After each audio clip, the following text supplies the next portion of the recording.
How are you? And I don't have a single Good, picture good. with people. You know, one day when I'm old, I must show my children. I knew.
I voted because we need To you from the Cape Town International Convention Center. But for the purposes of this broadcast, we're pretty much in Parliament. This is the precinct of the 7th Parliament as they convene the first sitting of that particular Parliament. As you can hear, music is coming on.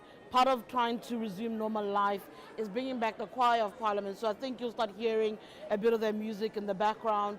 This is, of course, where they'll elect the Speaker of Parliament, the Deputy Speaker, as well. Of course, the question really of the day is who will rise as South Africa's next head of state? Will Cyril Ramaphosa of the ANC become president? Will he start his second term in office today? But this has not been an easy walk for the ANC, considering that it doesn't have majority. In the past, it was easy to know that the ANC can easily elect its own into that particular position. This time around, a lot of horse trading had to be part of that conversation. Of course, this follows South Africa's elections which took place last month. I want you to go back into the past, and not a faraway past, but to look at how we got here. What is it that South Africans did last month when they cast their votes in the 7th general elections to make a mark and make the decisions that we are reconciling with today as the first sitting of Parliament sits?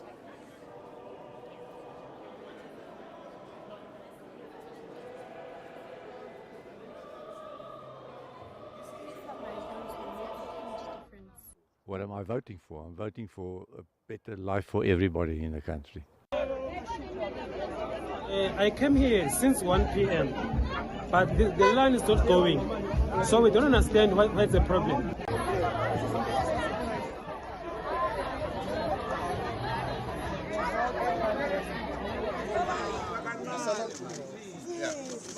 There is a lot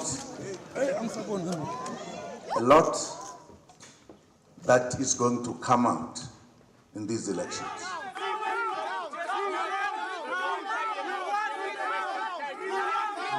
I can tell you the results are completely rigged. People feel as though this is the hiding or the humbling moment that the ANC has needed. Is this ultimately the opportunity for real renewal?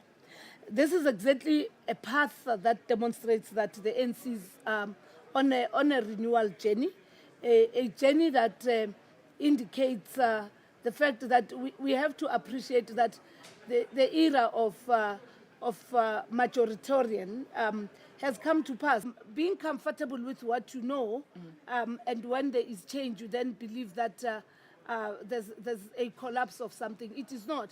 In actual fact, it is a demonstration that South Africa is becoming part of the global world. Of course, the ANC went into these elections with no intention of losing. And we humbly receive what South Africans have given us.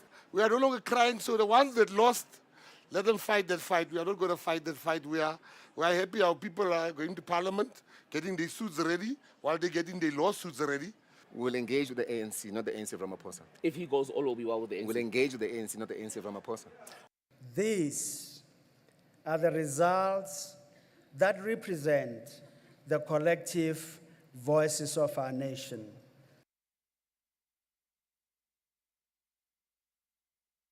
said to you, we are coming to you from pretty much what is the 7th Parliament that's taking place. I'm now walking towards the choir. I said to you earlier, part of the excitement here for Parliament itself is that the choir is back in action, that they will be singing. After watching a little bit of the choir, we will be speaking to our analyst, Anusha Naidu, who's joining me here, taking this walk through towards the choir in Parliament, just to speak about what does this moment actually mean? How do you make sense of it? How do you make sense of the horse trading, which I suspect will be happening right until the different members of the National Assembly cast their votes? This is the choir that Xolile George, the Secretary of Parliament, was speaking about earlier. Just take a listen to them.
Was the choir that belongs to Parliament that Xolile George, the Secretary of Parliament, lauded a little bit earlier on, saying that it's back in full action.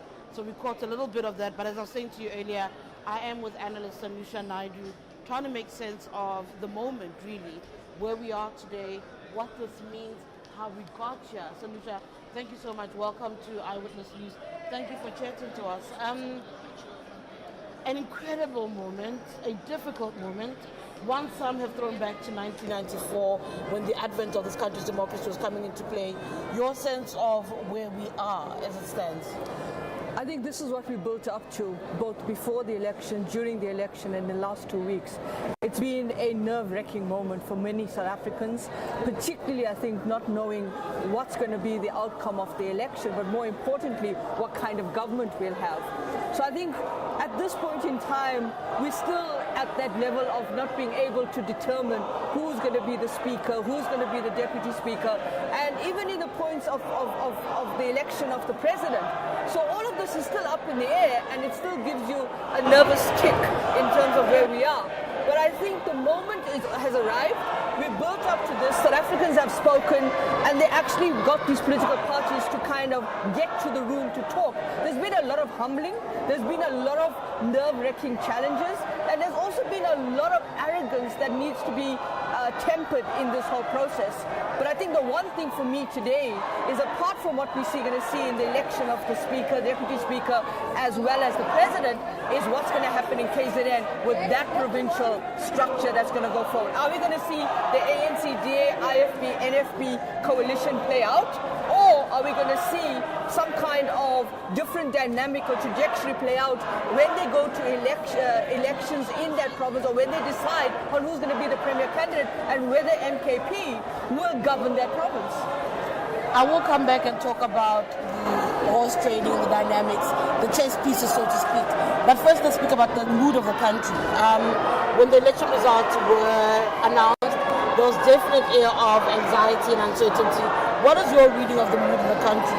At some point, people felt, actually, maybe this is an opportunity to try and go back to the drawing board, reimagine South Africa anew, or is it a bleak picture? Is there no way to turn back the downward trajectory the country's been experiencing? What is your sense of the mood of the country and what is possible?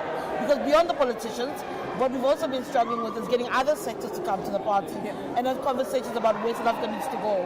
What is your sense? I think the mood of the country was very fragile, particularly in the run-up to this election, particularly the frustrations that the electorate had, being especially those sections of the population that have been waiting and waiting for their moment of a dream, for that 1994 moment to materialize. There are other sections of the South African public who were just completely upset about the fact that how could state capture, how could corruption, how could all of this become part of our psyche? So the psychological and the psyche of our nation was really in a very depressing, in a very kind of apathetic mode and mood. But I think what is important to bear in mind, CD, as we walked into the ICC this morning, and as wherever we came from, is we actually saw South Africans, ordinary South Africans, even the day after the election, even when the results were going to be announced, we saw ordinary South Africans going back to their ordinary lives. They're getting on with their lives. And I think that is the big message for politicians. Don't assume that South Africans are at a standstill. They have to go and put bread on the table. They have to make sure they feed their kids. They have to make sure they send their children to school. They have to continue with their daily struggles. And I think that is something that is very resilient of the South African electorate, the South African citizen. And I think if politicians that are currently still horse trading at the 11th hour about who gets speaker and what kind of positions we want and how we'll basically disrupt it because we don't get what we want, stop being petulant children.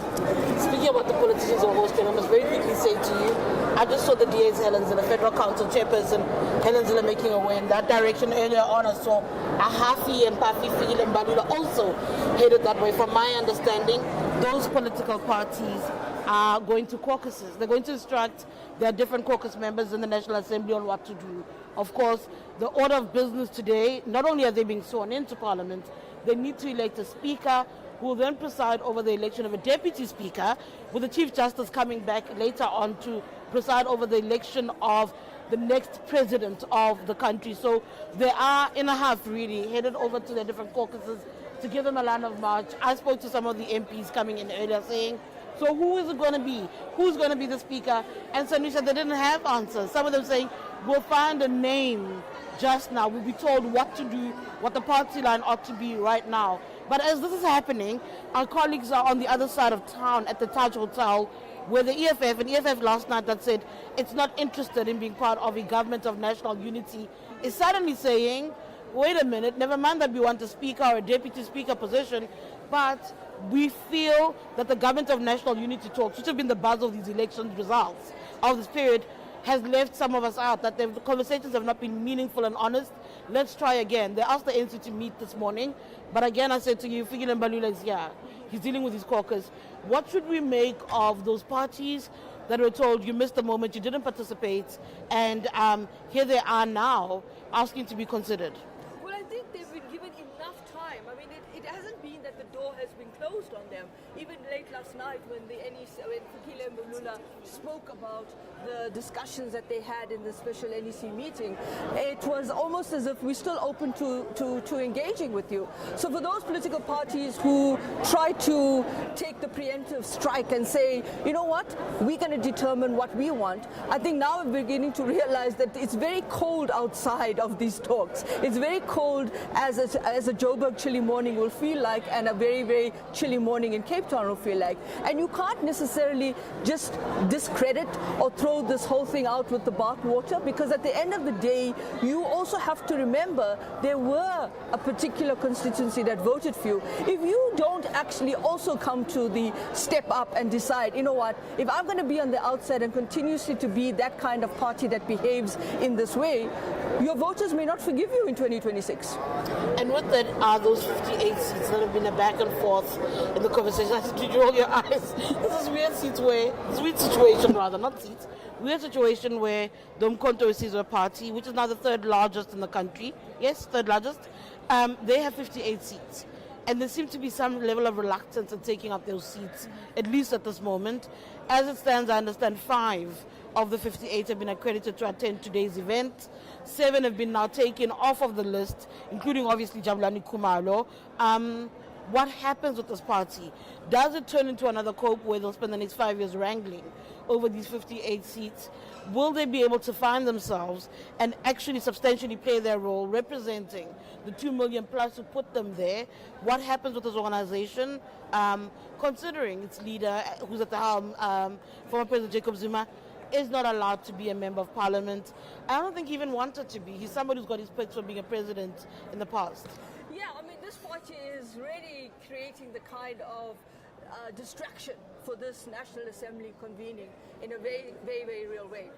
I'm very curious to see who the 5 are that are attending the swearing-in ceremony, and if one of them is Jacob Zuma's daughter, if she'll be here, and how that will be interpreted in terms of the kind of rhetoric that they've been peddling for the last 2 weeks about not accepting the results of this election. And I think to a large extent, we're also thinking about what's going on in KZN in terms of that coalition, and whether the MK is also in kind of emergency talks with whom in KZN on establishing a governing provincial government there. And we heard last night that the EFF said, well, if you don't have MK be in the governing KZN, then we don't know what the implications would be. But I think what's important for the MKP is to fast, in a very expedient way, get their act together, because if they continue to go they do this kind of back and forth and not creating a coherent center for themselves, then of course they may end up with Stockholm Syndrome and other political parties who have basically tried to discredit the GNU talks, despite how fragile, and it's never going to be a magic wand to basically take care of all our problems. It's a work in progress, are also probably suffering from some kind of prisoner dilemma. We will talk about that GNU. Like I said, the buzzword post-elections, buzz phrase even, has really been about the GNU. Former President Jacob Zuma's daughter, I also see her coming into Parliament. We're yet to actually see them making their way here, but as you're seeing, guests, MPs are going to be sworn in, slowly making their way into the National Assembly. As I said earlier, some of them have gone to their different caucuses to speak about what the way forward is, to get the names of those speakers. We'll speak about GNU in a little bit, but first, I want you to hear the different thoughts from the different political parties about what GNU means to them. What does it look like to actually share power? Is it here in the legislature, or is it in the executive?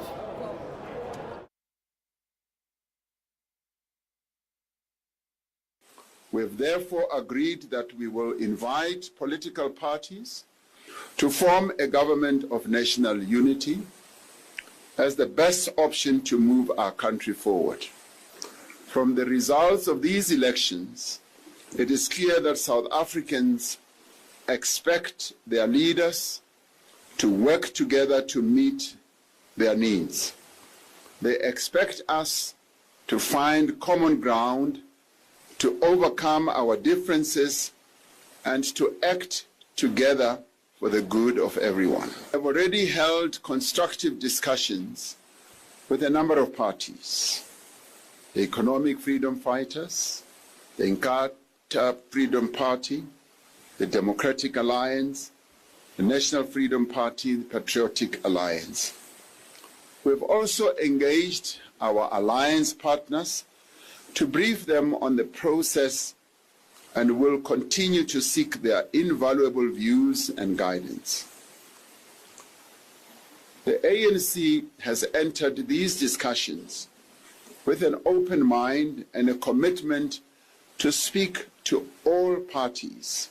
Intent in Section 7 of the Multi-Party Charter Agreement. This was the section that specifically ruled out any working relationships with the ANC. The MPC agreement has been seriously breached by political parties, plural, that have contravened the Declaration of Intent in Section 7 of the MPC agreement. If the DA is going to do a deal with the ANC, and if that deal is going to extend across tiers of government, as we are reading in the media, then we invite the DA to replace us with the ANC, because we will not in good conscience be involved in any coalition that involves the ANC. We're not going to form part of any government with the Democratic Alliance. We're not going to sit alongside the Democratic Alliance and Freedom Front Plus in government as the Economic Freedom Fighters. And we are not desperate for positions in government. We're not going to do everything in our power so that we're appointed into cabinet or we become speakers of parliament and all of those things. We're not going to sit alongside the land thieves. We're not going to sit alongside the people who got to benefit unlawfully for a very long time from colonialism and apartheid. We're not going to sit alongside them and constitute government of South Africa. If the ANC wants to choose that route, they can go ahead and do what they did in 1994. We are prepared to work with everyone. We are not going to enter into these negotiations with any bit of arrogance like we have seen with other parties like the DA, who are saying they'll only take part in the government of national unity on 1, 2, 3 conditions. They won't work with this one, they won't work with this one. Now with us, we are taking a different approach altogether.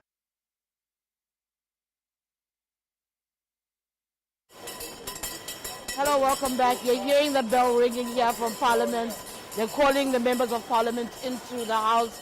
You are watching Eyewitness News, rolling coverage from the first sitting of the 7th Parliament. I am joined in a bit by the outgoing Deputy Speaker of Parliament, Dr. Lichisa Tinori, who's going to speak to me a little bit about his thoughts as they're being called to go into the House. Dr. Tinori, thank you so much for your time. It's the end of one era, but really the beginning of another. Your thoughts at the advent of the 7th administration? I'm very hopeful, firstly, because I think so far our institutions of governance in the country have held well together. Our Constitution Hill, where the IEC gave the Chief Justice the list of members who have now registered and are going to be sworn in today. So that process has gone very well. And so in the beginning of this period, we think we are going to have an exciting period for MPs as a whole, new ones and old ones. And we hope that the presiding officers who are going to come in will also be having a very exciting time to run the affairs of Parliament in the interest of the people.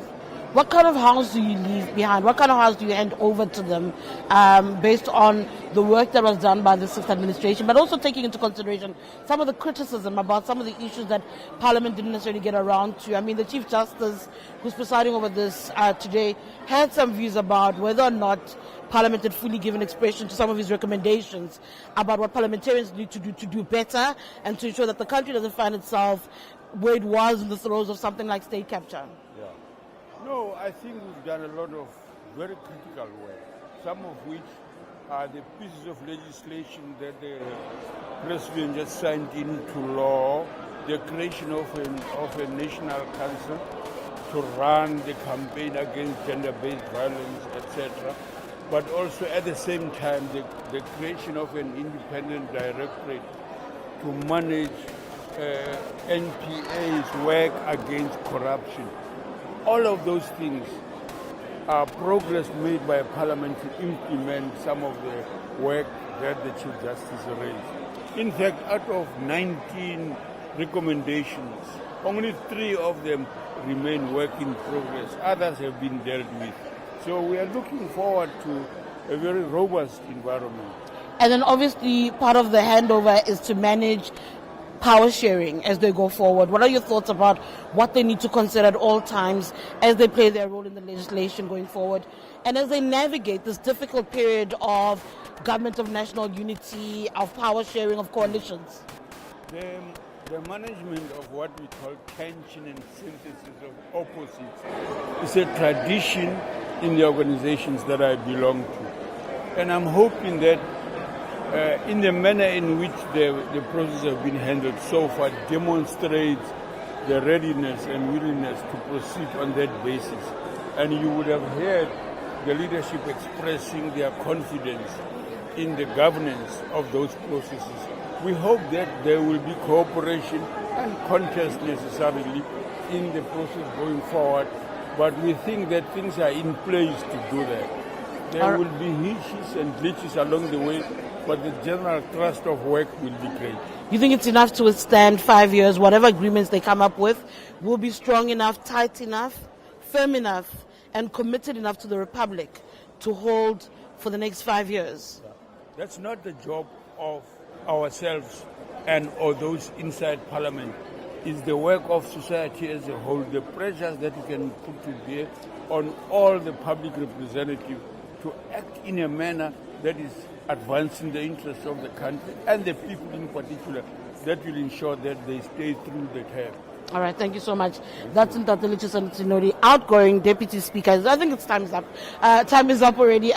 Former Deputy Speaker of Parliament, speaking about the different tensions, but also the pressure that is required as far as the role of the public representatives are concerned as they play their role in the National Assembly. I have been saying to you, part of the shadow story, the big story post-elections, has got to be that of former President Jacob Zuma, who's not in the Assembly, but is absolutely influencing some of the conversations and some of the things and decisions that are taking place. Certainly the case in KwaZulu-Natal, where his party has the leading votes from the past elections. Take a listen to some of his thoughts around this period and the way forward. 130 MPs need to be in that house. There will be 130 without your 58. No. I'm willing to take a bet on that one with you. If there are chairs that are empty, there'll be quorum. There's no quorum. Are you going to take other MPs from other parties and ask them not to attend? We are all complaining. It's not only me. But the parties that are complaining alongside you are parties that are Busara, that have 4,000 votes, ACT, that's got how many? 13,000. The parties that are complaining are not in Parliament. They don't have seats. Our membership, if MK is not there, there's no quorum in Parliament. I beg to differ, but let's wait and see. Let's wait and see. If I'm right, what happens? I've been in Parliament, my dear. I haven't been, but I feel like I'm right. I've been there before. If I'm right, what happens? And if I'm right? I'll give you a cow. Oh my gosh! I want my cow. Because I know you want me. Please deliver a cow to the east of Johannesburg because you want me a cow. I don't know where we'll put it. We'll find space in my father's yard. Don't you worry, but you owe me a cow.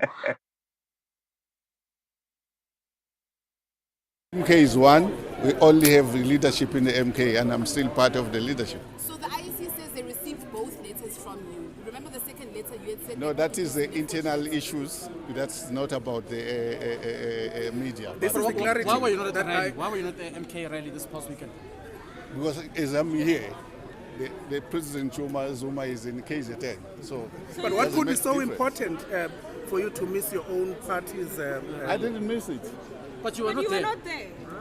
We are taking him out. You missed the deadline to alter it. No. We will take him out. Don't worry. We can't sit with this. Not he is not in our party. We chased him out of our party. There's no democracy that can say somebody can come in Ghana to tie him look. He's not a member. We remain an opposition in positions of committees, in positions of deputy speaker or a speaker. And that even makes that committee to be more effective, because departments are no longer going to go there knowing very well that they're going to enjoy the protection of the chairperson. So that will give the EFF the most efficient and effective way of holding the executive accountable. Don't think you can threaten the EFF by taking away MMCs. We'll never be shaken by such things. We are aware that they say they are going to unplug us. We cannot be unplugged by fools. We are going to withdraw ourselves. And if we are not finding each other with the president, we are going to withdraw all our MMCs in all areas where we are participating with the ANC. So if by this evening, Dunga is not reappointed as the MMC of Finance, all our MMCs in Johannesburg, in Mohali City, in PE, in Ekurhuleni, all of them are going to step down. We're not scared of a fight. They want to bring it on, we're ready for it. And we're not disparate for positions, we have never been. Our acceptance of this responsibility, if Veronica becomes a speaker... From here, where the 7th Parliament is being convened, it's the first sitting, lots up in the air, lots of uncertainty about the way forward.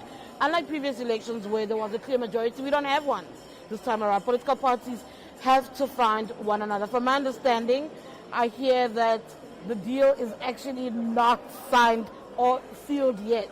That will be horse trading right up until the bitter end, I believe, just before the actual voting. What will that give us? It'll give us a speaker, a deputy speaker, and hopefully a head of state at the end of the day, president-elect, if we may, at the end of the day, will be inaugurated on Wednesday at the Union Buildings. Joining me at the moment is Dean McPherson, who is the chairperson of the DA in KwaZulu-Natal. They also have an important development in that particular province where you might be taking power with the IFP and the ANC. Why are you here at the National Assembly as opposed to being there? My sense is KZN is the most fragile of these conversations, of these agreements, and it's one that you kind of need to guard quite closely and watch over. Well, the parties, for lack of a better ANC, who deployed me to the National Assembly, so that's why I'm here. But, you know, we've also not just an election of the president, we're also needing to elect a premier in KZN. But that's not going to happen unless we have a signed agreement. Now, we're still waiting for that signed agreement from the ANC. So what happens in KZN will depend on what happens here shortly. Hopefully we get that agreement in the next 20 minutes or so. So our teams are on standby there, and I really hope that they're going to find each other and come to the floor.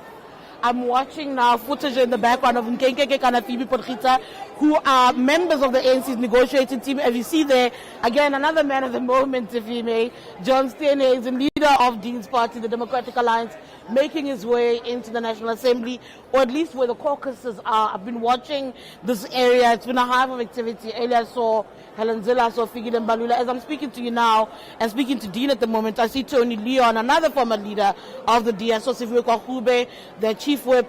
A lot of movement. These parties are in big conversations. As Dean just pointed out, they're waiting for a signature. What's holding up the signature? I mean, you've been in talks for some time now. One would have imagined that you had signed on the dotted line, because it felt a week ago already that the DA and the ANC had at least found one another. The IFP was part of that equation. Why is it that we still don't have an actual signed agreement at this hour? Yeah, well, we did at 2 o'clock this morning, but then there's been some movement on the ANC side. So it comes down to a word, it comes down to a phrase. That's where we are at the moment. But, you know, these things are important in what they say and don't say. And so, you know, we understand that in order to hold something like this together, everyone needs to be very clear about where they are going forward. And until we absolutely have that clarity, it's going to be very difficult to take this election forward and the one in KwaZulu-Natal. So I'm hoping that we're going to get that, or else I'm not entirely sure what else is going to happen. There's a block of smaller parties led by the EFF, the UDM, ATM, that was holding a media briefing not too far from here, asking for a more meaningful engagement around the idea of a government of national unity. Is there a view from the DA about these parties pretty much asking to be included, to be considered at this stage of the conversation? We're very clear we won't work with the EFF or MK. So anything that concludes them, we're out. So, if that's the position, then obviously, and the ANC want to consider that, that's for them to look at. So, so we need to just, have a look at what it all means and go from there. All right, thank you so much, Dean. As I'm speaking to Dean McPherson, I see Tony Leon, a former leader of the DA, but most importantly, one of the people who have been part of those negotiations. I'm understanding that. Good morning. Good It's morning. You're Good the morning. one who got the world exclusive with a much more famous politician than me. So. I can promise the current Kanga. Let's see if they'll be able to deliver on that. Let's speak about the most important parts, though, the negotiations. I was speaking to Dean now, and he says it's still actually not been signed. You're still waiting for a signature to get over the line. Yes, there are some last minute, let's put it this way, challenges. That the agreements that we thought we'd reached are still going to require just one or two more clarifications. I have no authority to speak, that's for the DA lead to do, but I'm cautiously optimistic that it might be achieved, but it's not over till it's over. And what are those sticking issues? Well, yeah, it would be impolitic for me to mention specifics, but I think what today's business and the agreement, if there is going to be an agreement today, is how do we broadly create a government of more than one party, and we do so in a way that is inclusive but also respects the results of the general election that we've just gone through. So it's marrying together a whole range of different things in a way that can advance this process to the next stage, because obviously nothing that's going to be today, apart from broad principles, has got the detail. And as you know, the devil is always in the detail. So that's going to be the issue going forward. Absolutely. Part of the conversation that's been going back and forth in the public domain, at least, is does a DA consider working and serving in the ANC government, being part of the executive, or does it just play an oversight role and ask for positions within the legislature? What kind of considerations are at the table? What is ideal as somebody who's played a role in building the main opposition to what it is now? Well, look, the election results determined a very significant change of tempo for all parties, because you now have, for the first time in our history ever, the majority party has only 40% of the seats in Parliament, and therefore you can't form a government unless other parties go into that government with the ANC. That is the reality that we're in. And the question, I think, the first order of business for the DA was, would you, under certain circumstances, consider going to that government? And the DA, for itself, has answered the question affirmatively. Then we moved on to the stage I've been involved in the last 2 weeks. Can we thrash out an agreement which will give enough comfort to the various parties who go into that so they can enter a government without selling out their principles and selling out their voters? I hope, I can't say with finality, that has been achieved. Well, let's see.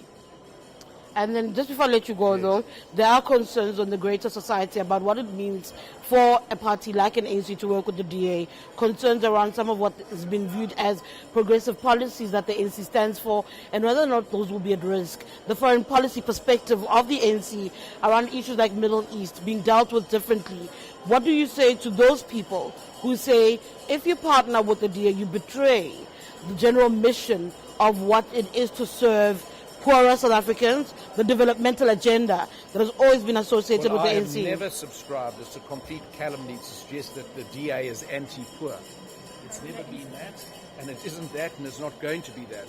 But, frankly, I can flip the question on its head, because the same concerns and perils that an ANC voter has will also concern a DA voter, because they are very different parties, they are very distinct, sometimes opposing views, but can they agree on three fundamental things? That we need to rescue our country, that we need to safeguard our constitution, and we need to build our economy up from where it is.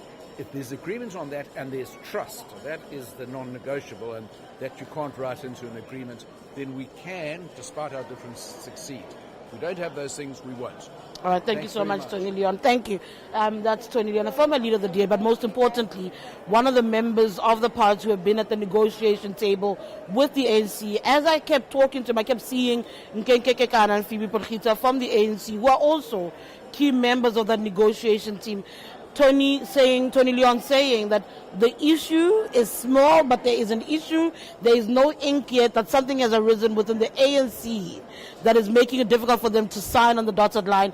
But if no signature has been put on paper, there will be no deal here, and ultimately there will be no deal elsewhere, looking particularly at that fragile setup that is taking place in KwaZulu-Natal. I want you to also listen to the ANC Secretary General, Fikile Mbalula, who spoke about how they had a breakthrough. Something happened overnight to this breakthrough. But Mbalula yesterday was mighty hopeful.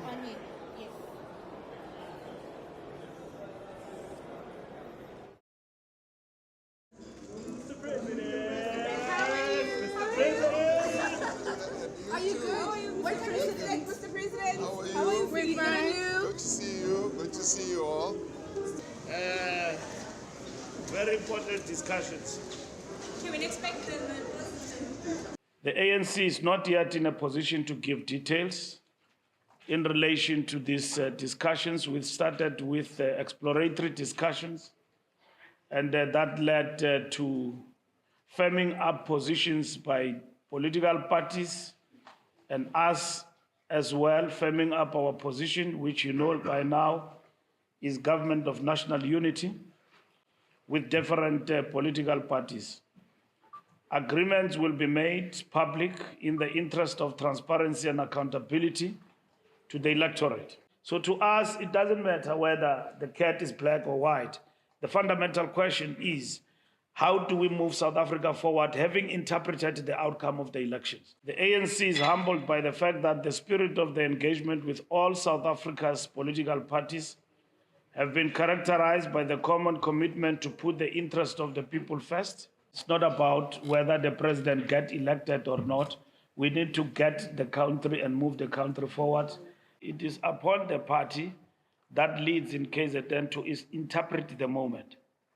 So that party, when it was supposed to interpret the moment and the responsibility that the people of KZN has given to it, it went to the Constitutional Court. And then we've been waiting for them. So the Constitutional Court pronounced yesterday. The ANC didn't win power. The ANC talks to everybody.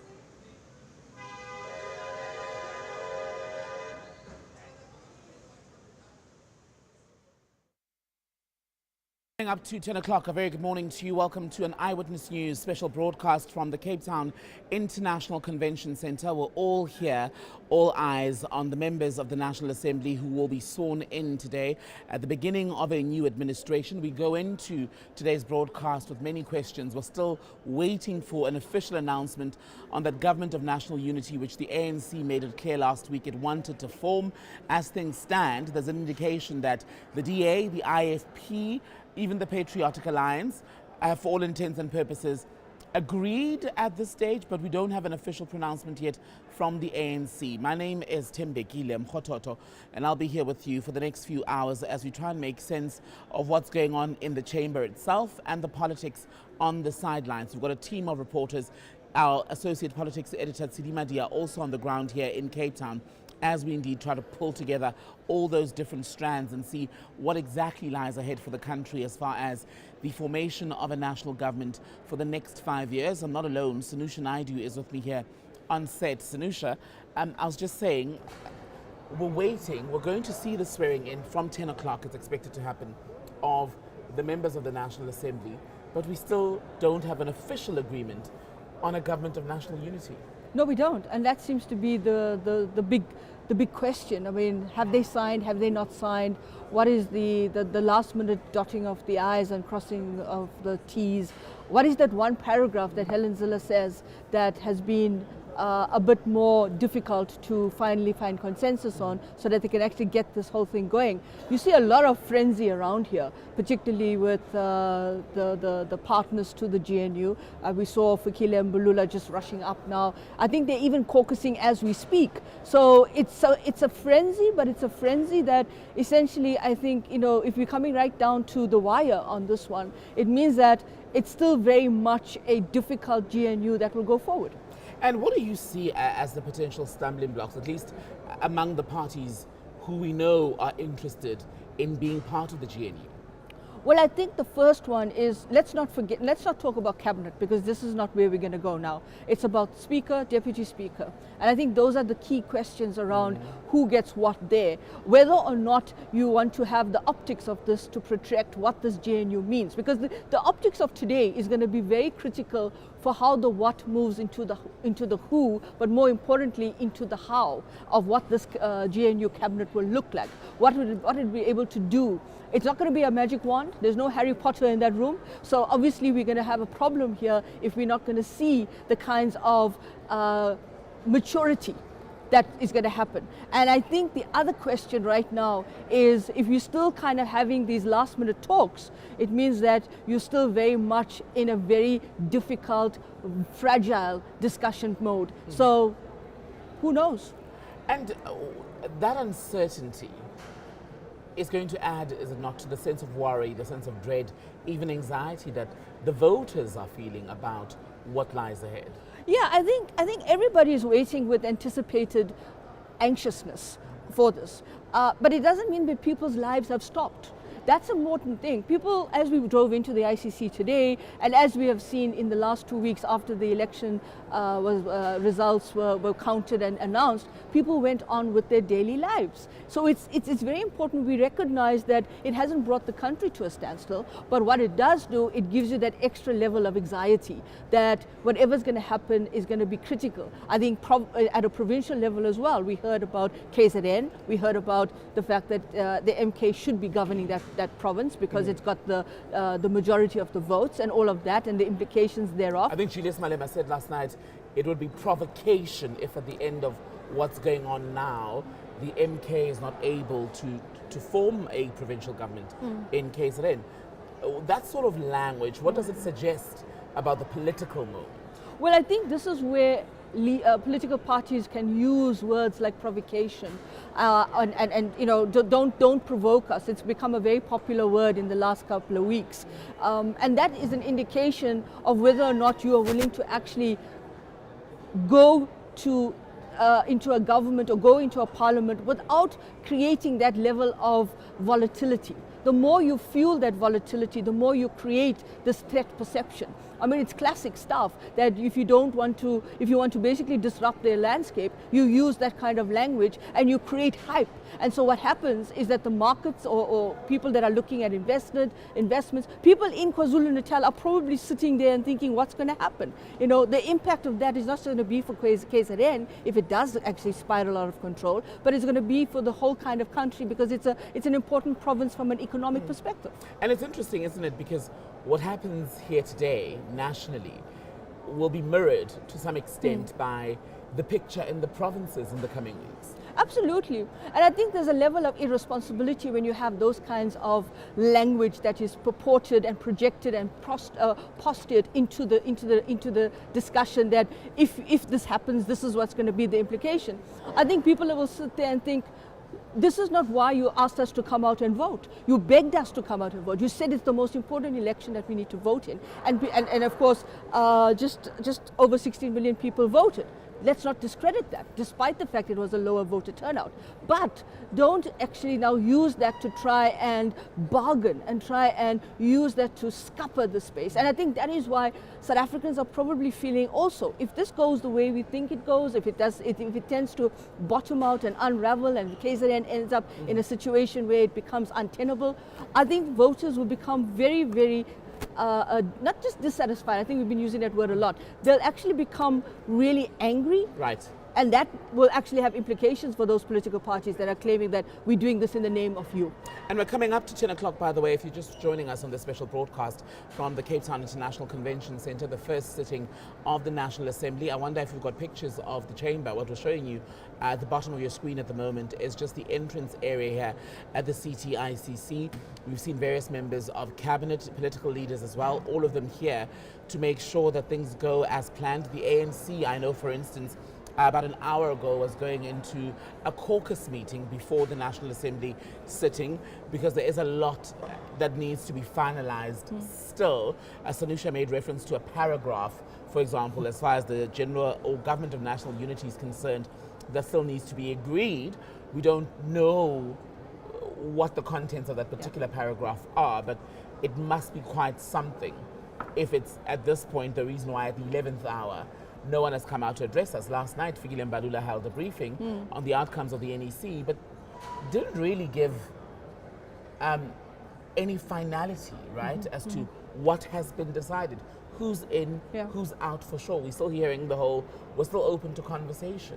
Yeah, and I think that is an indication of how fragile and how delicate these negotiations are, and also sensitive. I mean, the paragraph could actually be maybe where you put the parenthesis or where you put the comma. That could actually, that could be something as I wouldn't say mundane, but it does have implications for what. Because changes the meaning. Yeah, changes the meaning of how.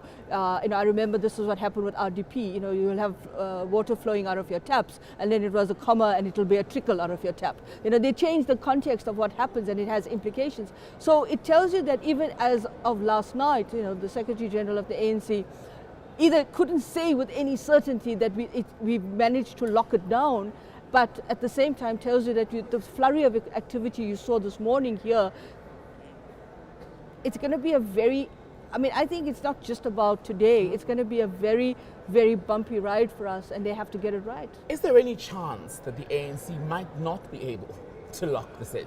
And if not, where would that leave us? Well, listen, if they're not able to lock it in, the question is what they're not locking in, because whatever is being discussed now has to be what is going to be the constitution of that cabinet. When the president elects constitutes that cabinet and puts that, because remember he appoints that he or she, let's be very clear here, we don't know, it's not a done deal, appoints at their prerogative. Appoints and disappoints, some would say. So I think that depending what the election result looks, so there's two things we got to look out for here. One, the names that are basically put forward for speaker, and that's going to be critical, because how who becomes speaker will give us the first indication or clue. It's almost like playing Cluedo here. Right. The first indication or clue as to what will be the kind of design that we're looking at, that may be the broad trajectory of a cabinet. So, for example, one of the suggestions is that the ANC would take up the speaker role, both in the National Assembly and in the National Council of Provinces, and then the other members or the opposition would then deputize. Would that be enough, though, for the opposition? What else would the ANC have to put in as sweeteners, especially when it comes to the splitting up of roles and responsibilities? Well, you have to see Parliament and the executive as a kind of interlocking space, because we always talked about this election in terms of a national coalition, but I think the game changer is Parliament because of the number of seats that political parties got and the number of seats the ANC lost. So it may not necessarily have the traction in the committees anymore, and this will mean that there'll be more kind of discussion, debate and ventilation of legislation. It won't be business as usual in the Parliament. So there may be those questions around who becomes the chair of particular portfolios that have to deal back with your line management ministries. And that's key, because if you start to find, let's say hypothetically, and let's not say this is what it is, hypothetically, if you have the DA having a portfolio in government, right, and then who's going to be the portfolio chair of the committee in Parliament? You can't have like what you had previously, where you had an ANC minister and you had a chair of the ANC in Parliament, and that kind of complicated things, made it very convoluted, because then it became, but you guys are locking it down and you're not doing the right oversight that should be, and so that's going to be interesting. So where's the trade-off between the executive and Parliament? What is fair ultimately becomes the what question. Is fair? Are there any sort of obvious candidates for some of the roles, i.e., especially today, the role of Speaker, because that person will be elected, in fact, in the coming minutes? I think the role of the Speaker has to be one that is a very calming effect to the National Assembly. If we thought the role of the Speaker previously was it was a very difficult job to have, because you now don't just have one party that could actually raise points of order. You have a whole lot of you have 58 members of the MK party, which is the third largest majority party in the country in terms of the number of seats and the election that it won. That's going to be interesting. How do you manage this National Assembly? You've got to have somebody that knows the rule books. You're going to have the rules of Parliament. You've got to know somebody that's going to have their mettle. They're going to be calm. They can't get flustered. They can't get into confrontations with members. And it's going to be a much more I wouldn't say, it's going to be a much more difficult job to manage. Will it be a noisier parliament? Noisier than usual, perhaps. It's going to be possible that we're going to see more and more people in Parliament. So, Nusha, I want to stop you there because this is a live shot from inside the National Assembly chamber here at the Cape Town International Convention Centre. Some of the members already there. The Chief Justice, Raymond Zondo, will preside over this session until a speaker has been nominated and elected. Let's listen in. The President of the country, Cyril Ramaphosa, also in the House.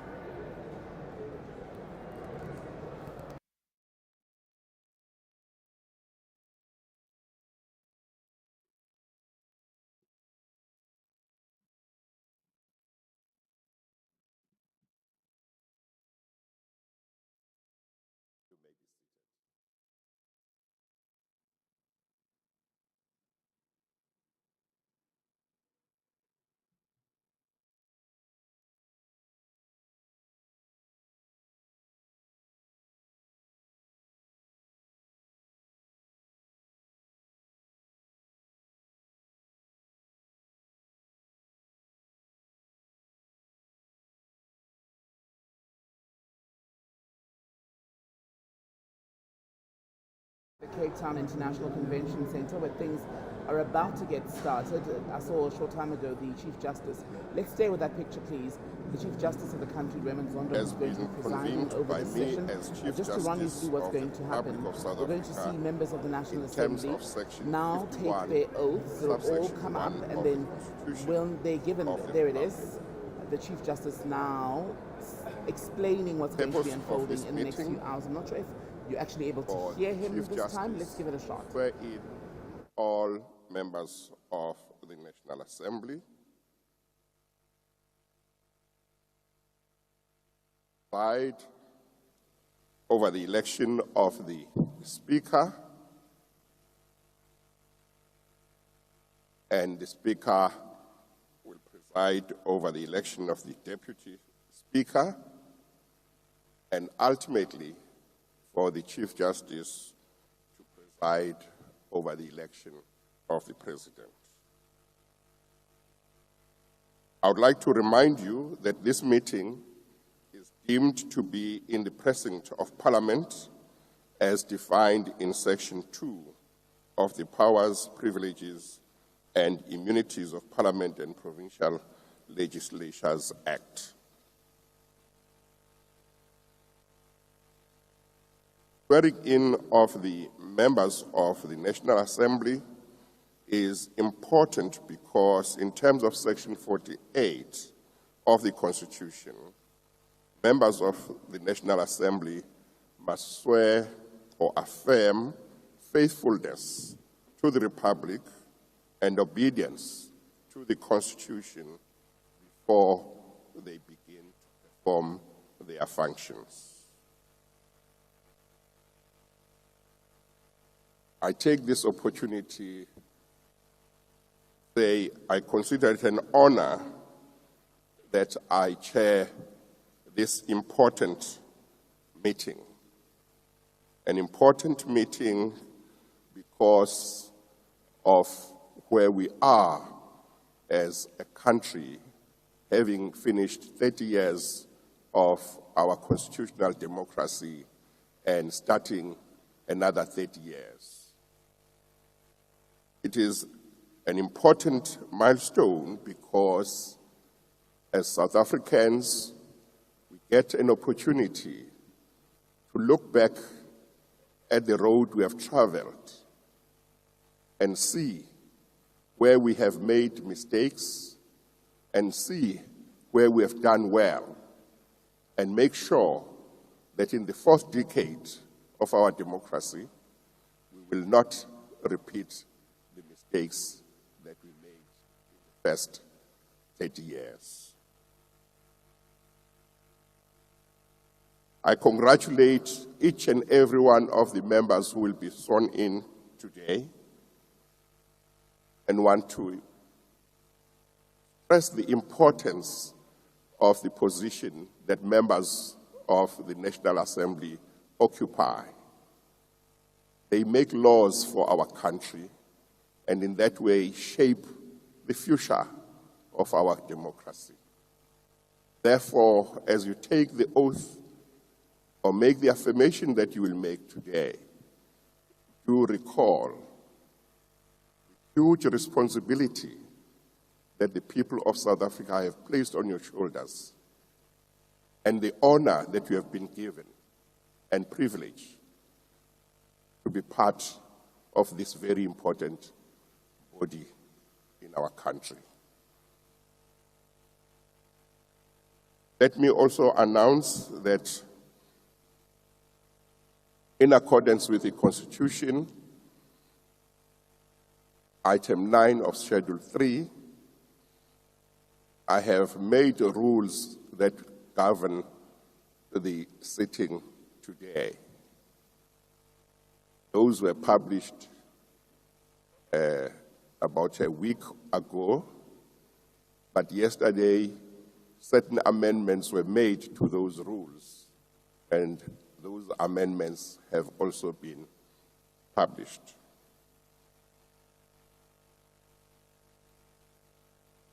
We will therefore now start with the first item, namely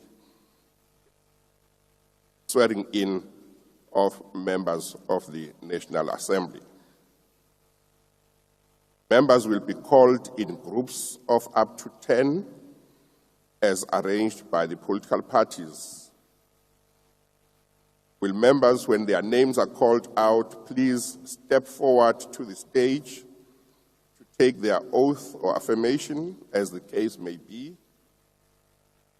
Members will, after taking the oath or affirmation, return to their seats to sign duplicate certificates at their desks. Members are requested to leave their certificates at their desks when they leave the chamber. After I have countersigned the certificates, members will receive one of the certificates for their records.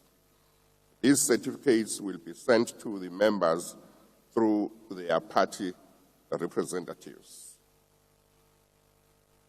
The returning officer will now call out the names, but I also want to inform the House that the returning officer, as well as assistant returning officers, have taken their oath or affirmation before me. Returning officer.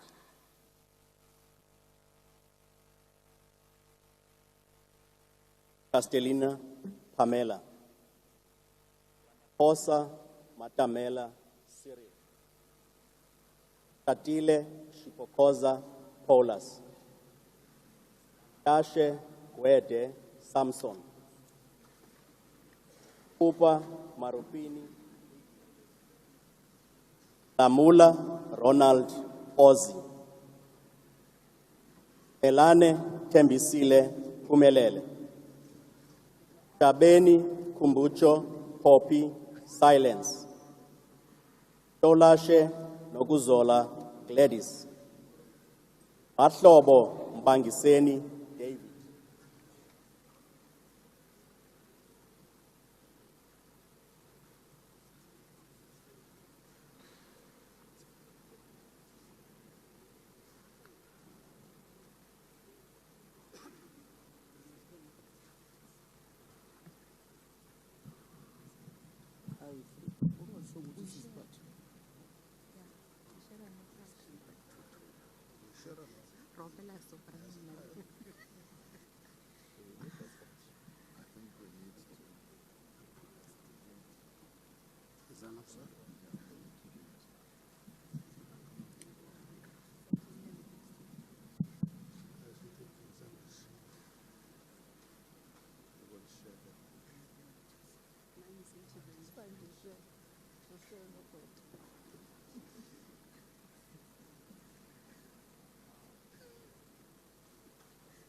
Share with me as a paid.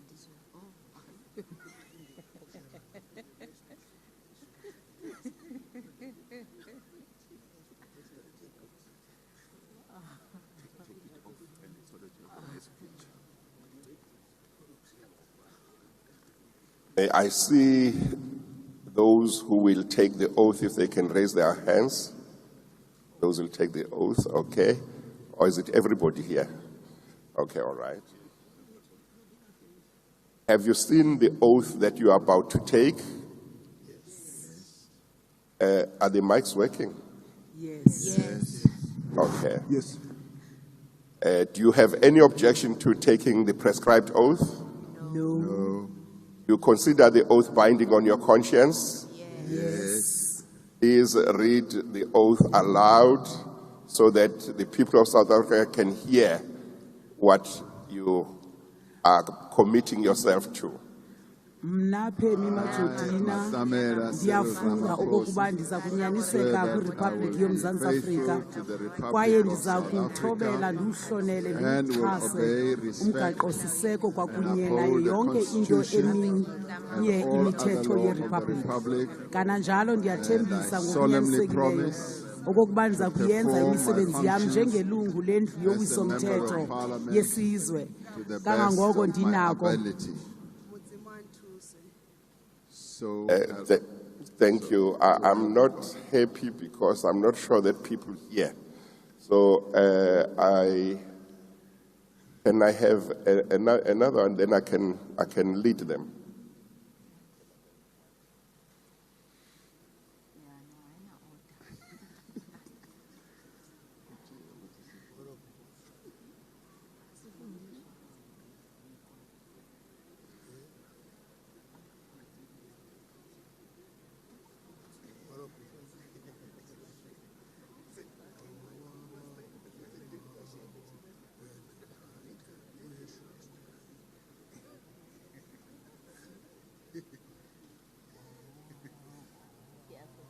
Well, we'll find another way to make sure that the people know exactly what we have read. I will, when I get a copy, I will read it out so that everybody knows what you have read. I know that some of you have already raised their hands, but I'm just going to say, please raise your right hands and say, "So help me God."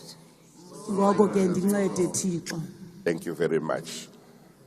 You may go back to your seats and leave your certificates on your desk when you leave, because I will sign them later. And do sign your certificates.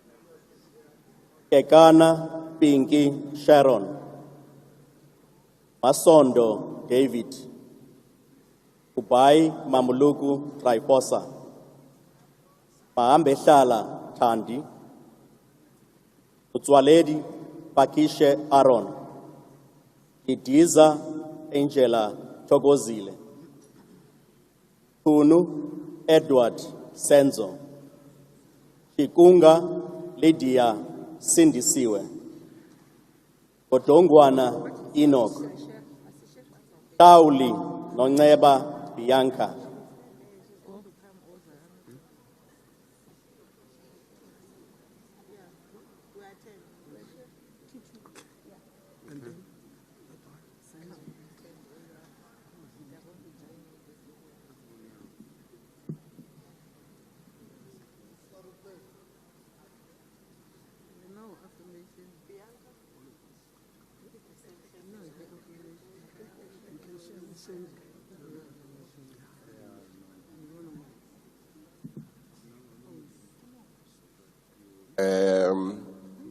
Have you all seen the oath that you are about to take, or affirmation that you are about to take? Yes. Yes. You consider the oath or affirmation binding on your conscience? Yes. And let me see those who are going to do the oath. Okay, and there are two who are going to do the affirmation. Okay, all right. Please, before you read, I'm going to read for the benefit of the public because I think they can't hear when you read there what exactly you are reading. The oath that members of the National Assembly take an affirmation reads, I, and then the name of the member, swear, or if it's an affirmation, solemnly affirm that I will be faithful to the Republic of South Africa and will obey, respect, and uphold the Constitution and all other law of the Republic. And I solemnly promise to perform my functions as a member of the National Assembly to the best of my ability. And if it's an oath, they say, so help me God. And if it's an affirmation, they say, I do. So I thought it's important that the public should know exactly the contents of the oath that will be taken. I've read it only once. I won't be reading it again. It's just to make sure that those who are watching know exactly what the contents of the oath is. Please go ahead and read the oath or affirmation aloud.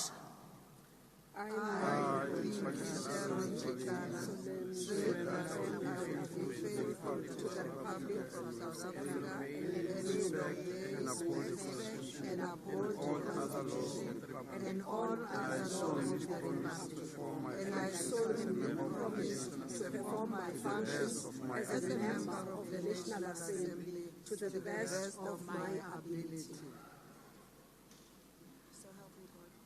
Those who did the oath, raise your right hands and say, so help me God. And those who did the affirmation, you say, I do. I do. Thank you very much. You can return to your seats, sign your certificates, and when you leave the chamber, leave the certificates on your desk.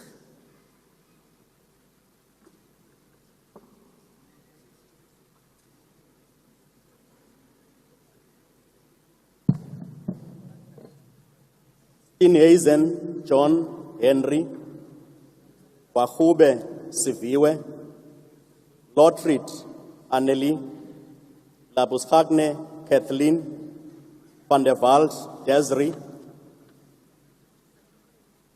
Masango Bridget Staff, Nodada Baxolile Babongile, Paula Diane, McClure Joseph Job, George Dion.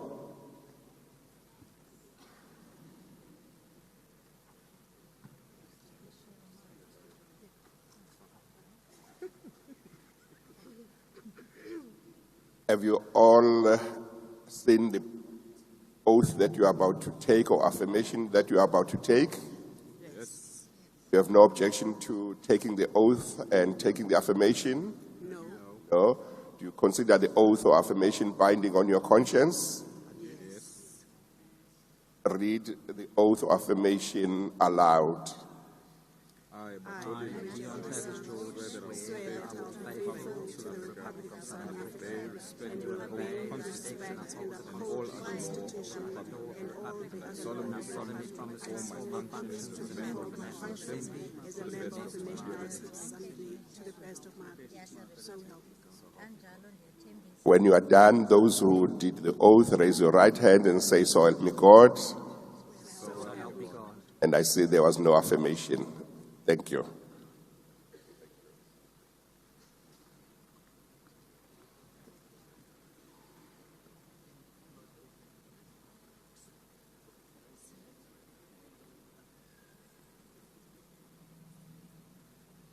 Palatsi Muba Solomon, Mazoni Natasha Wendy Anita, McPherson Dean William, Murray Eric Johannes, Breitenbach Glenis, Bergman Darren, Sarupin Esho Nick, Hansinger Christian Hans Henrik, Basson Leonard Jones, Whitfield Andrew Grant.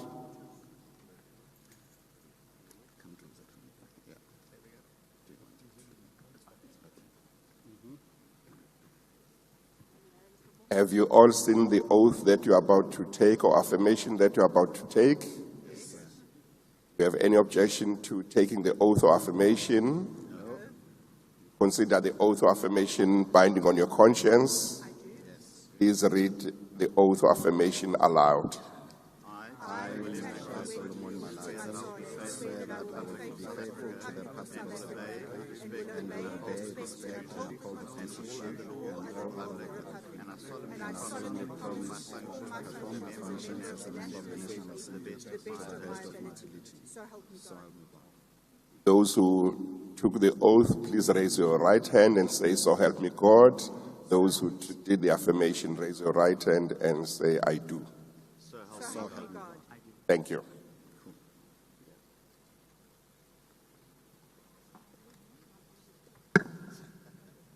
Maumapilo Supra Gang Ramoleti, Teja Mathieu Angelina, Igaba Knowledge Malusi Kanyezi,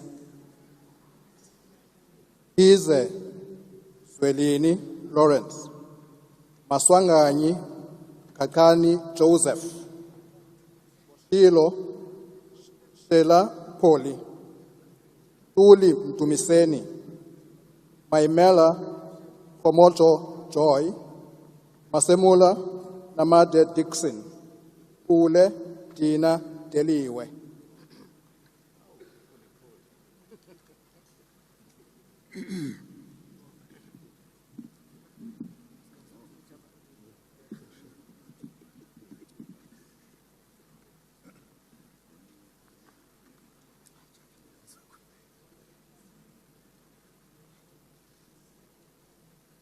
Have you all seen the oath or affirmation that you're about to take? Do you have any objection to taking it? Consider it binding on your conscience? Read the oath or affirmation as the case may be aloud. I, swear that I will be faithful to the Republic of South Africa and will obey, respect, and uphold the Constitution and all other laws of the Republic. And I solemnly promise to perform my functions as a member of the National Assembly to the best of my ability. Those who took the oath, raise your right hands and say, "So help me God." And those who took the affirmation, say, "I do." Thank you. You may return to your seats.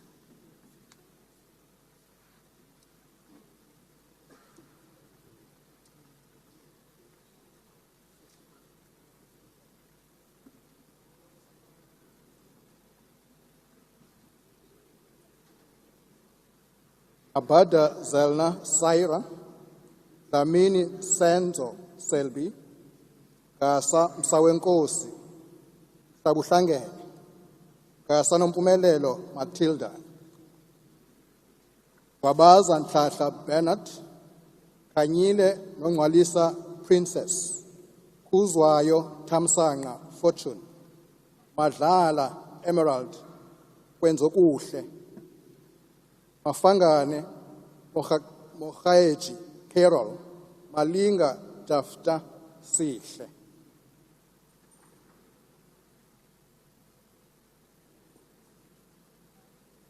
Malema Julius Silo, Bente Kuna Veronica Zovuyo, Shivambu Nico Floyd, Maotwe Ompile Pankoba Confidence, Damini Marshall Mzingisi, Mailola Popi Rasibe, Kalipi Shengiwe Octavia, Mateis Lien, Dozi Mbuyiseni Quintin, Noluchungu Nontando,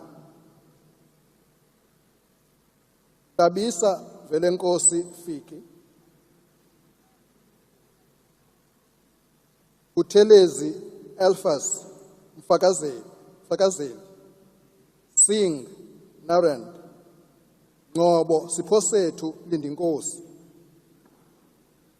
Tengwa Mkhuleko, Kebekhulu Russell Sikayezwe, Mwango Mangaka Albert, Zondo Sanele Sethembeni, Majozi Zandile, Utelezi Tuthuko Yezwe Zuzifa, or Zuzifa, sorry.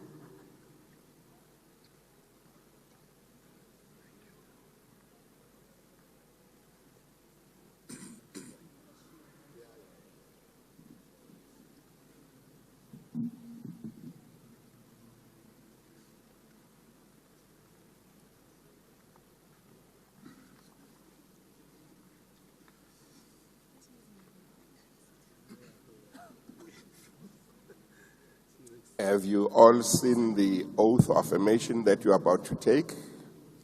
Yes. Do you have any objection to taking the oath of affirmation as the case may be? No. Consider the oath of affirmation binding on your conscience. Yes. Please read the oath of affirmation as the case may be aloud. I, Dr. Zuzifa Buthelezi, swear that I will be faithful to the Republic of South Africa and will obey, respect, and uphold the Constitution and all other law of the Republic. And I solemnly promise to perform my functions as a member of the National Assembly to the best of my ability. So help me God. Those who took the oath, please raise your right hands and say, "So help me God." And those who took the affirmation say, "I do." Thank you. You may return.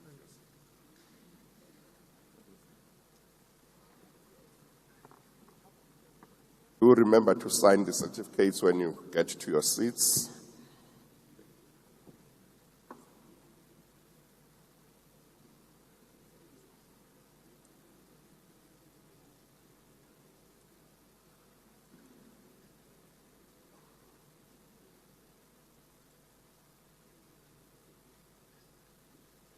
Mackenzie Gayton, Souls Ashley, Rocky Felicity Suzanne,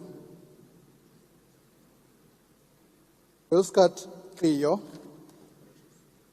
Kojane Stacy Lee Gabby, Freeman Evangeline, DeBrain Katrina, Jonas Gavin Franklin, Peterson Jasmine Shannon.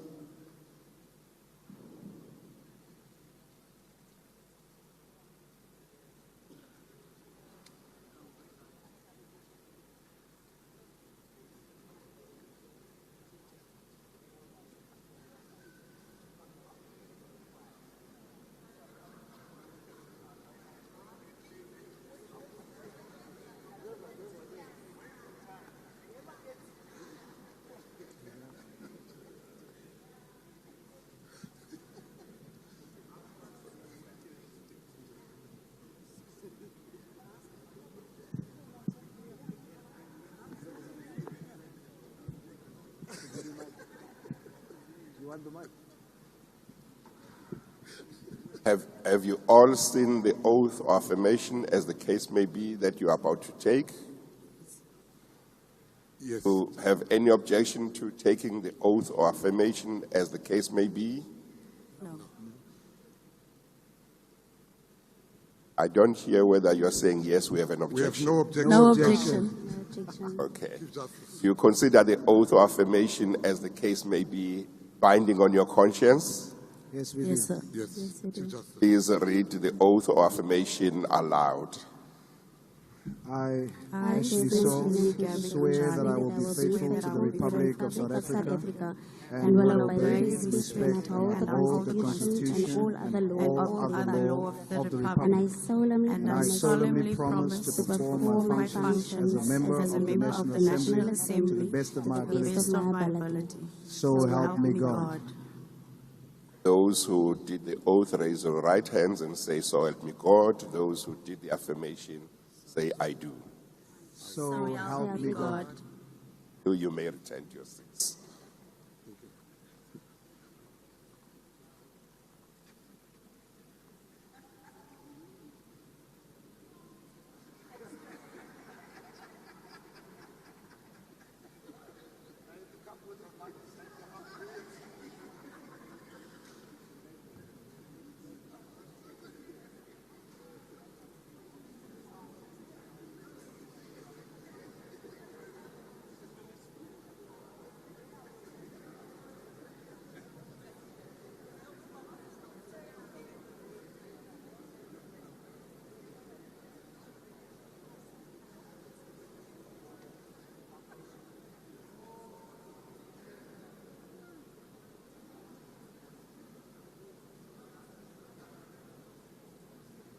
Grunewald, Petrus, Johannes, Mulder, Cornelius, Petrus, Wessels, Wouter, Wynand, Van Staden, Philippus, Adrian, Boshoff, Wynand, Johannes, Denner, Helois,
Have you all seen the oath or affirmation that you are about to take?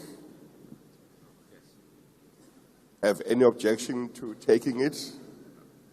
No. Consider it binding on your conscience. Please read it aloud.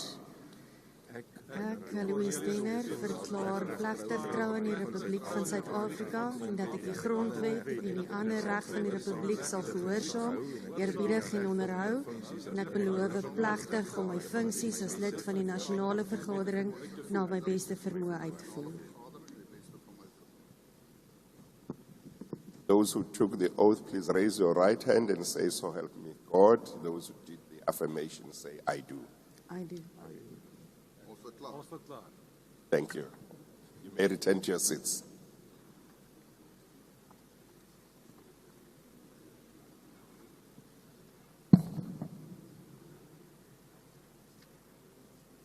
Ngubele Mondli, Utambi Azuyangwisi Faith, Prisi Barbara Dallas, Matale Kazel Charlie, Warnoff Giardas Velem, Tapa Rosemary Noguzola, Ramuhupa Hoshienzu David, Tauke Bejani Freddy, Meth Nomakosazana, Manamela Hwadiri Buti,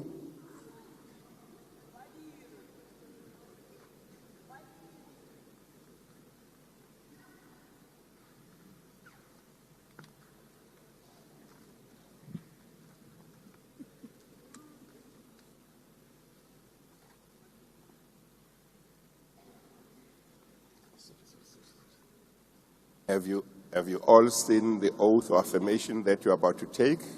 Yes. Do you have any objection to taking it? No. Consider it binding on your conscience? Yes. Please read it aloud.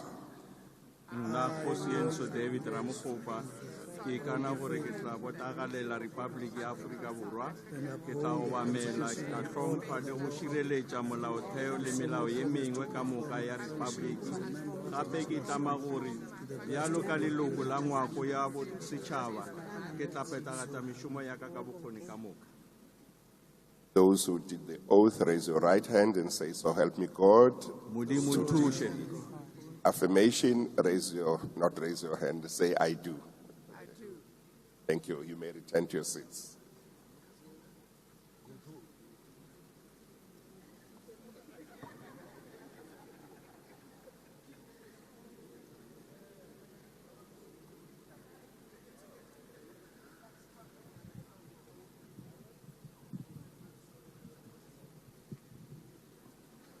Beasley Ellen David, James Derilyn Elana, Kobe Malebo Patricia, Itape Teboho Hositsile Solomon, Gobeni Lerato Mikateko, Trolip Roland Athol Price,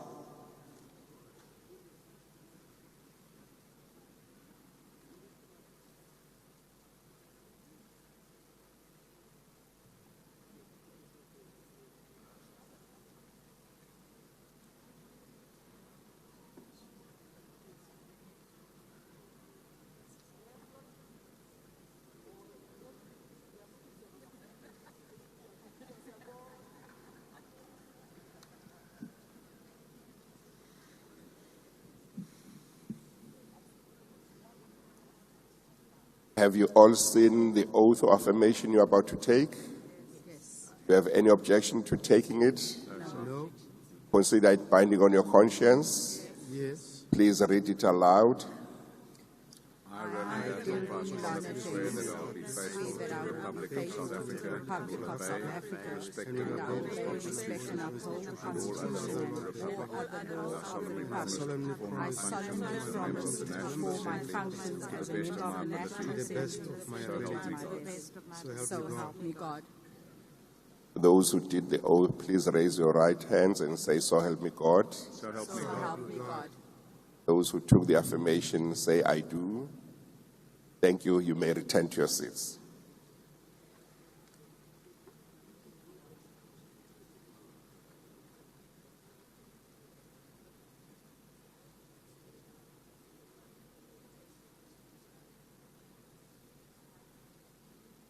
Khanyani Mulapi Soviet Ganga Kabashe Lungi Anet Odlimpi Zuko Pangoni Kusela Lwanjagazi Nobatim Gotes Alvin Duza Njabulo Bega Tabeni Abrams Stella Chembisa Asina Nzwandile Colin Muraka Anna Tandi Alumango Ronalda Shivon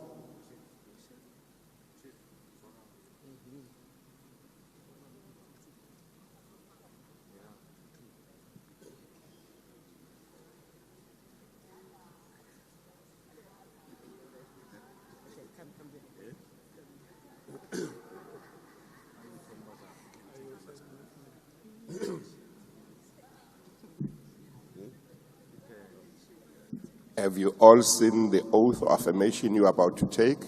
Yes. Do you have any objection to taking it? No. Consider it binding on your conscience? Yes. Please read it aloud. I, Anna Tandi Muraka, swear that I will be faithful to the Republic of South Africa and will obey, respect and uphold the Constitution and all other law of the Republic. I solemnly promise to perform my functions as a member of the National Assembly to the best of my ability. Those who took the oath, please raise your right hands and say, "So help me God." So help me God. Those who took the affirmation, please say, "I do." I do. Thank you. You may return to your seats.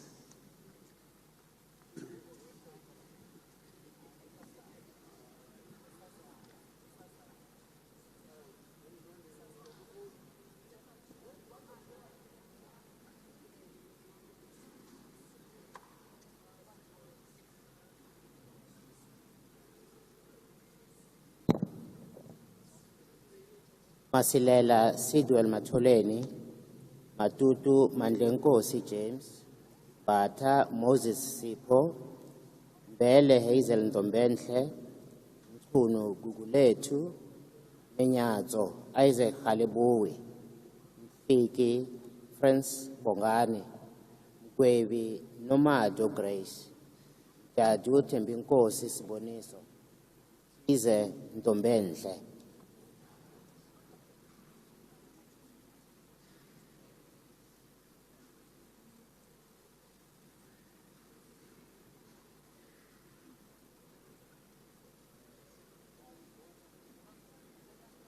Lillian Amelia, Alexandra Wendy Robin, Atkinson Patrick George, Okamp Willem Abraham Stefanus, Bagram Michael.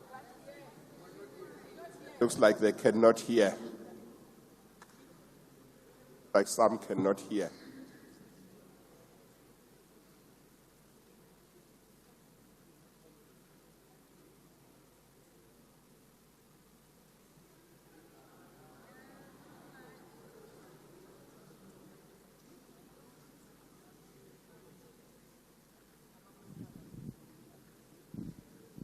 One, two. Maybe you should just read the names again. Abrams, Alexandra Lillian Amelia, Alexandra Wendy Robin, Atkinson Patrick George, Okamp Willem Abraham Stefanus, Bagram Michael, Bapti Edwin Victor, Bateman Andrew Gordon, Bath Edwin McRae, Budlani Chifolelo Katlejo, Bowman Nicole Jane.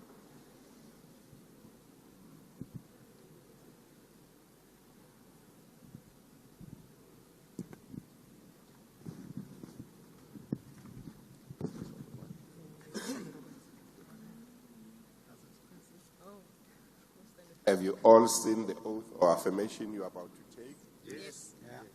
Have any objection to taking it? No. Consider it binding on your conscience? Yes. Read it aloud. I swear that I will be faithful to the Republic of South Africa and will obey, respect, and uphold the Constitution and all other laws of the Republic. I solemnly promise to perform my functions as a member of the National Assembly to the best of my ability. So help me. Those who took the oath, please raise your right hands and say, "So help me God." Those who, yes, go ahead, "So help me God." So help me God. Those who took the affirmation say, "I do." Thank you. You may return to your seats.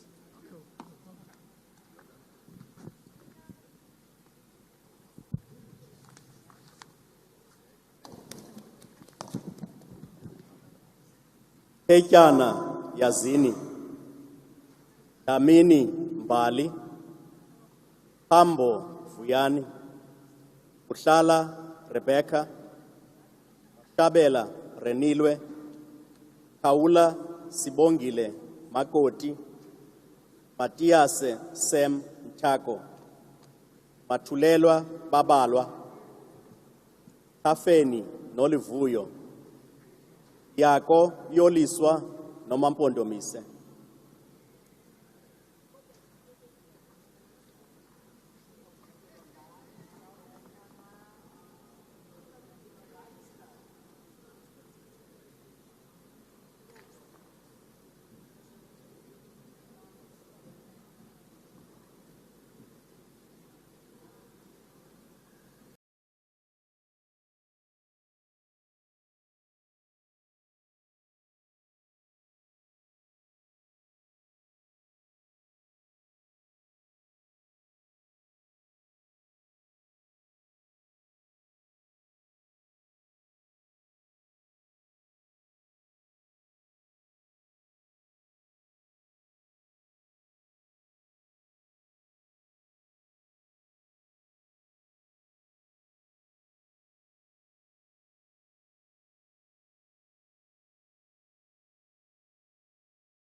Mailula Poppy Raisibe, Kalipi Thengiwe Octavia, Mateus Lee N. Dozi Mbuiseni Quentin, Noluchungu Nondando.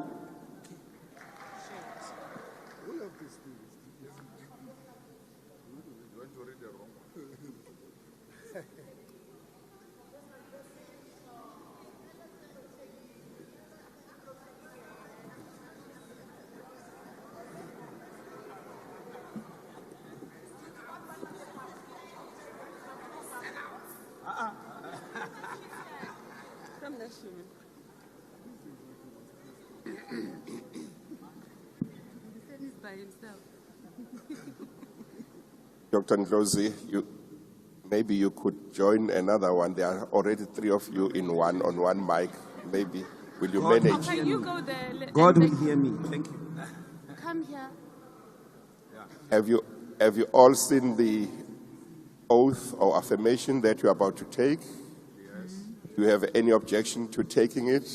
No. Do you have any objection to taking it? No. You consider it binding on your conscience? Yes. Please read it aloud.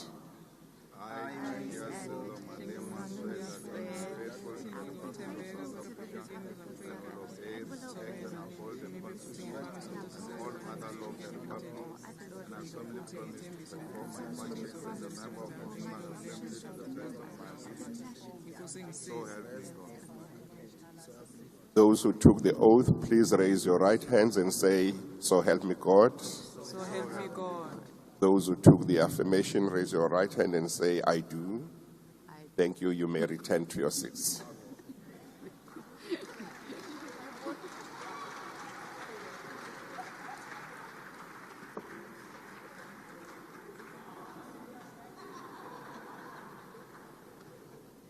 Tetyana Yazini, Damini Mbali, Pambo Vuyani, Kutlala Rebecca, Mashabela Renilwi, Paula Sibongile Makoti, Matthias Sem Mchako, Matulelwa Babalwa, Tafeni Noluvuyo, Yako Yoliswa Nomampondomise.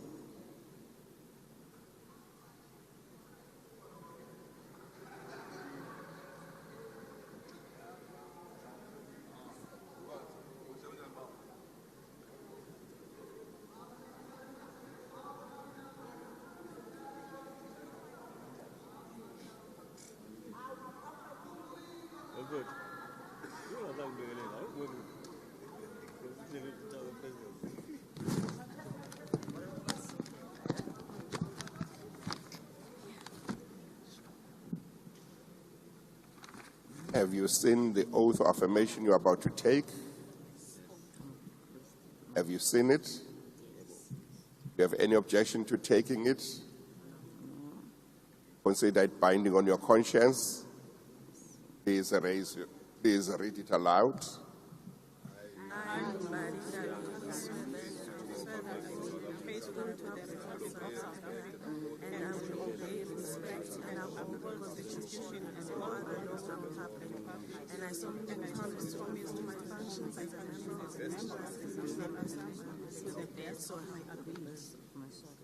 Those who took the oath, please raise your right hand and say, "So help me God."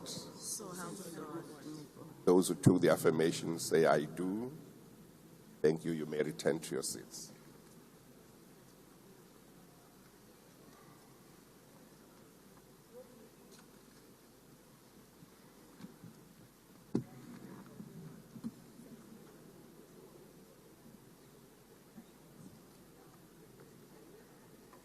Kabane Nobuhle Pamela, Lekwete Molefi David, Zikalala Sihle, Zimande Bonginkosi Emmanuel, Malimaja Christopher Nakampe, Nemadzinga Chavalala Judith, Zina Pumzile Sinclair, Adams Rachel Cecilia, Apiri Muhadi Johanna, Bartlett Martha.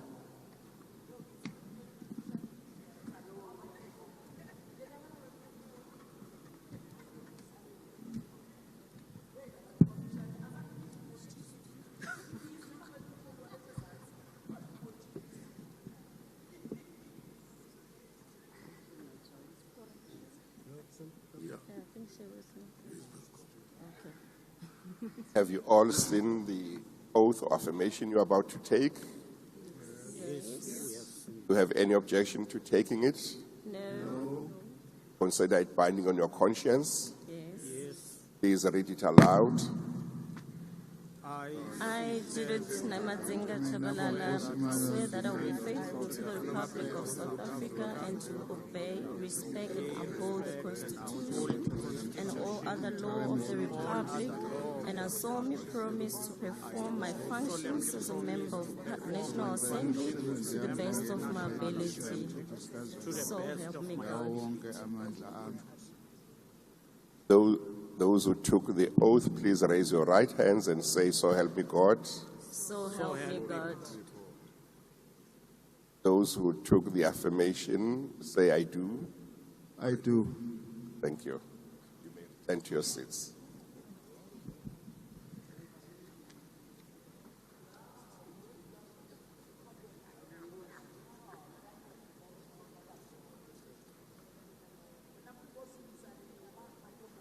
Ila Inswalo Joyce, Dankulu Nkensani Kate, Benz Ngamashe Zolile, Bani Musa Steve, Tauke Tsehufatso Megan, Tute Irald Azano, David Sharon Winona, Yomo Sibongiseni Maxwell, Kale Masifa Kotlara, Ireko Tikeledi Rosemary.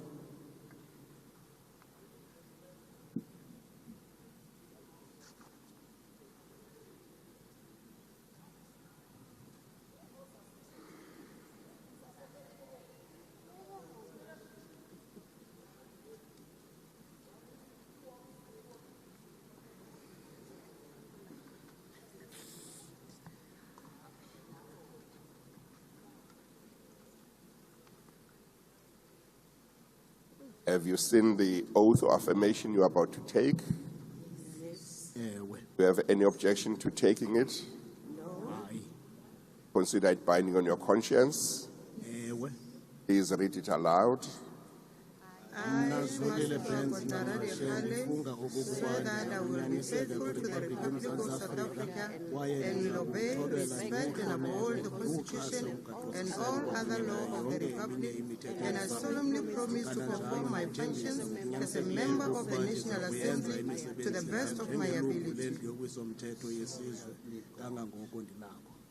Those who did the oath, please raise your right hand and say, "So help me God." So help me God.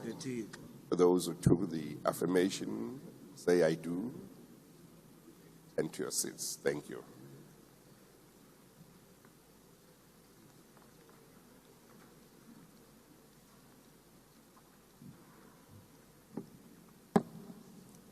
Kiza Siyabonga Percival, Mohotsi Haratu Agnes, Mudli Shun Mugam Ramsemi, Mutaung Hamilton, Mutehwe Citrin Mpo, Mutubatse Mushumi Patrick, Mtetwa Zolake Elijah, Mtweni Nokwethemba Antonio, Muhammad Miriam Bibi, Mwali Sanele Gregory.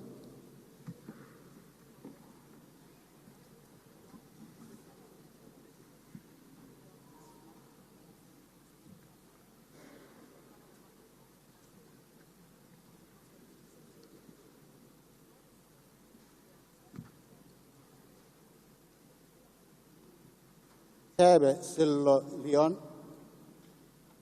Akude Doris Eunice, Elanga Mluleki, Akmo Cameroon Mer, Bunjwa Marianne Lindelo, Prolik Cedric Thomas, Pancho Ngabisa, Na Nomalungelo, Ovana Yanga, Ala Zimasi Mike.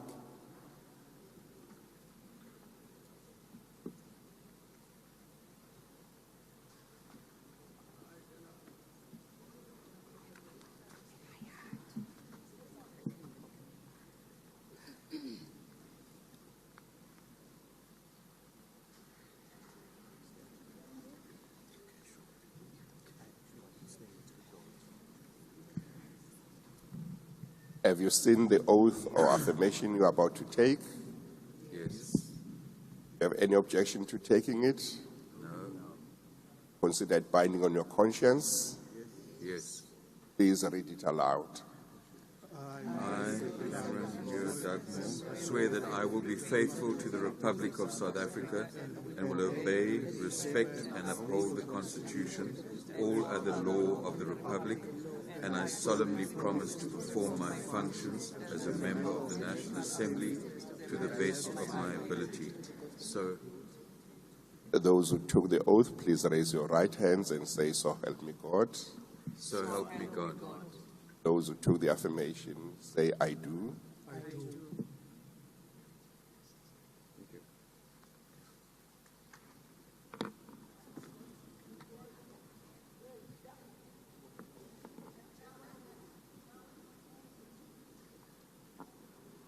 Luthuli Bekizizwe Ndivad, Vandermerwe Liesel Linda, Buthelezi Sibuyiselwe Angela, Kadebe Nhlanhla Mzungezwa, Thole Kethamabala Petros, Maki Busapi Eleanor, Hlongo Nompumelelo Happiness.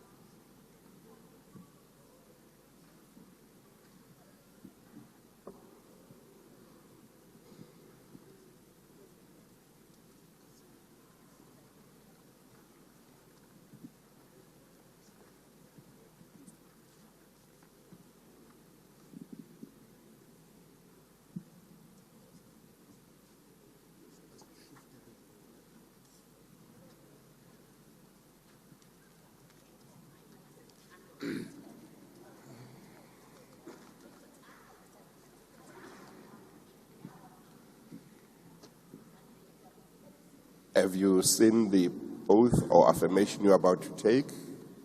Yes. Do you have any objection to taking it? No. Consider it binding on your conscience. Please read it aloud. I, therefore, I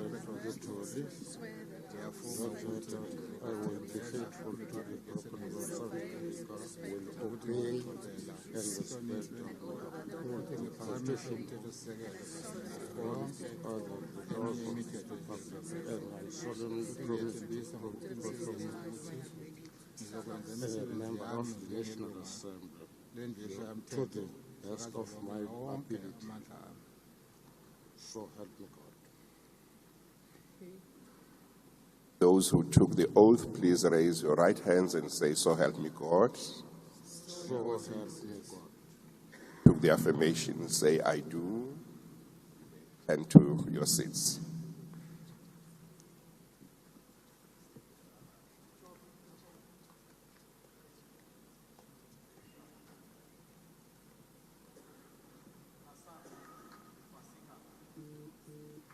Hassan Fasiha, Tongo, Altias Tembile, Hakilwe Peti Botibele, Khabo Khwalantle David, Khumalo Juliet Queen, Kodwa Nediso Good Enough, Bata Andisiwe Nangamso, Letsi Walter Teboho, Itzike Mapaseka Steve Emily, Ikharaba Libuani Ethel,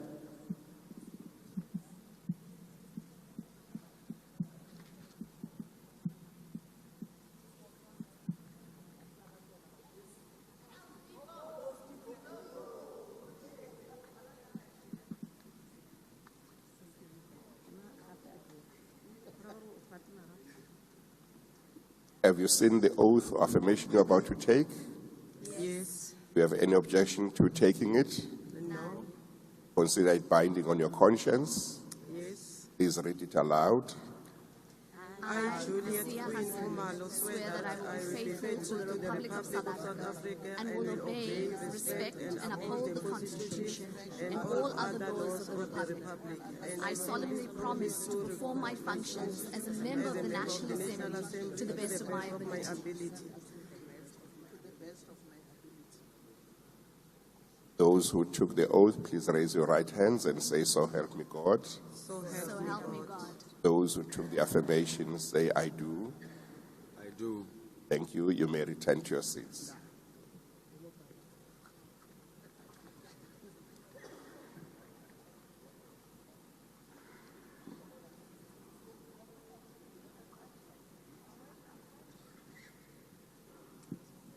Lo, Setukanelo Tsepo David, Lucas Sylvia Elizabeth, Babi Betha Peace, Matuna Ndando, Maeko Selo Meshek, Magagula Togozile Elizabeth, Mahlangu Sipho Samuel, Mahlauli Mikateko Golden, Makasi Nolutando, Mahato Muyahabo Paulina,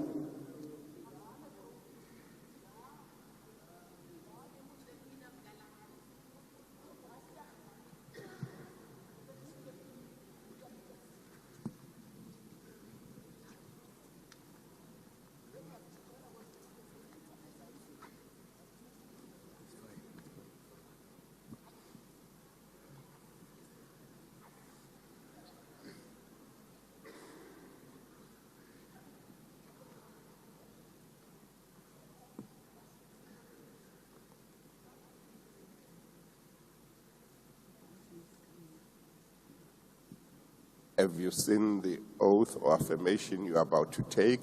Yes. Do you have any objection to taking it? No. Consider it binding on your conscience. Read it aloud. I, Bella Kismatis, swear plechtig trouw aan de Republiek van Zuid-Afrika en dat ik de grondwet en de andere rechten van de Republiek zal gehoorzamen, eerbiedig en onderhou. En ik beloof plechtig of mijn functies als lid van de Nationale Vergadering naar de beste van mijn vermogen uit te voeren. Those who took the oath, please raise your right hands and say, "So help me God." So help my God. Those who took the affirmation, say, "I do." I do. Thank you. The gentleman who came late will have to join the next group, or he hasn't taken the oath properly. Yeah. The secretary will indicate whether I should join the next group or will come later. Okay, all right.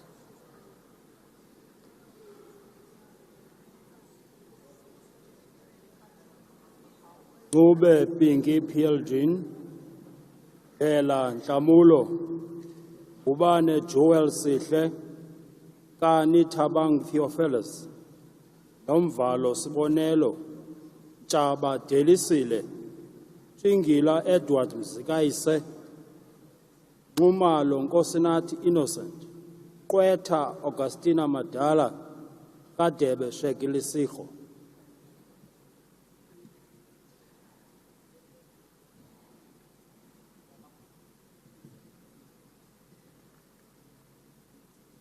Burke Mark John, Cameron Ian, Chance Roger William Tobias, Surgeon, Christian Delmain Chelsea, Christy Catherine Alexandra, Clark Michelle Odette, Cuthbert Matthew John, De Block van Schlettinger Andrew Dirk, De Villiers John Nordia.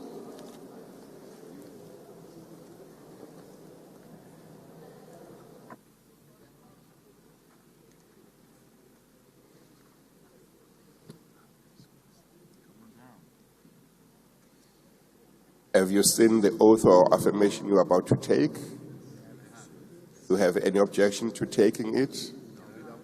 Consider it binding on your conscience. Please read it aloud. faithful to the Republic of South Africa, and will obey, respect, and uphold the Constitution and all other laws of the Republic, and I solemnly promise to perform my functions as a member of the National Assembly to the best of my ability. Thank you. Those who took the oath, please raise your right hands and say, "So help me God." Those who took the affirmation, say, "I do." I do. And to your seats.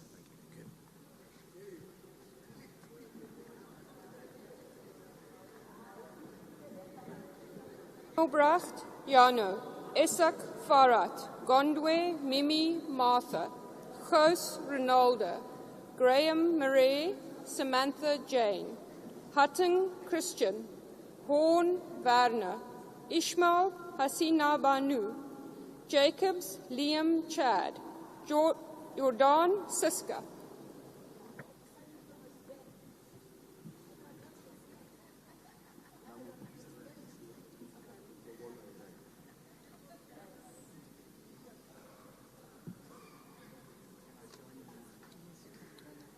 Okay, that's fine. Have you seen the oath or affirmation you're about to take? Do you have any objection to taking it? Do you consider it binding on your conscience? Yes. Please read it aloud.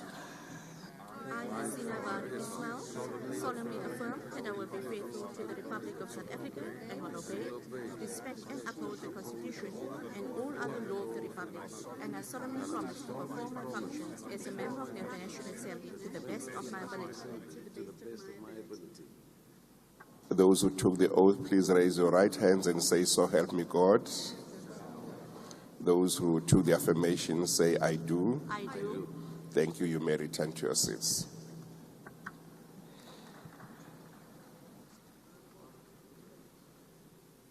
Are Paul Nitter, Kwena Leshonolo Goodwill, Shonyana Konziwe Ntokozo Fortunate, Tembekwayo Suzanne Sophie, House Carl Gelhadas, Dishe Sikolise, Manyi Zwanele, Mohale Tapelo, Lose Mazwi, Shikwambana Mandla.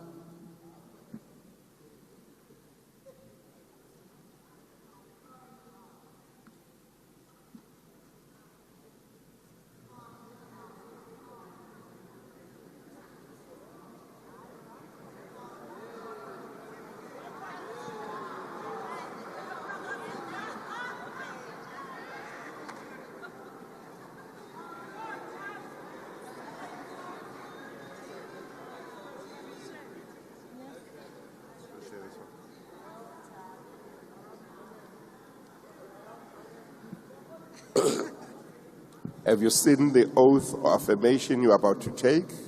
Yes. Do you have any objection to taking it? No. Consider it binding on your conscience. Please read it aloud.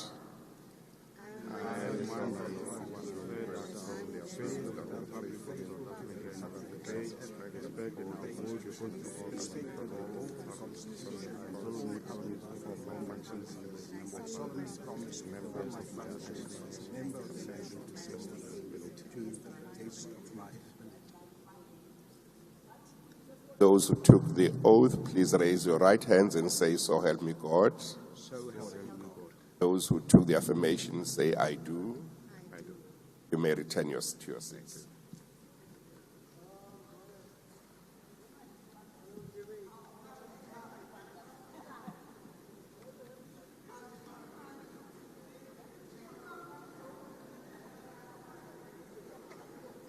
Makubele Lusizo Sharon, Aneli Boyce Makosonke, Ashele Timothy Victor, Matabata Kupu Sandy, Matafa Oscar Masaruna, Ndiyo Inati Miranda, Kunu Tembeka Buyisile, Weba Teliswa, Haule Mahabu Regina, Mkutu Lufefe.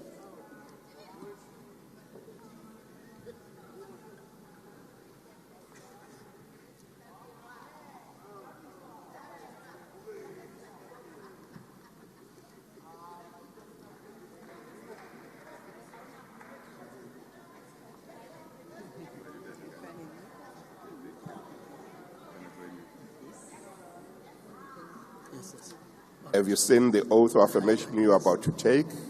Yes. Do you have any objection to taking it? Consider it binding on your conscience. Yes. Please read it aloud. I, swear that I will be faithful to the Republic of South Africa and will obey, respect, and uphold the Constitution and all other laws of the land. And I solemnly promise to perform my functions as a member of the National Assembly to the best of my ability. Those who took the oath, please raise your right hands and say, "So help me God." So help me God. Those who took the affirmation, say, "I do." I do. Thank you. You may return to your seats.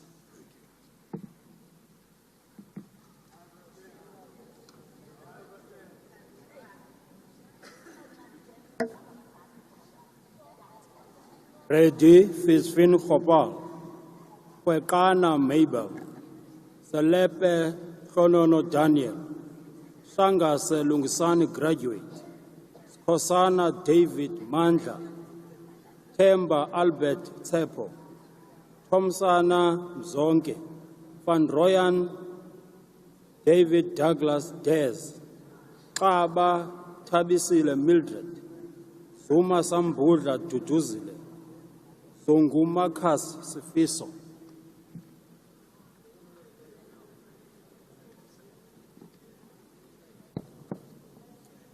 Obisa Ngaba Kabelo,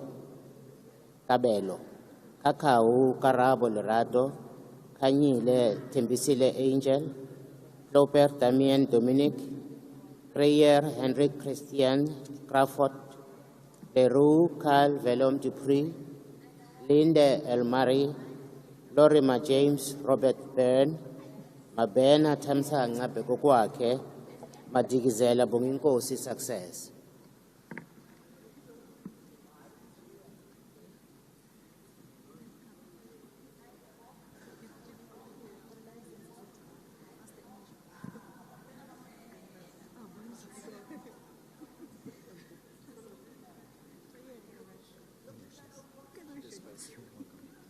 Have you seen the oath of affirmation you're about to take? Yes. Do you have any objection to taking it?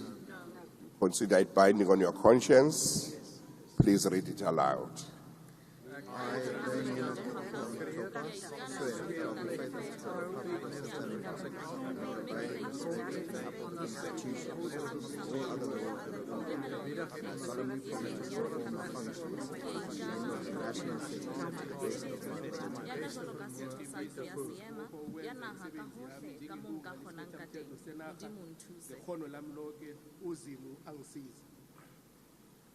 Those who took the oath, please raise your right hands and say, "So help me God."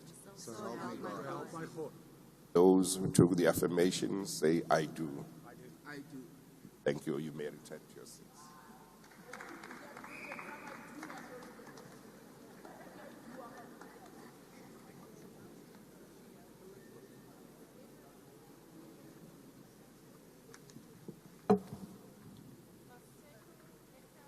Lodi, Mgluli,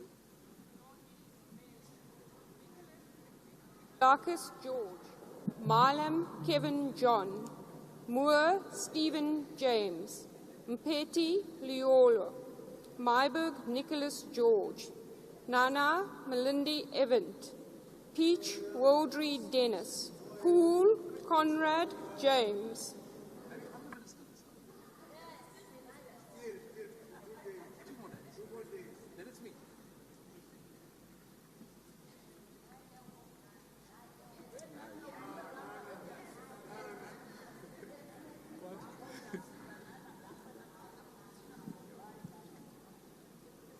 Have you seen the oath or affirmation you're about to take? Do you have any objection to taking it?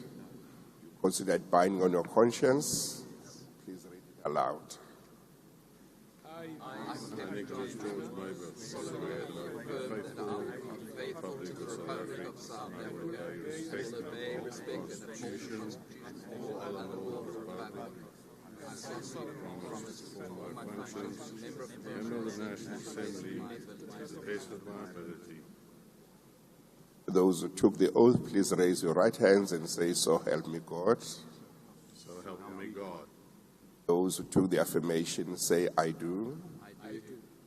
Thank you. Please return to your seats.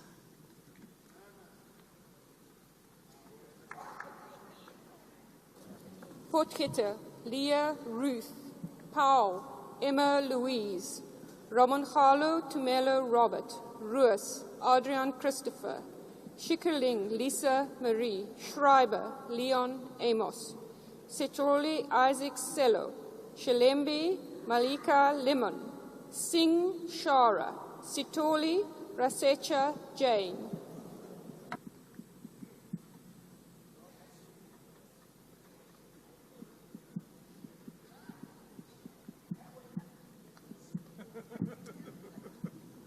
Shall we share?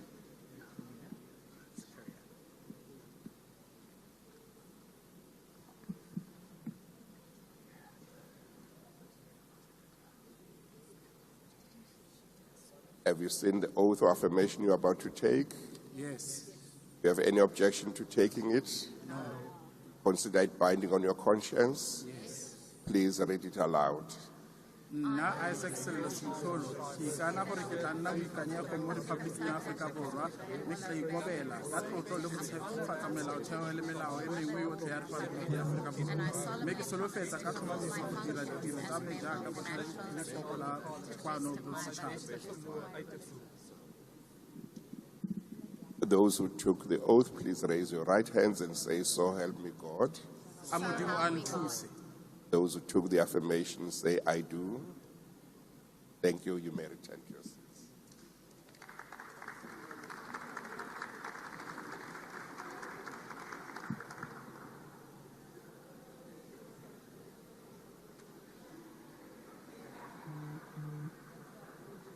Meshwe Kenneth Rasilabi Joseph, Pring Wayne Maxim, Swart Stephen Nicholas, Olomisa Bantu Bonke Harrington, Kwankwa Ngabayomzi Lawrence Saziso, Nontenja Christobel Tandiwe, Zibi Songezo Sipiwo, Ghana Stanford Mahashule, Maimane Musi Aloysius, Webster Nobuntu Lindumusa,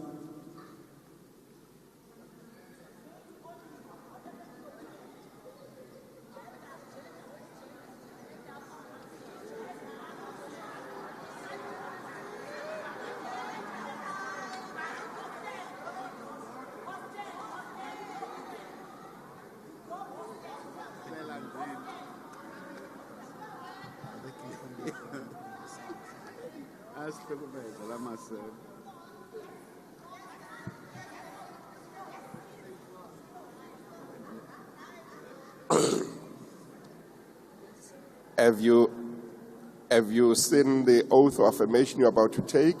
Yes. Do you have any objection to taking it? No. Consider it binding on your conscience? Yes. Please read it aloud. I lie, swear that I will be faithful to the Republic of South Africa and will obey, respect, and uphold the Constitution and all other laws of the Republic, and I solemnly promise to perform my functions as a member of the National Assembly to the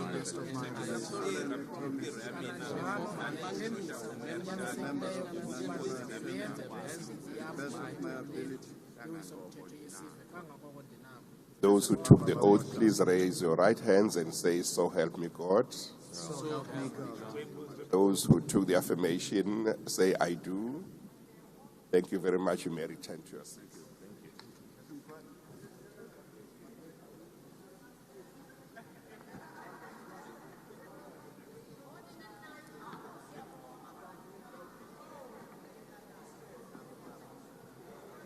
Mulutsane Matsulu Lisbeth, Modise Pia Muleboheng, Muela Muhodu Samuel, Mufukeng Masitsejo Lina, Muhai Seiso Joel, Mukwena Julian Iseleti, Mulwelwe Nonceba Agnes, Murolong Itiseng Kenneth, Mosikatsi Sophia, Khaha Mzoleli.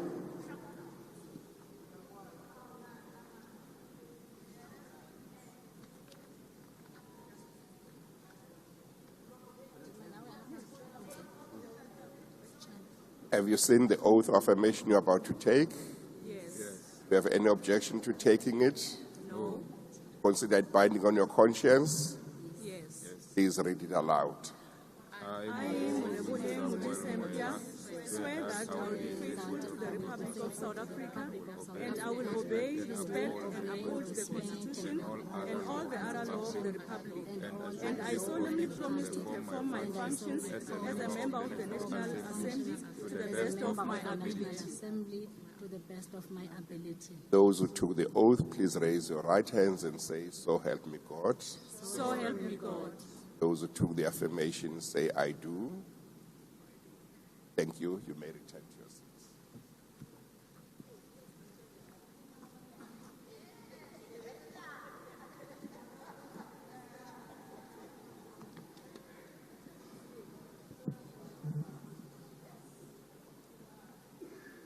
Tolo Nombuso Elizabeth, Nyayi Shilichi Bethwell, Bana Nongosi Queenie, Dalane Nanda Anna, Damase Kumelele, Nila May Helen Elizabeth, Nell Andris Carl, Kopane Dombovuyo Silver Rose, Kosi Nomgqibelo Ethel, Nonsele Ncedisi,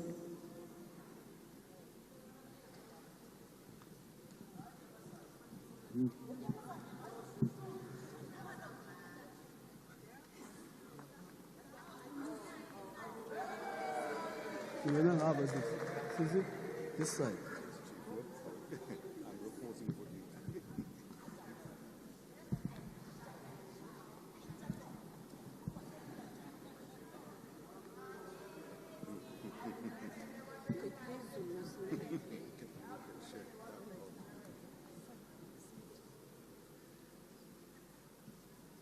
Have you seen the oath of affirmation you're about to take? Yes. Do you have any objection to taking it? No. Consider it binding on your conscience? Yes. Please read it aloud. I, Phumelele Ndamase, swear that I will be faithful to the Republic of South Africa and will obey, respect, and uphold the Constitution and all other laws of the Republic. And I solemnly promise to perform my functions as a member of the National Assembly to the best of my abilities. Thank you. Those who took the oath, please raise your right hands and say, "So help me God." So help me God. Those who took the affirmation, say, "I do." I do. And to your seats.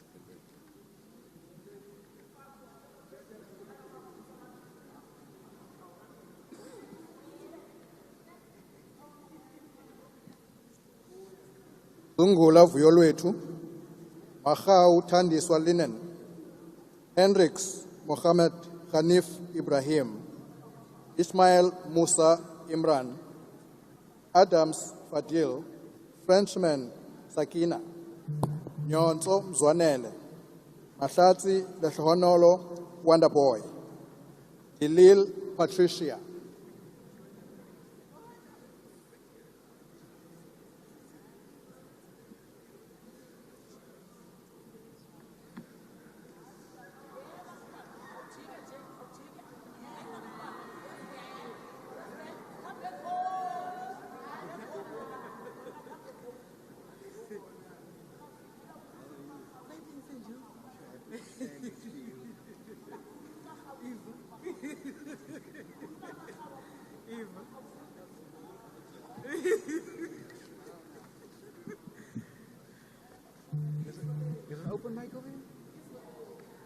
Have you seen the oath of affirmation you're about to take? Yes. Do you have any objection to taking it?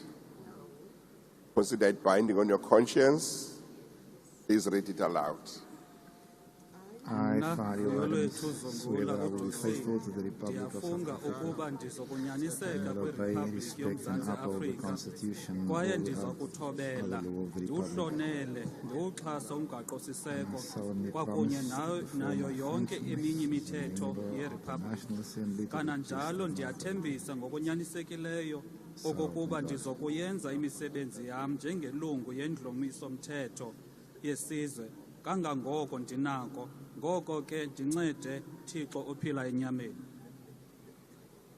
Those who took the oath, please raise your right hands and say, so help me God. So help me God. Those who took the affirmation, say, I do. Thank you. You may return to your seats.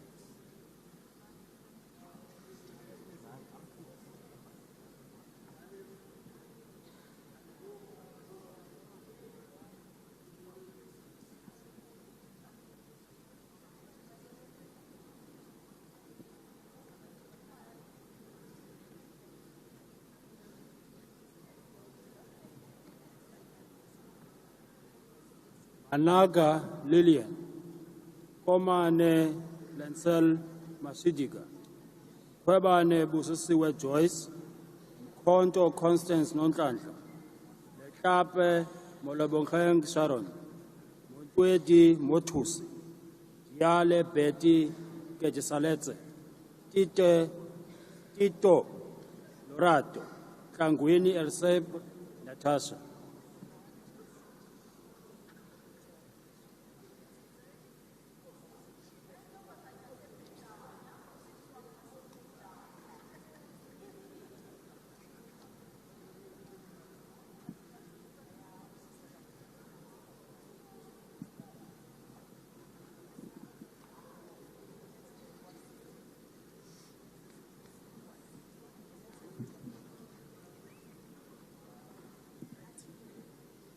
Have you seen the oath or affirmation you're about to take? Yes. You have any objection to taking it? Consider it binding on your conscience? Yes. Allowed. Swear that I will faithful to the Republic and will obey and respect and uphold the Constitution and all other laws of the country, and I solemnly promise to be conscious as a member of the National Assembly to the best of my ability.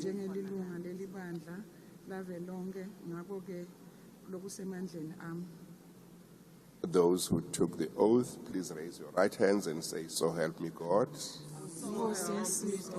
Those who took the affirmation say, I do. Thank you. You may return to your seats.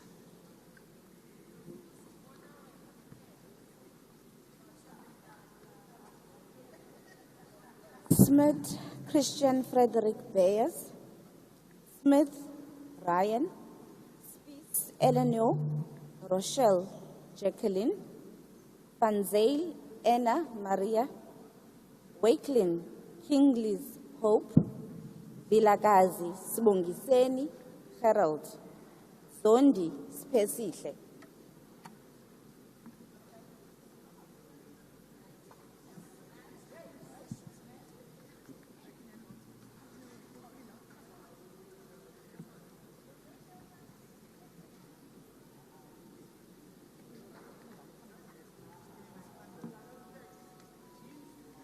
Have you seen the oath you're about, or affirmation you're about to take? Do you have any objection to taking it? No. Do you consider it binding on your conscience? Yes. Please read it aloud. I, Zansi Gerald Vilagazi, swear that I will be faithful to the Republic of South Africa and will obey, respect and uphold the Constitution and all the laws of the Republic, and I solemnly promise to perform my functions as a member of the National Assembly to the best of my ability.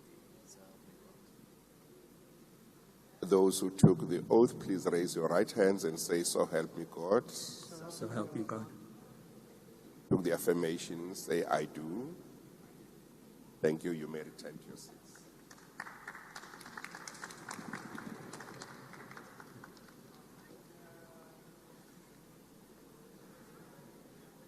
Xola, Ntshali Leona Lindiwe, Phahla Matume Joseph, Phiri Carol Mukhadi, Kholwane Makhalake Leneilwe, Plakis Windy Timotheus David, Ramaila Kia Mutseng Stanley, Molobeng Anthea, Sapo Lindelwa, Seyabi Albert Mamuka.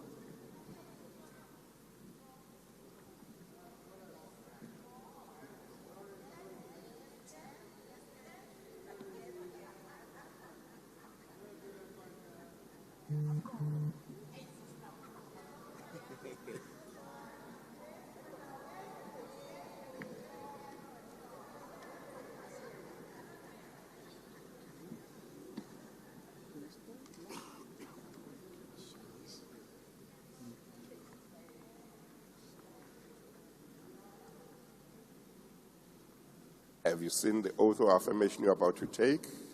Yes. Have any objection to taking it? No. Consider it binding on your conscience? Yes. Please read it aloud. I cannot provide you that I will be faithful to the Republic of South Africa and respect and uphold promise to perform my function as member of the National Assembly to the best of my ability. I solemnly promise to perform my functions as a member of the National Assembly to the best of my ability. To the best of my ability. Those who took the oath, please raise your right hands and say, "So help me God." So help me God. Those who took the affirmation, say, "I do." Thank you. You may return to your seats.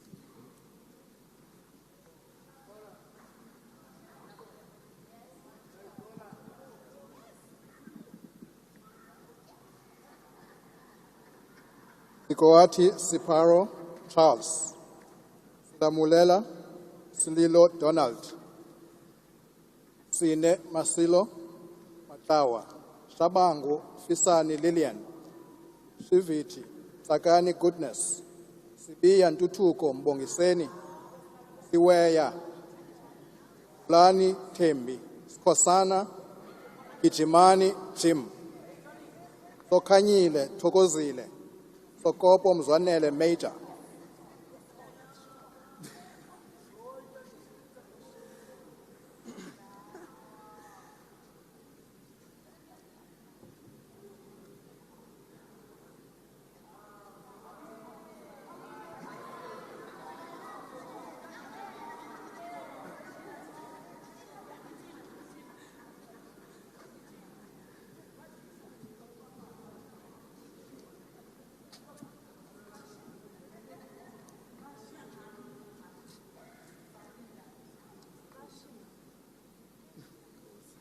Have you seen the oath of affirmation you're about to take?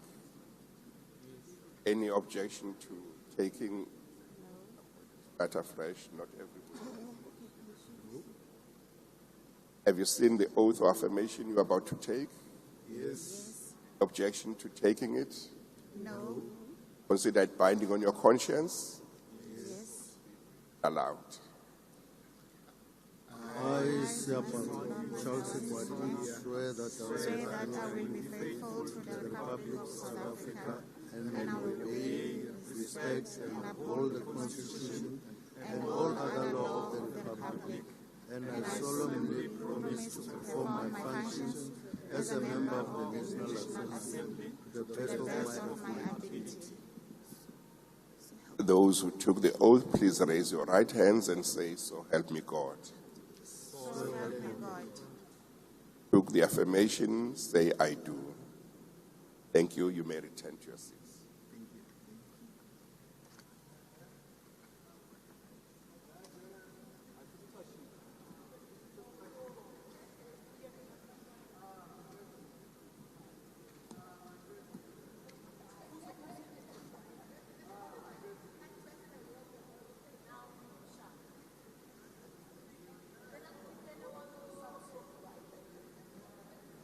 Sompa Masiu, Nombiselo Susan, Soju Mahutsu Magdalene, Subrathi Sheikh Imran, Swartz Bernice, Ikana Gxothiwe Weziwe, Tong Kerileng Christina, Totetsi Noble Chiamo, Xaba Phindisile Pretty, Khayeko Sheila Thembalam.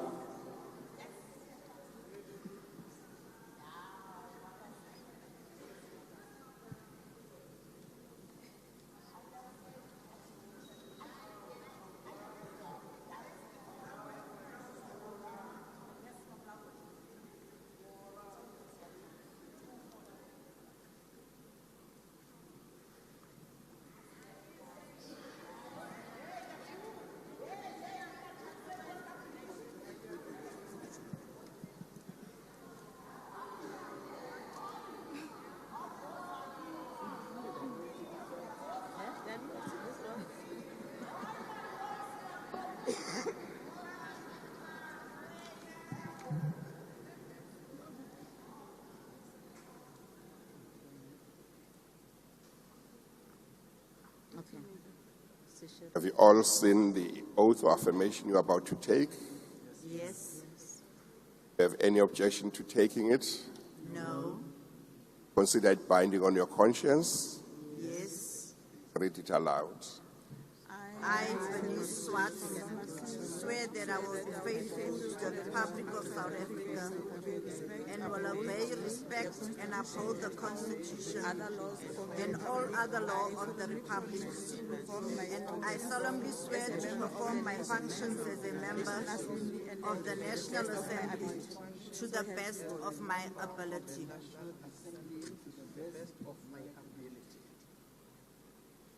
Those who took the oath, please raise your right hands and say, "So help me God." So help me God. Those who took the affirmation, please say, "I do."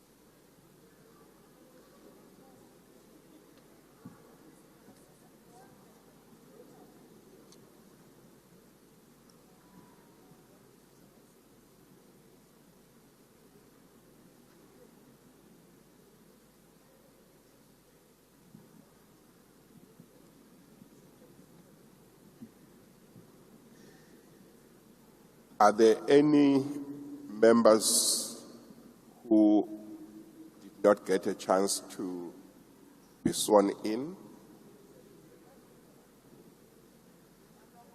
Everybody has been sworn in. We will now proceed at D of the program that relates Chief Justice. Yes.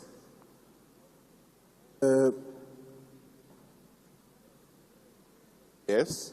Thank you very much. Wanted to request for a 30-minute break to have a caucus before we start with the process of nominating the Speaker and Deputy Speaker. So we are requesting that we should take a 30 minutes break to have a caucus to consolidate the oppositions.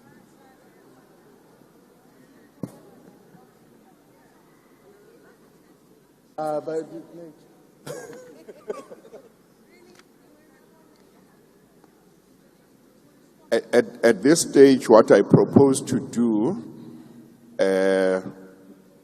Honorable Member, is to read what I need to read, and then once I've finished that, we can then take it from there. So I need to read this first, and then we will look at whether we can have a break or not. The members having been sworn in, We will now proceed to the election of office bearers as envisaged in sections 52(1) and 86(1) of the Constitution. As I indicated earlier on, I have made rules for the conduct of this meeting as contemplated by the Constitution in item 9, schedule 3. Understand that copies of the rules are on your desks. I also, as indicated earlier on, have indicated that I have appointed the following persons to be the returning officers to assist me in the proceedings of these. They are Mr. X. George as returning officer and the following as assistant returning officers. Mr. M. Paso, Ms. T.V. Lyons, Mr. T.R. Malime, Advocate V.P. Ngaleka, Mr. M.H. Plachis, Advocate J. Manyange, Mr. A.T. Nahe, Mr. P. Handik, Advocate A.A. Ephraim, Mr. F.J. Basson, Ms. R. Tinda, Mr. M. Doti, Ms. N.C. Manjezi, Mr. G. Matakane, Advocate N. Mongo, Mr. K.I. Buso, Ms. C.N. Bengu, and Ms. F. Ismail. As I indicated earlier on, they have all taken the oath or affirmation, as the case may be, for such office before me.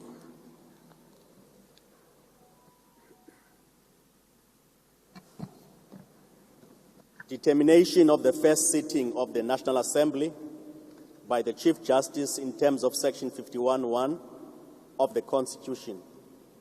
Following upon the declaration of the national and provincial election results by the Independent Electoral Commission on Sunday, 2nd June 2024, I, the undersigned, Raymond Nyamezeli Mlungisi Zondo, Chief Justice of the Republic of South Africa, hereby determine in terms of Section 51, subsection 1 of the Constitution that the first sitting of the National Assembly shall be on Friday, 14 June 2024 at 10 a.m.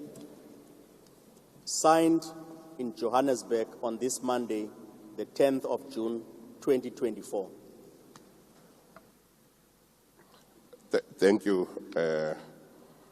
Secretary. The meeting will now proceed to the election of a Speaker of this House. Before I call for nominations, I have to remind members that in terms of the Constitution, each nomination must be submitted on the prescribed form and duly seconded. Furthermore, I have to draw the attention of the members, especially to item 4 of Part A of Schedule 3 of the Constitution, in terms of which there may be no debate.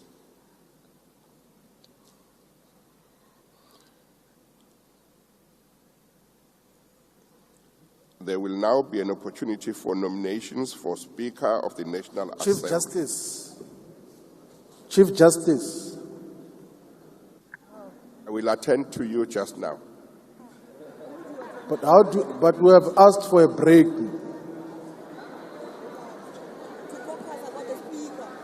It's basic. Can we be given a break to caucus, please?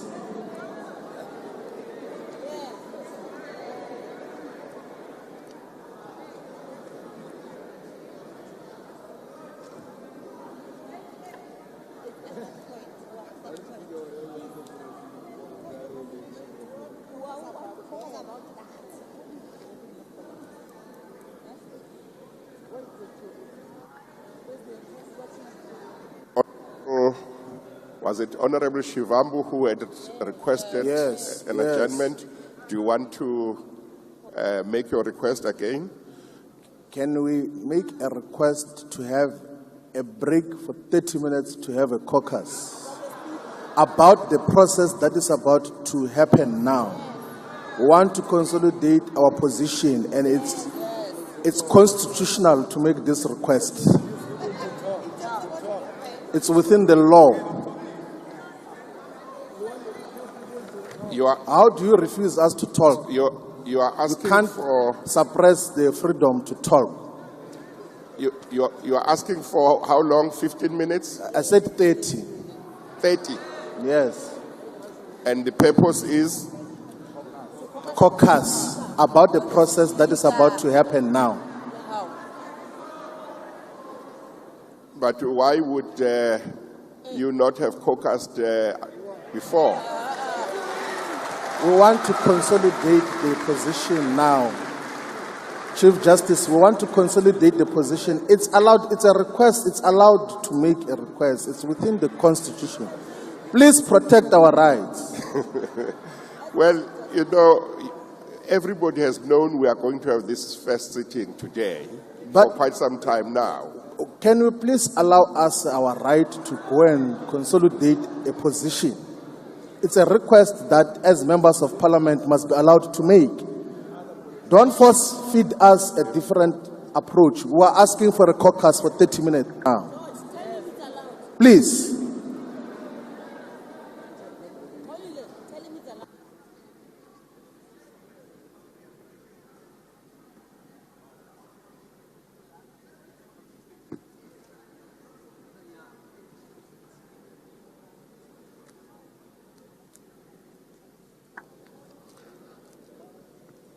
Well, what I'm going to do, I'm going to allow a comfort break. I'm going to allow a comfort break of 15 minutes, and then we are going to return. Secretary, Secretary, Secretary, Secretary, Secretary.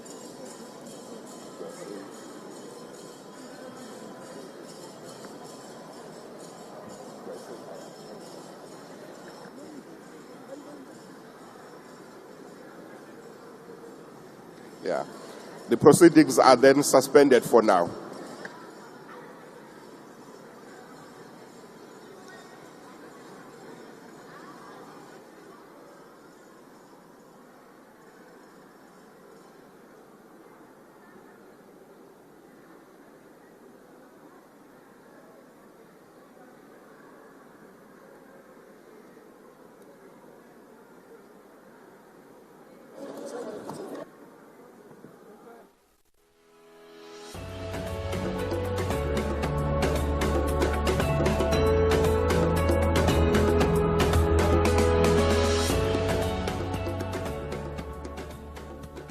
On the election of the new president, His Excellency Cyril Ramaphosa.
Before I call for nominations, I have to remind members that in terms of the Constitution, each nomination must be submitted on the prescribed form and duly seconded.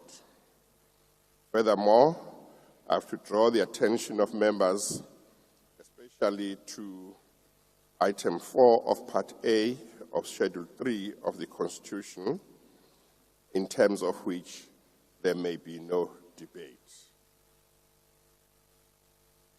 There will now be an opportunity for nominations for Speaker of the National Assembly. Are there any nominations? Yes, Honourable Member. Thank you very much, Honourable Justice.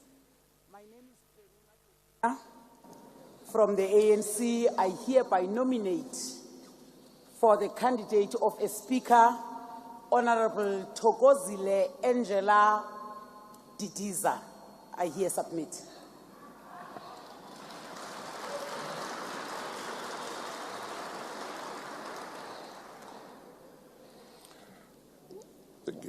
Is there a seconder? There is a seconder there. Yes, go ahead. Thank you very much, Chief Justice. My name is Supra Obakeng Ramueletsi Mahumapir. I stand to second the nomination of the Honorable Angela Thokozile Didiza as the Speaker of the 7th Parliament of the Republic of South Africa. Thank you very much.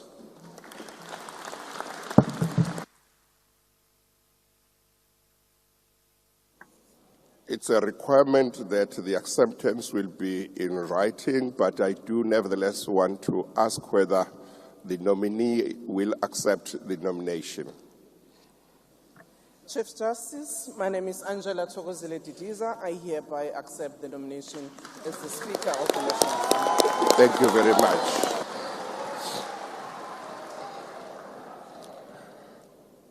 Are there other nominations?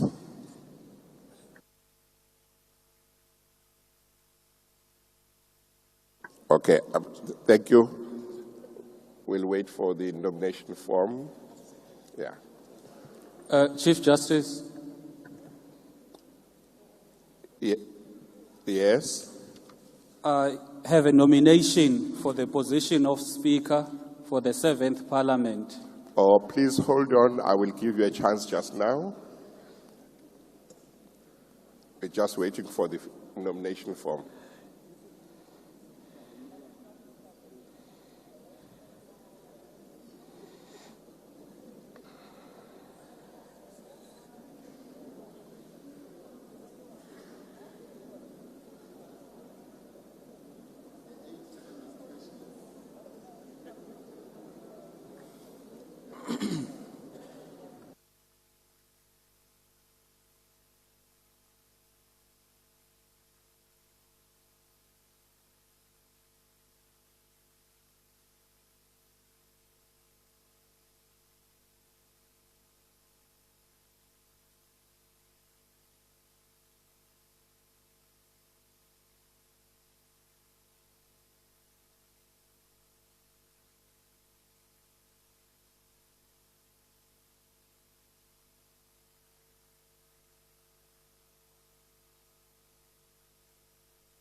Ms. Thokozile Angela Didiza, I have now been finished with the nomination form. May I confirm that the signature below your name on this form is your signature? Chief Justice, I wish to confirm that the signature on the nomination form is mine. Thank you. Thank you. Are there other nominations? Yes, there is. Yes. My name is Vuyolwethu Zongola Udosini. I am nominating Untombo Vuyo Veronica Mente for the position of Speaker. Thank you. Thank you very much.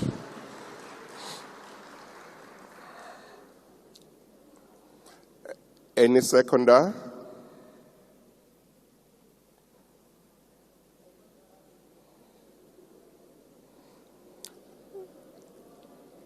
I don't see any hand. Okay. Yes, I recognize the hand. Please, Chief Justice, I support the nomination. Okay. What is the name of the seconder? Yeah. Mention your full names. Bantu bonke Holomisa. Bantu bonke Holomisa. Yes, sir. Oh, I can't see from here. Okay. Thank you. The nominee, do you accept the nomination? Chief Justice, igama lam nguNtombo Vuyo Veronica Mente, ndiyayamkela nomination yokuba nguSpeaker. Thank you very much. We'll now wait for the form.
The form for the nomination of Ms. Veronica Mente has been handed up to me, but the person reflected as the second proposer or seconder is not the one who seconded, namely General Bantu Holomisa.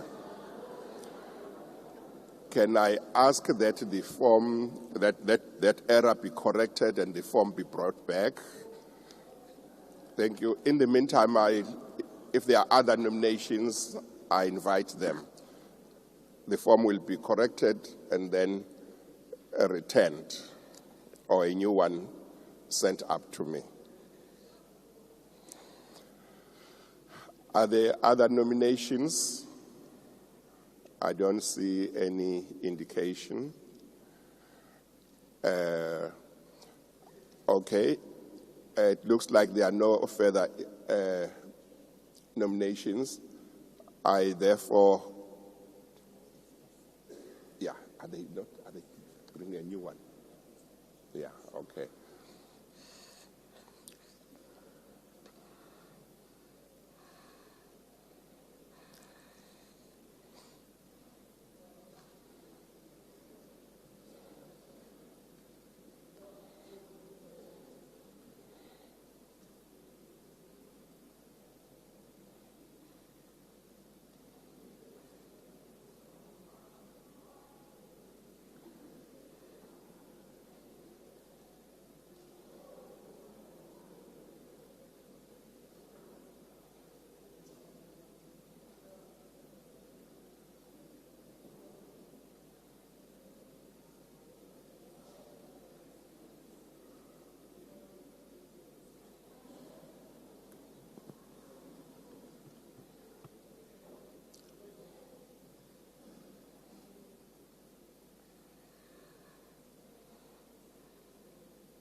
we are just waiting for this form to be finalized.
I just want to remind members that the nomination form reflects that the first proposer and the second proposer should put in not just their names, but also their signatures.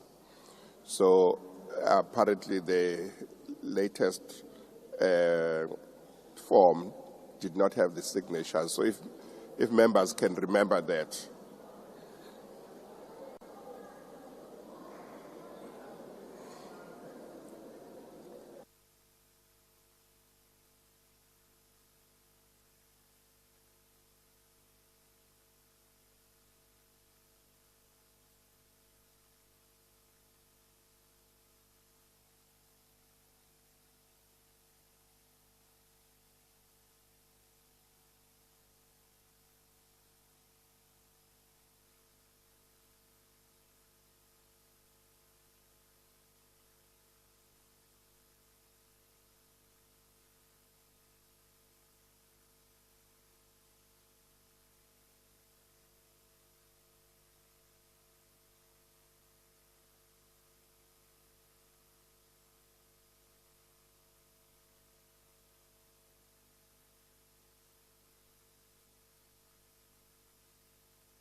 There are two members of the National Assembly who have been nominated, and their nominations are valid.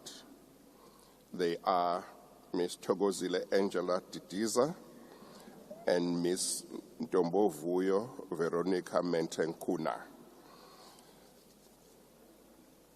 Since more than one candidate has been nominated, a secret ballot will take place in terms of Item 6 of Part A of Schedule 3 of the Constitution. I therefore now suspend the proceedings to allow the returning officer to prepare ballot papers. We shall resume the proceedings when the bells are rung.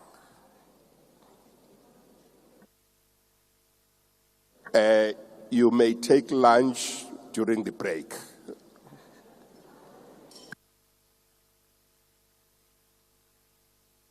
The proceedings are suspended.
Welcome back, and you are still watching the live broadcast of Parliament.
My fellow citizens, today, the 14th of June, 2024, will go down in the annals of history as the start of a new chapter for our beloved country. It is my privilege to report to you that after 2 weeks of thorough negotiations that only concluded after today's sitting of Parliament had already started, the DA has reached agreement on the statement of intent for the formation of a government of national unity. Following the signing of this document by the leaders of the respective parties involved, including the DA, the IFP, and the ANC, the DA will now enter national government, as well as provincial government, in the provinces of Gauteng and KwaZulu-Natal. The statement that emerges from the past 2 weeks of intense but very mature negotiations charts a new course for our nation.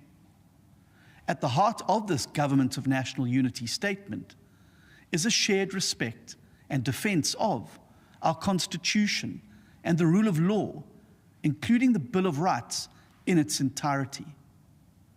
It is a document that is realistic about the need for mechanisms to deal with the disagreements that will inevitably arise in a multi-party government, adopting the threshold of sufficient consensus that served our country well during the CODESA negotiations.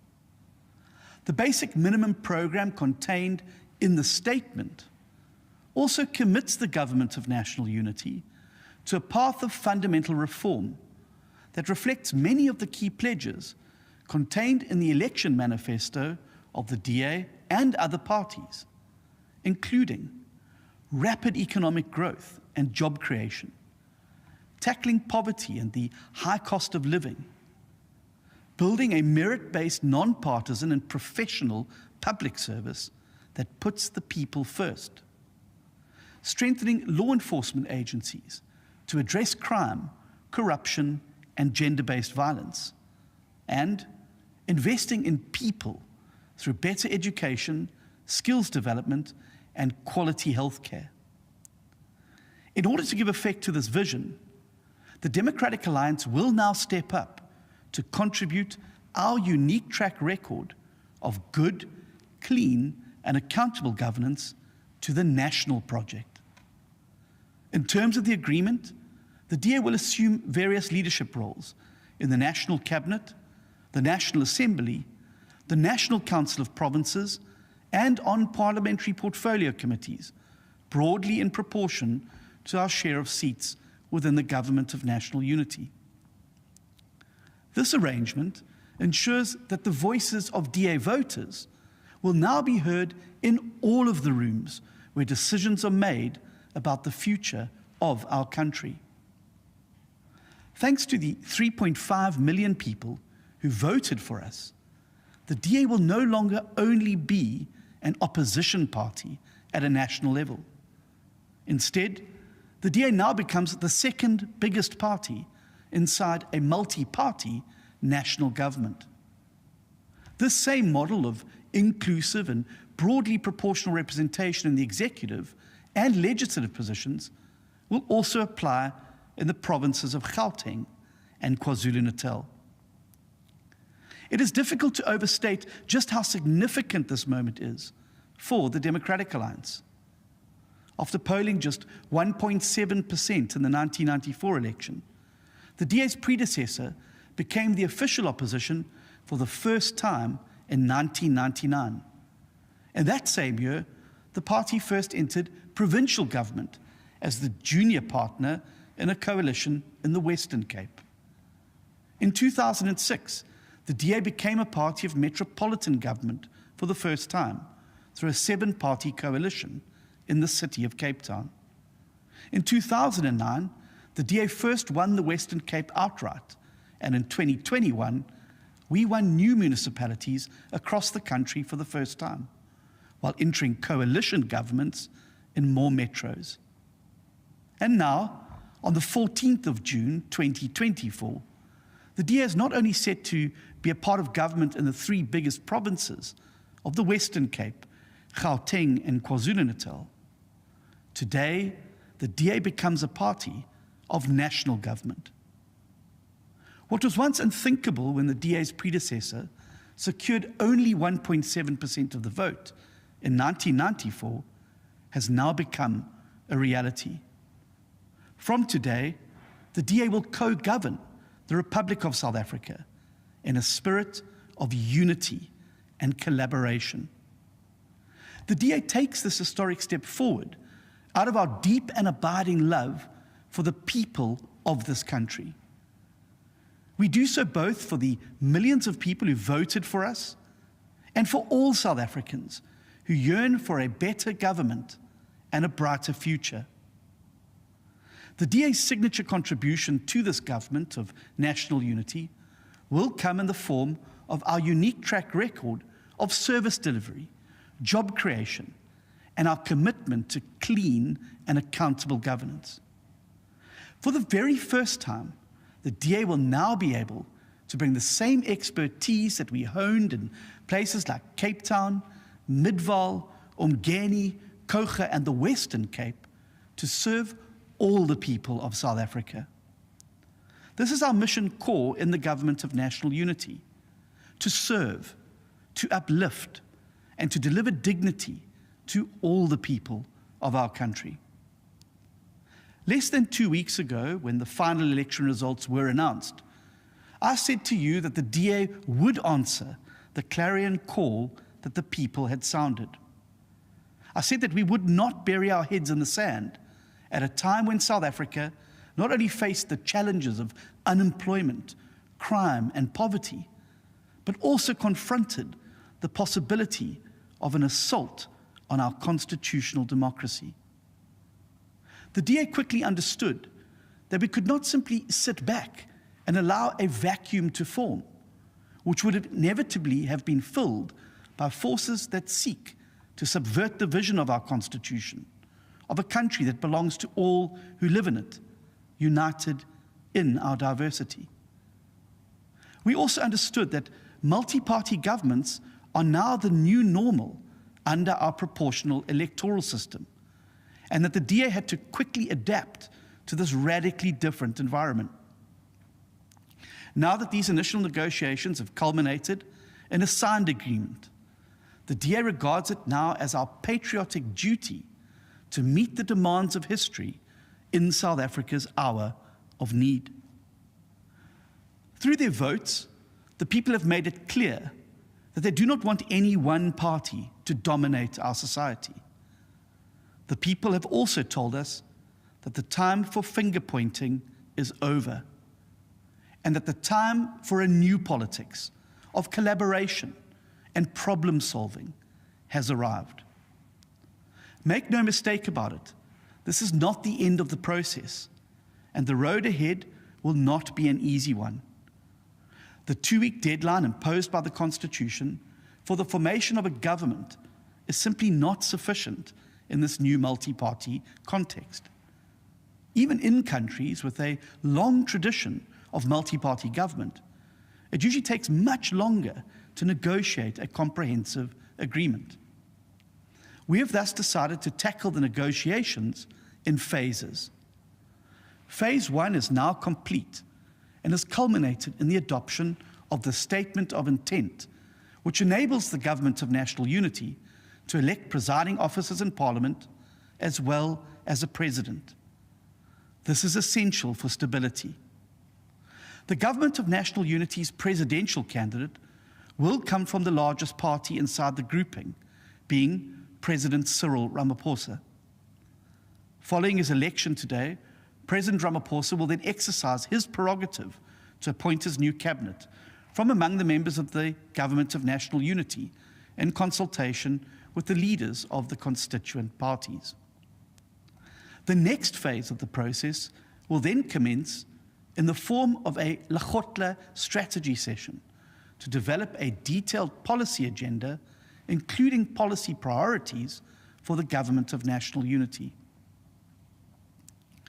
Even as this marks a hopeful and historic moment for our country, it is important that we are honest with each other about the scale of the challenges that lie ahead. South Africa has the highest unemployment rates in the world.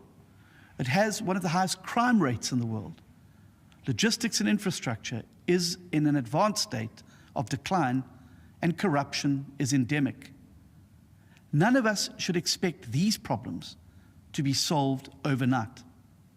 It will take years of sustained hard work, perseverance, maturity, and cooperation across all sectors of society to get our country back on track. But the DA will be there with you, the people of South Africa, for every step along the way of this new journey. We are committed to contributing in any and all ways that we can to rescue South Africa from the path of decline and to ensure that this new chapter is the best one yet for our nation. Even as we acknowledge that the road ahead will be difficult, we also know that today South Africa is a better country than it was yesterday. For the first time since 1994, we have embarked on a peaceful and democratic transfer of power to a new government that will be different from the previous one. Our democracy is maturing, and while it faces serious threats, the formation of the Government of National Unity puts us on a path to full democratic consolidation.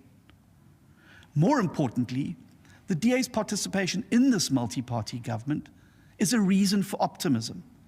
As ordinary citizens, workers, business people, and international investors look forward to us contributing our skills in the quest to build South Africa.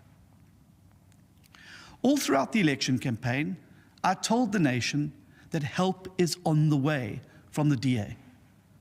That is a pledge I intend to keep, as demonstrated by our commitment to the Government of National Unity.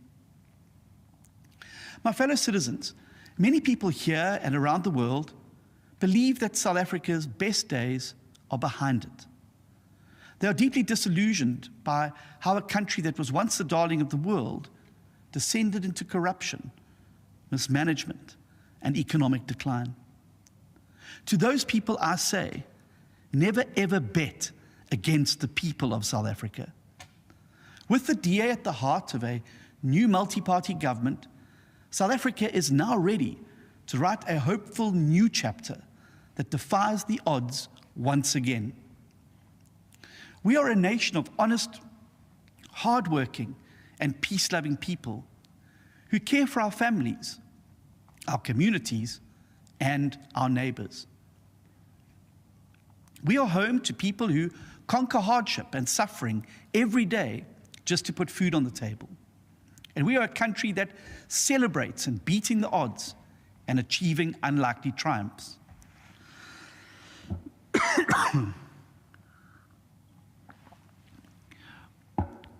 From the spring of our great diversity flows a river of humanity that can quench the thirst we all share for freedom, for prosperity, and for a country we can all be proud of. My fellow citizens, we have done it before, and I know that together we can now do it again. God bless you, and God bless South Africa. Thank you.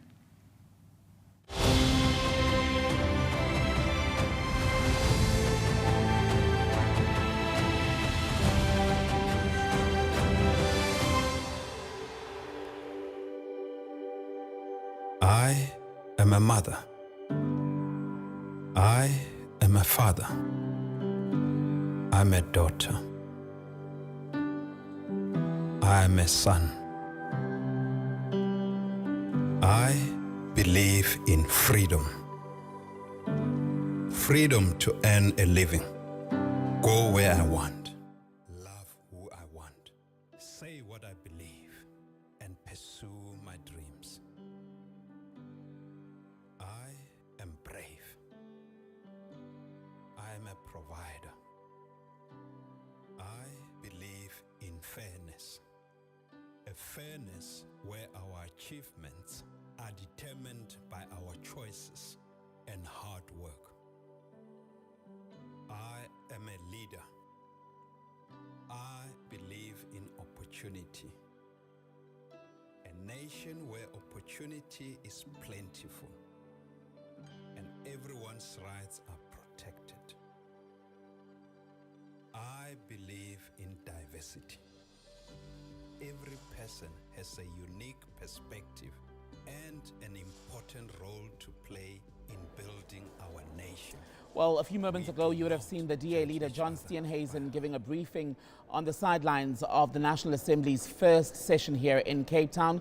It's a big day for the Democratic Alliance because as things stand, it is now official. John Steenhuisen has confirmed that they've signed an agreement with the ANC to co-govern the country. Now, this will see the DA for the first time taking part in governance at a national level. Steenhuisen also making it clear that it's a big moment for the party because not only will they be part of a national government, but the DA is looking to become part of governments in the Western Cape, where it's governed for quite a while. It will also form part of the government in Gauteng, again with the ANC, we expect, and similarly in KwaZulu-Natal. He says South Africans have made it clear what they want, and the DA has basically stepped up because it could not allow a vacuum to be filled by people who don't have the best interests of our democracy at heart. Let's bring in political analyst Sanusha Naidu, who's with me here at the Cape Town International Convention Centre. Sanusha, we had waited, and now John Steenhuisen has told us what's been agreed. It will be fleshed out in phases, the first being the election today then of a speaker, Deputy Speaker of the National Assembly, and ultimately the country's president, which he's confirmed, will be Cyril Ramaphosa, according to their voting bloc. What else does this agreement actually say? Well, one of the key things, I think, why it took so long for them to actually sign this agreement, and we saw this whole kind of frenzy in the morning, was really around this, this kind of consensus, concessional consensus or limited consensus that they're talking about. Because that also comes back to whether you can actually achieve full consensus on decisions in government. And according to this statement that we've seen now, that kind of consensus is really based on the idea that if any of the parties within the GNU, my understanding is, if there's a bit of disagreement or discord, 60% of them can actually come together around this kind of concessional consensus. Now that makes it very interesting because we have to go back to Parliament, and we've been emphasizing the point that Parliament is a game changer in this election. And I don't know how much more we can emphasize that. Let's flesh that out actually for people who may be wondering what's going to happen, because nationally we've not been here since that national unity government of 1994. The circumstances were different. What does this then, what's this going to look like, and how do we make it work? Exactly. So, you know, everybody's used a lot of terms in the last few weeks. We have a whole lexicon of terminology that we need to unpack. And one of the key terms that have been constantly used is uncharted territory. And so this makes it very interesting because, again, you know, if you listen to Mr. Steenhuisen, he says the first phase was to get to this point. Right, and they got here in terms of these office and of course the co-governing arrangement that will include all of the parties that are part of this statement of intent that the ANC had circulated to their political partners in this GNU. The second thing now is the policy, and that is really the how. How do you, where do you find your traction? Where do you find your lines of consensus around issues? And does say today that, in fact, the fact that constitutionally they've only got about 14 days to form a government in this country under normal circumstances is not most ideal, right, to what they've now gone into, this national unity setup where they come from different perspectives but are agreeing to come together now and build together. And it's quite interesting when you listen to the tone. I mean, this is John Steenhuisen. When you listen to him before the election, he was very combatant. I mean, everything that came out of the DA's campaign, and perhaps even all political parties' campaign, was very aggressive, very vitriolic, very kind of, we're going to stick it to you kind of approach. Now you're seeing whether or not this tone is conciliatory and whether this tone is about how do we work together. But one of the other things he said in this briefing that he did now was the second phase also comprises of this cabinet Lekgotla. So that means once we go through, and we don't know how long we're going to go here in getting the Speaker of the National Assembly elected and Deputy Speaker and then of course the President, once that happens, you have an inauguration 5 days within the election of the President, which will roughly be next Wednesday. And it will be not the big grand affair that will accompany the big grand coalition of the GNU. It will actually be in Union Buildings in the amphitheatre, I'm hearing. But what's going to be important is that... very scaled down. Yeah, and it'll probably be a very kind of... I wouldn't say sedate, it's a moment for us in our historical context, but I think it will be a very, what you call this, a sobering affair of where we've come from. It goes back to what Mbalula was saying last week, in fact, after it became clear that the ANC had suffered its worst election performance in a general election, that is, where he was saying they're not celebrating, even at the Tuli House, when they gathered the volunteers to thank them, that was not a celebration. So is there anything to celebrate? I think it is something historic, but we're so overwhelmed and we're overshadowed by what this GNU is. Is it going to be a coalition on super steroids? What is it going to look like? Who is going to be there? Is it a coalition? Is it a grand coalition more than it is a GNU, for or instance? is it, as some analysts have called it, I think it is Susan Boyson calls it a partial coalition, or a government of partial unity, whatever. So I think the point here is that after this is the real now, the second, third phases of this GNU. And I think the second phase is really around this idea of how do you first get your cabinet together, have the cabinet Lekgotla, and then remember you've got to have this opening of parliament. Formally, not today it's the swearing in of the MPs, it's the first sitting, but it's the opening address to once you have established that cabinet. And I want to give some context to the pictures that we're showing now. This is Hall 2 here at the Cape Town International Convention Centre. What you're seeing is the venue where in a few minutes at around 2 o'clock the MPs are going to reconvene, because we're still waiting for the election of a Speaker of the National Assembly. The nomination there is between Thoko Didiza from the ANC, also Veronica Mente from the EFF, whose name has been put forward. One of the names floating about as far as a potential candidate for the role of Deputy National Assembly Speaker is the DA's Anli Lotreat. That would no longer be surprising given what we know about this government of national unity, which at this very early stage there's been an agreement, formalized agreement, between the Democratic Alliance and the ANC. Now together, they would go beyond the 60% threshold as far as votes that they received. Some of the other parties that we're looking forward to seeing here, in fact, their first year in Parliament include Action SA, that's Herman Mashaba's party. He himself is not going to come to Parliament, but Zansi has made it, not a big presence in the National Assembly, but they do have seats nonetheless. And one of the people they've got with them here is Makashule Ghana. He was previously with the DA, so he brings experience. Yes, he comes with a new party, but he has been in the chambers before. So when we come back then, what's going to happen is the election of the Speaker, and then the big one later this afternoon, the election of a President. John Steenhuisen confirming that it will be from the GNU, the candidate from the biggest party, which is the ANC, i.e. Cyril Ramaphosa, will again be put forward. So all of that is just to give you an idea of what is going to happen over the coming hours. Look further down, next time, or next week this time, there will have been the inauguration of the President. That's set for Wednesday. And I referenced Makashule Ghana earlier from Zansi. He's with me now here at the CTICC. Makashule, you're not a newcomer to Parliament, but you're back on a new ticket. Does it feel different? It does feel different.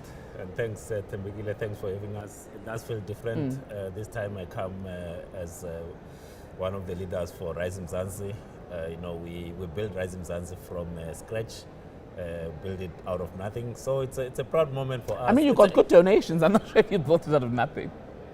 We started it with very few people. At the end of the day, what counts, it's the number of people that vote for us. And myself sitting here as a chief organizer, I'm quite happy with the South Africans who have voted for us.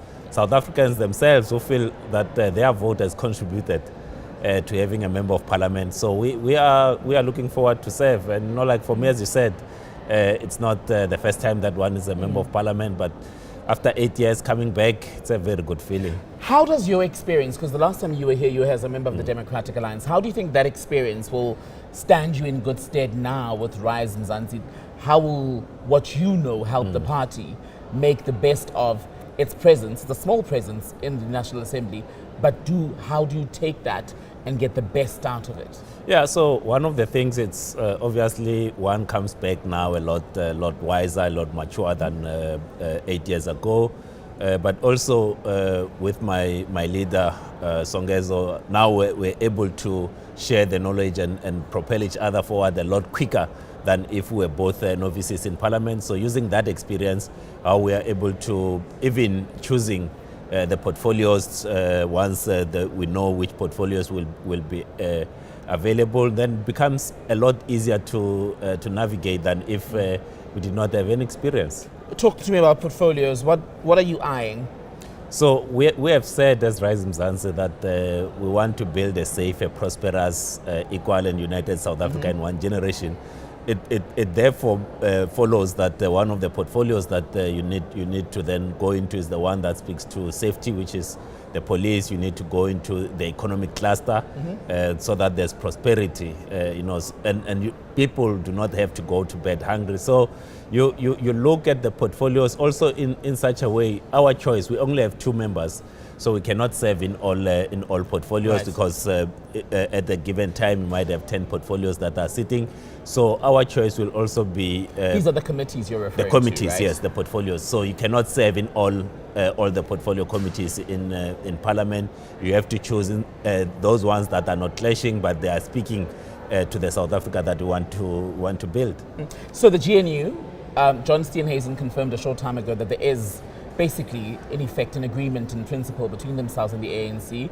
Phase 1 is where we are, where they're going today to work together on the election of a Speaker of the National Assembly, a Deputy Speaker, and indeed later this afternoon, the election of a President. What is Rise and Zansi's position on the votes today? So what we have said was that, at least insofar as the President is concerned, that I think it's only fair that the party that received the most vote be given the opportunity to form the government. So that will be the ANC in that regard. So you will vote for Cyril Ramaphosa this afternoon? That we have said so. We have said so. Our leader has said so. But equally, we have said that it's not our desire that the Speaker of Parliament must come from the same party where the leader of the executive comes from. And we have said this very much clear.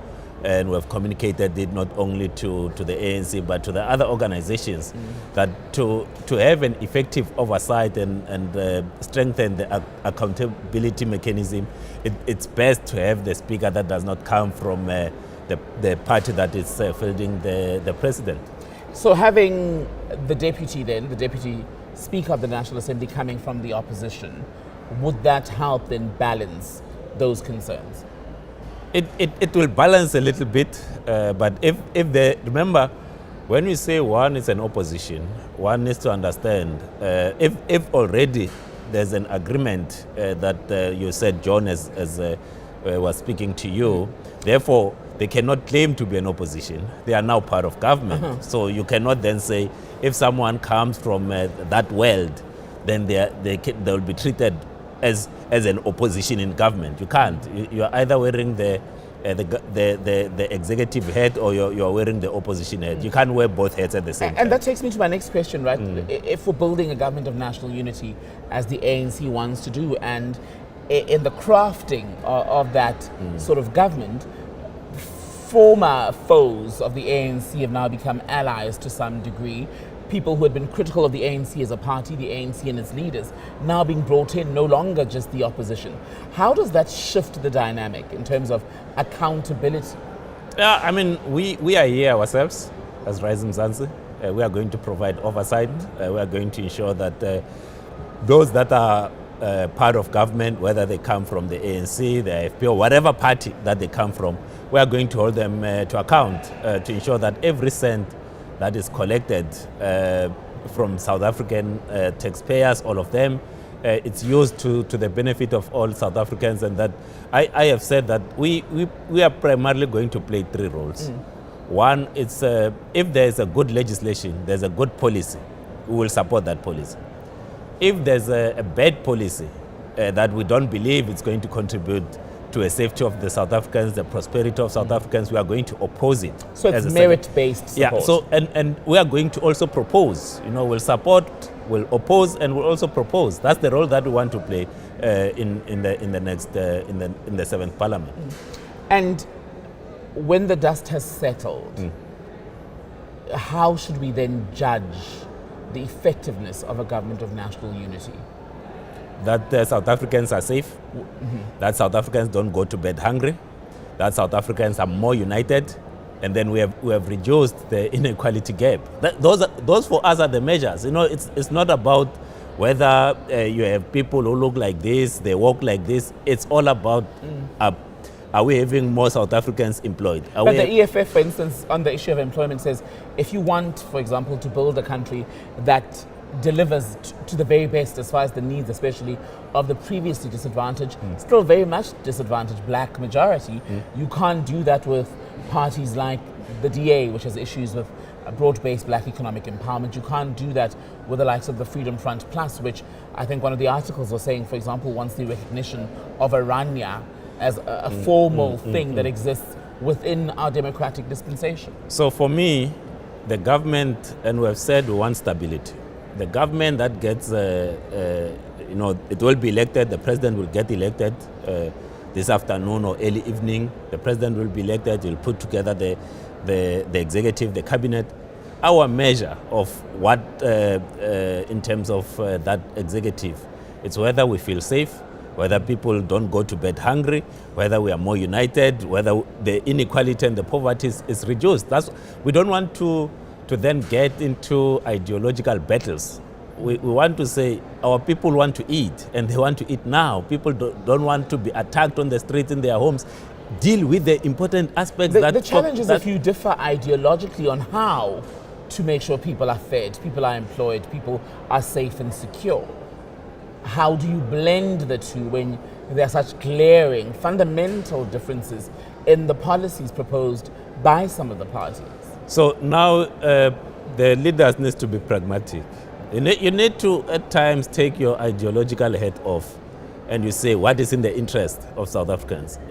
We are not asking for more, for something that cannot be done. We are saying, no, we need to be safe.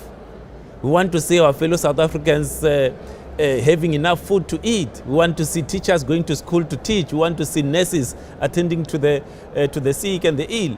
Is that too much to ask? Does that need to, whether you're wearing a blue hat, a red hat, whatever hat you're wearing, please make sure that you work for all South Africans. Are you disappointed the EFF won't be part of the GNU? Why? I'm not a member of the EFF. Why would I be disappointed? I'm not a member of the EFF.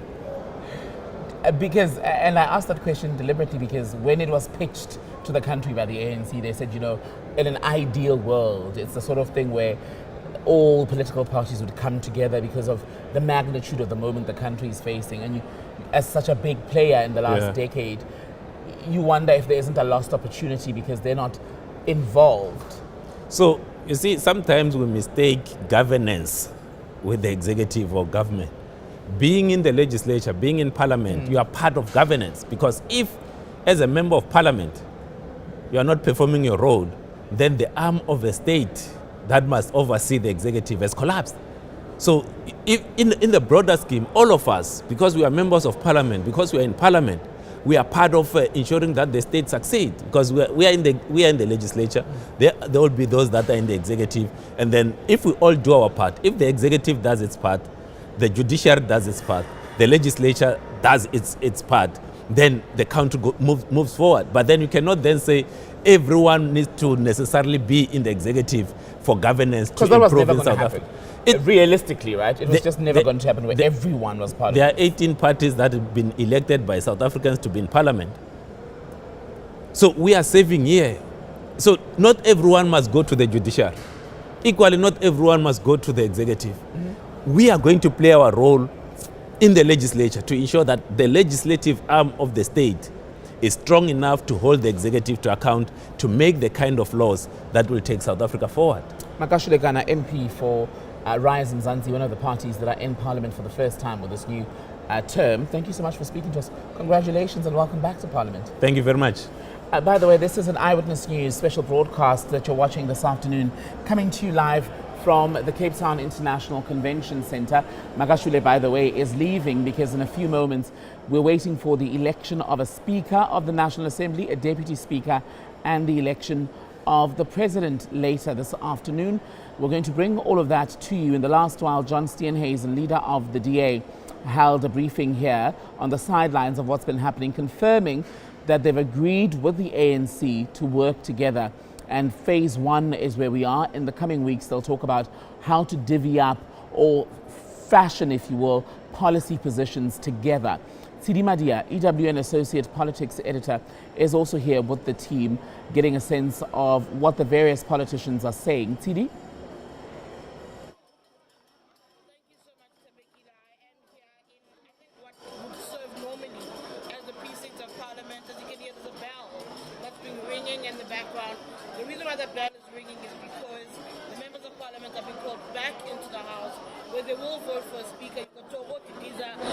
Veronica Mente's name, of course, coming from the so-called Progressive Caucus. This is a gathering of parties under this umbrella that include EFF, ATN, UDM, Al-Jama, several parties that are opposed to the idea of a government of national unity that works with the DA. They're supposedly the black party, so they are going to go back in there and vote for a speaker. But as I'm speaking to you now, you're seeing different MPs passing by. I see Enoch Odongwana, Finance Minister. I see Ibrahim Patel from Trade and Industry, but I'm joined at the moment by County House, somebody who's actually not a stranger to Parliament. But you return on a completely different ticket this time around. You are in a makaraba, you are in red get-up, as opposed to what we were in the past in a red, green, black and gold, in a green, black and gold outfit. Let's speak about what it's been like for you to be given an opportunity to come back and serve in Parliament. Didier, it's a great opportunity. You're quite right. I was 27 years ago here, then as a member of the ANC. But a lot of water had since flown into the sea. And as a consequence, I no longer could find myself as a member of the African National Congress. I resigned. And you were expelled? Well, I was expelled. I appealed. In terms of the Constitution, that appeal meant I still had my membership and then I resigned. So the facts are that I resigned. I resigned because the African National Congress has totally failed this country. It is a failed national liberation movement now. What we see with this upcoming so-called coalition between the Democratic Alliance and the ANC is a continuation of that failure. And I'm hugely grateful that I can be here to be a member of the Economic Freedom Fighters, which I believe is truly the vanguard political organization in South Africa working for economic freedom in our lifetime. You represent parties that say they represent the masses, but the masses have rejected you when you look at the numbers. I think if I look at the parties that form the so-called Black Caucus, there's around 48 seats versus everything else that's out there in terms of 400 odd seats that are there. So that suggests that actually the very majority you say you represent have rejected you at the polls. One would argue, what business do you have coming into Parliament and claiming you're acting with their interests in mind when again, the people did not give you a mandate, didn't give anyone a mandate, but you certainly not even close to the 50% mark. Well, we do have a mandate in terms of the 39 members of Parliament that we have here. We have presented our policies, also in terms of our 7 cardinal pillars. We will pursue them. I can assure you that the Economic Freedom Fighters is a party with a long-term view. We're busy with a generational task that we've given ourselves, and in the future we will grow. So don't write off the EFF. The EFF is going to play a critical role in this 7th administration, and it is going to be a role right here in the legislature, in the National Assembly, where we see our task to represent our people, to play a critical oversight function, and to make sure that the excesses of this apparent upcoming coalition between the white sell-out Democratic Alliance and the sell-out African National Congress can be put under control and managed. That is what we will do, and we will carry out that mandate to the hilt. Before I let you go, just very quickly, there's been an argument with these the Progressive Caucus asking for a meeting with the ANC this morning that actually you missed the moment to have meaningful deliberations about a GNU and what your participation could look like. But you asked for it at the last minute. A lot of the criticism has been you failed to rise to the occasion over the past few weeks, past few days, when conversations about moving the country forward were being had. You did not come to the party. You came to the party late last night, asking for a meeting this morning. Your reaction very quickly before I let you go to that. We did engage. There was not the necessary response from the African National Congress on that engagement, but we engaged on the basis of principle. And we were correct to say that we will not enter into a government of so-called national unity or coalition with a racist Democratic Alliance. So our positions were clear. We were not making any secret of them, and we were available for engagement throughout. The lack of engagement didn't come from our side. It was because of a lack of coming forward and engage with us on the principles that we've set from the African National Congress. Thank you so much. That's Kalnias from the EFF, who's going to rush now into the National Assembly, where they are voting, right, for a new speaker who will preside over the election of a deputy speaker. Later on, they will be voting for a president, a new head of state. It's going to be a long day for those of us who are out here watching. Very interesting hearing Kalnias saying that they are tempted to speak to the ANC. Of course, the other argument that's been put there about the GNU, this Government of National Unity, is that it was what was used to cloak a grand coalition really between the ANC and the DA. But some will make an argument that these parties that woke up too late simply missed the moment, refused to participate, and because they are the most prominent losers, if you may, they're now trying to look like they're trying to salvage something. Having a call coming from Julius Malema to Cyril Ramaphosa, ANC president, yesterday was seen by many people as him folding and realizing that he's been dribbled by these negotiations.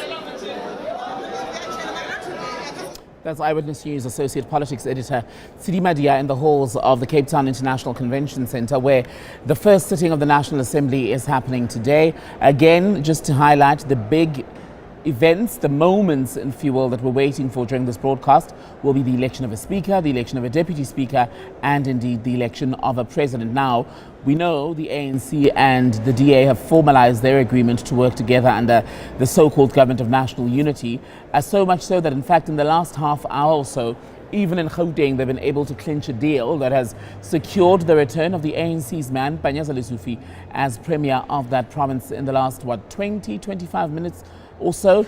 So things seemingly coming together quite nicely, but for them at least.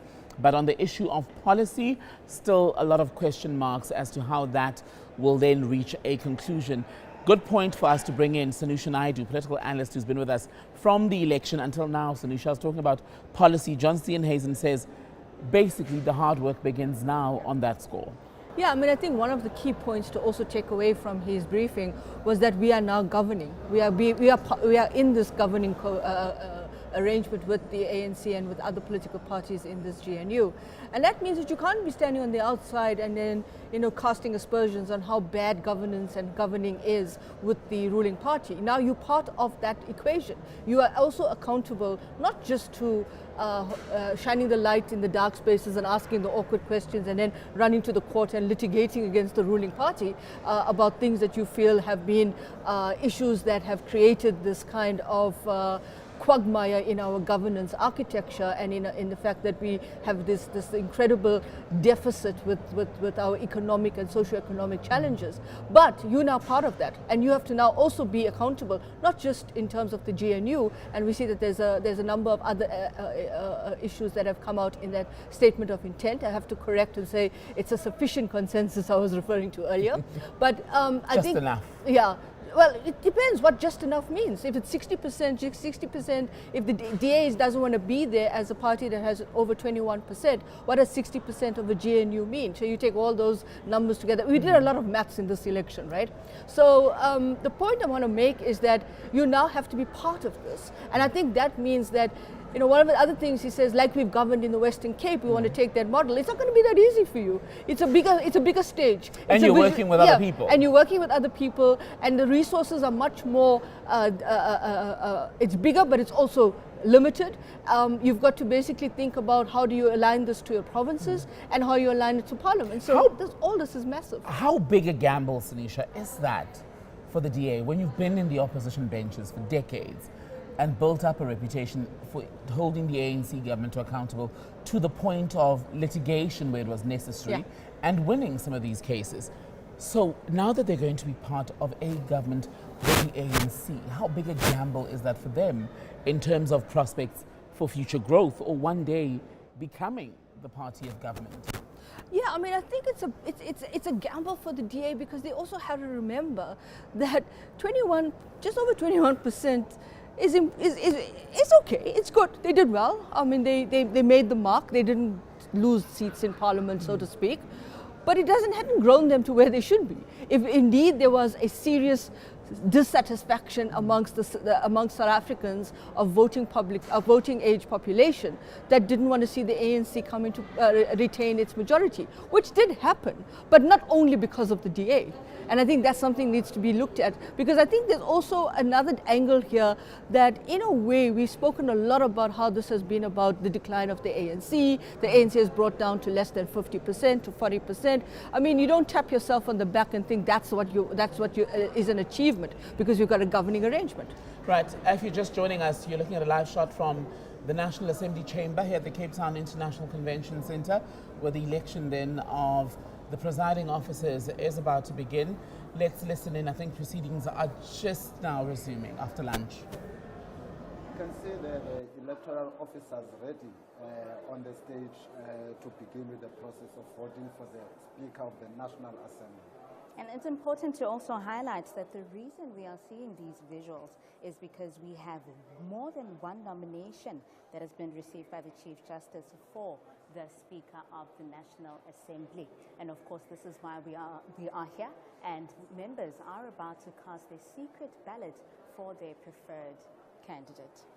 And it's also the reason why there has been this suspension of the proceedings. It was to allow for the members to get ready to cast those votes. You can see the ballots have been brought in, the ballot boxes, so we're waiting at any moment now the commencement of the election of the Speaker.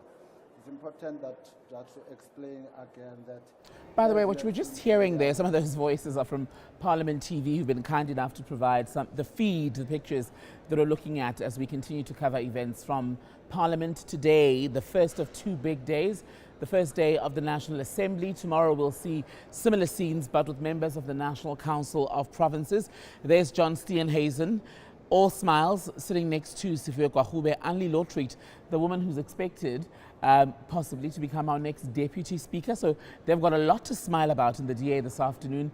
They are in government, as John Steenhuisen was telling us earlier. We'll stay with these pictures, but Sanusha Naidu and I will just continue to chat a bit further. There we are, a shot of the ANC benches. And Jimutsecha there, Supra Mahuma Pelu, the former Northwest Premier.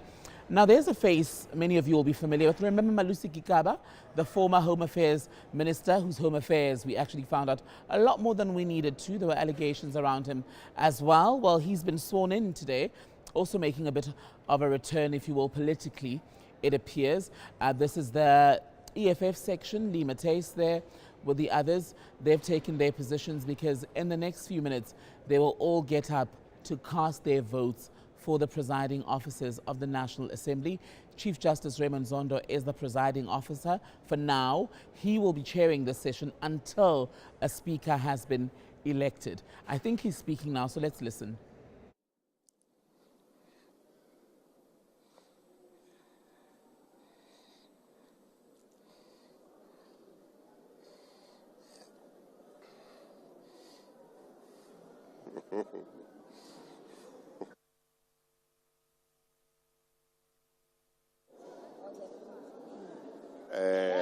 It must look down. Thank you.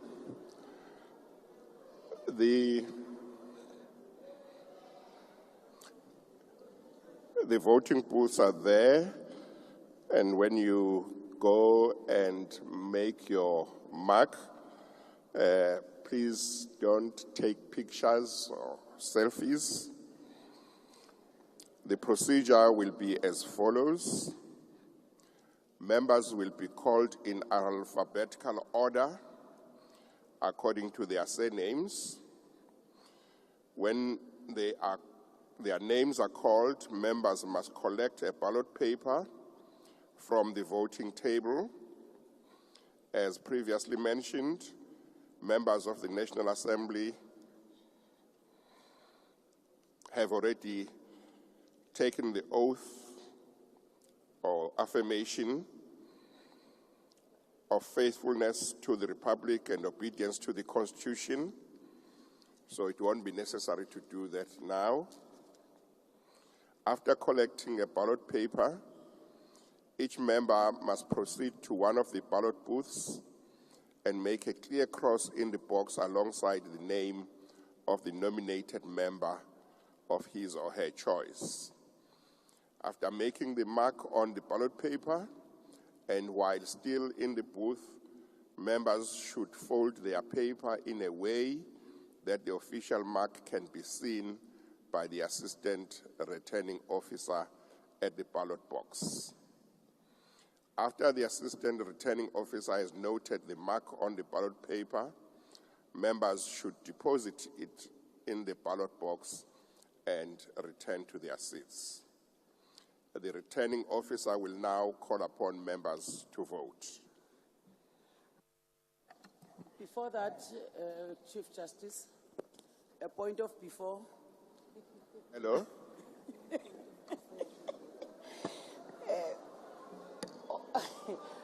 Honorable Chief Justice. Yes. My name is Which rule is that? Bendizama ujonga into yoba ingaba ii-party agents xa kuzawuvotwa nje azifuneki na.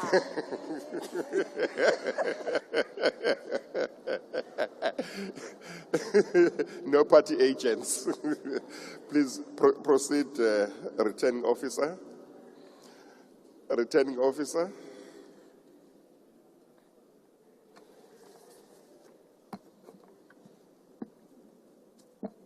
Abrahams, ALA, Adams, F, Adams, RC, Alexander, WR, Apiri, MJ, Atkinson, PG, Ocamp, WAS, Bahrain, M, Bapti, EV.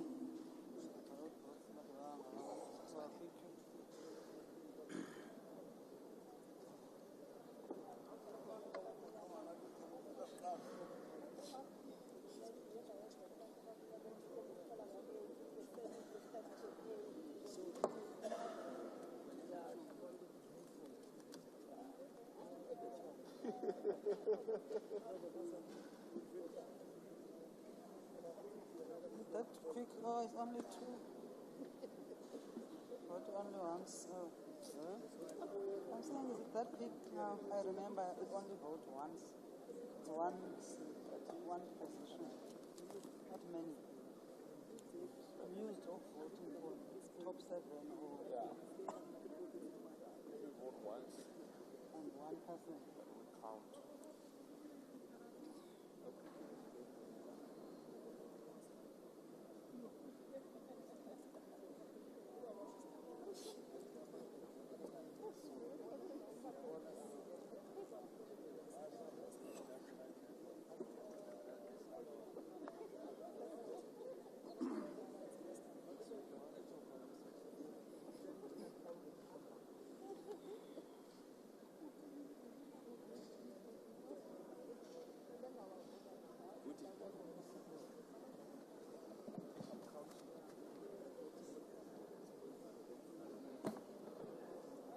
Bartlett, M, Passon, LJ, Bateman, AG, Bath, EM, Beasley, AD, Bergman, D, Bila, TJ, Bilankulu, NK, Blosse, MB, Botlani, TK.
Ballman NJ, Oshielo SP, Boshoff WJ, Waters A, Bradenbach G, Bioke MJ, Benz Ngamashe Z, Butelezi EM, Butelezi NZ, Butelezi SA.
Cameroon I, Kapa RN, Kebekulu RN, Tabane MS, Trans RWT, Chauke BF, Chauke T, JTM, Chikunga LS, Christians DC.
Risi BD, Cuthbert MJ, David SW, De Bloch van Scheltinga, De Brain, AD, that's the initial, De Brain K, De Lil P, De Villiers JN.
Denier H, Dlomo SM, Diale BK, Didiza AT, Dikhale MC, Direko DR, Ditebe SL, Dlakude DE, Dlamini MM, Dlamini M.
Dlelanga M, Dagmo CM, Dunjwa ML, Engelbrecht J, Isaac F, Freeman E, Frenchman S, Frolic CT, Ghana SM.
Gancho N, Delishe S,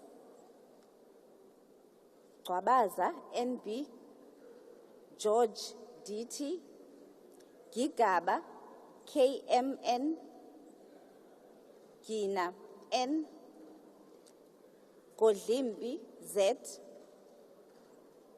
Godongwana E.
Gondwe, MM, Gous R, Governor Y, Graham Mare SJ, Groenewald PJ, Gungubele M, Gwahube S, Hadebe NM, Ala MM, Hassan F.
Harting C, Hendricks MGE, Shabisa VF, Shengwa M, Shongo AS, Shonyana KNF, Olomisa PH, Horn W, Hansinga CHH, Ishmael H.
Jacobs LC, James DE, Jonas GF, Jordan C, Kihakilwe BM, Kekana PS, Habo GD, Hobisa Ngaba K, Kakao KL.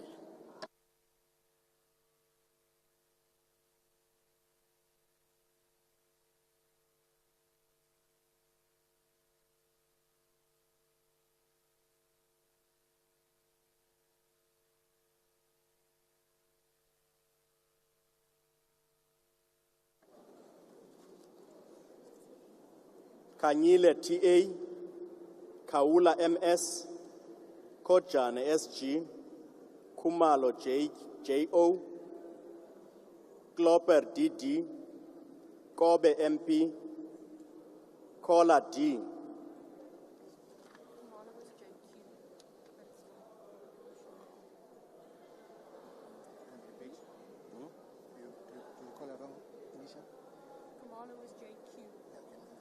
Okay.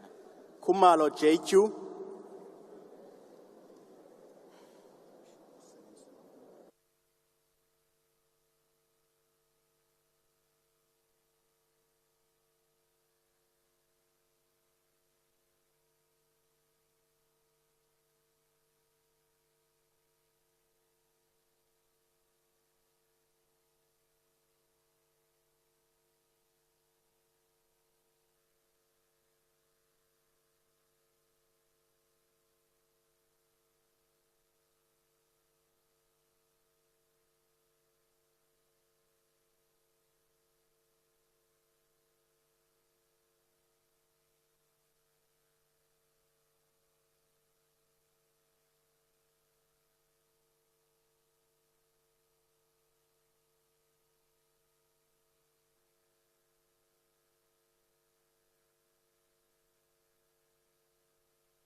Komane LM, Skornov GW, Kruger HCC, Kubai MT, Kumbaka AN, Kwangwa NLS, Labuschagne C, Lamula RO, Leroux KWD, Lihuete MD.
Ze eerste is my hier voor, dan is die chief whip.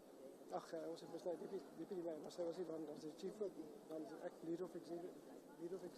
Liganyane MS, Litape MS, Litape TKS, Litsie WT, Litsike MSE, Likaraba LE, Linde E, Lorima JRB, Lotriet A, Low STD.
Lucas S.E., Lutuli B.N., Mabe B.P., Mabena T.P., Machi B.E., Macpherson D.W., Madigizela B.S., Maduna N., Maeko S.M.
Magagula, T.E.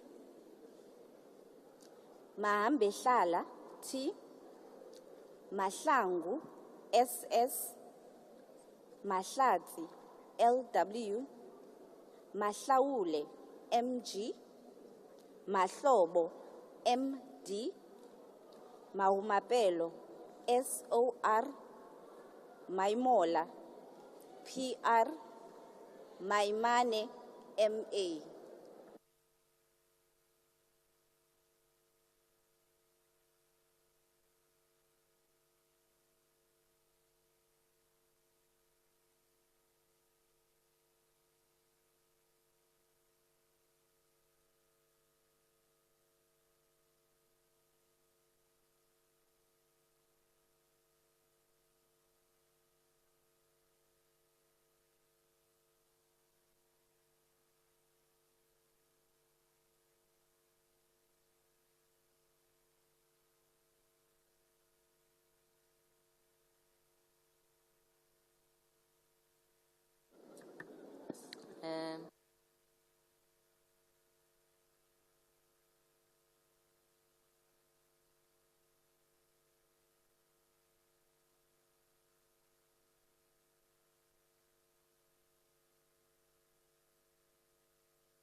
Maimela KJ, Majodina PCP, Majosi Z, Makasi N, Mahato MP, Makubela LS, Malatsi MS, Malema JS, Malemaja CN.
Managa L. Manamela KB. Maneli BM. Mandashe GS. Mani M. Mawodre OMC. Mare EJ. Mare P. Mahau TL. Masango BS.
Maseko LM, Masemula ND, Mashabela NR, Mashatile SP, Mashele TV, Masina MC, Masondo D, Maswanganyi MJ, Matabata CS.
Matafa OM, Matale CC, Matulelwa B, Mattheis L, Matiase NS, Matsone NWA, Mbio IM.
Mackenzie G, Maklua JJ, Mkunu ES, Mkunu TVB, Mdluli MM, Mente Nkuna NV, Meshwe KRJ, Meth N.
Mgcina PS, Mgweba T, Mahawule MR, Mhlawuli NB, Mhlongo NH, Mikalakis G, Mileham KJ.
Mkhalepi HO, Mkize ZL, Mkonto CN, Mkwebane BJ, Mkutu L, Mulutsani ML, Mwango MA, Mganga Kabashe LA.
Mudise Mpya M, Moela MS, Mufokeng ML, Mohale TP, Murai SJ, Mushala MR, Mukwena JL, Mukwena LG, Mulweli NA.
Muntwedi MK,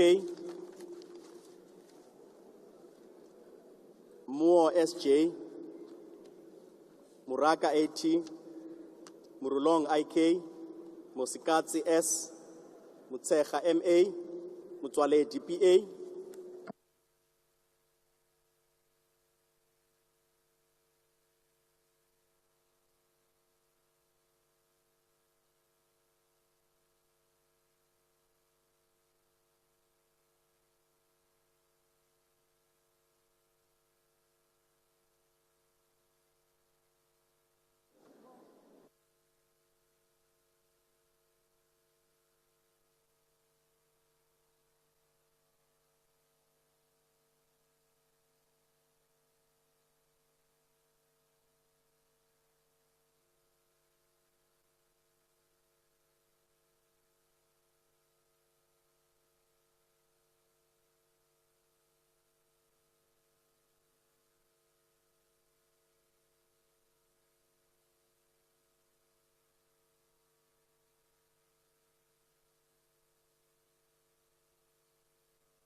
MPTL, Mkhacha M, Mtolo NE, Malda CP, Munyai TB, Mutambi AF.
Mfana NQ, Maybeck NG, Nalumango RS, Ndabeni Abrahams ST, Ndalane NA, Ndamase P, Ndlozi MQ.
Nila May HE, Nel AC, Nemadzinga Chabalala, J, Ngobo SL, Ngobeni LM,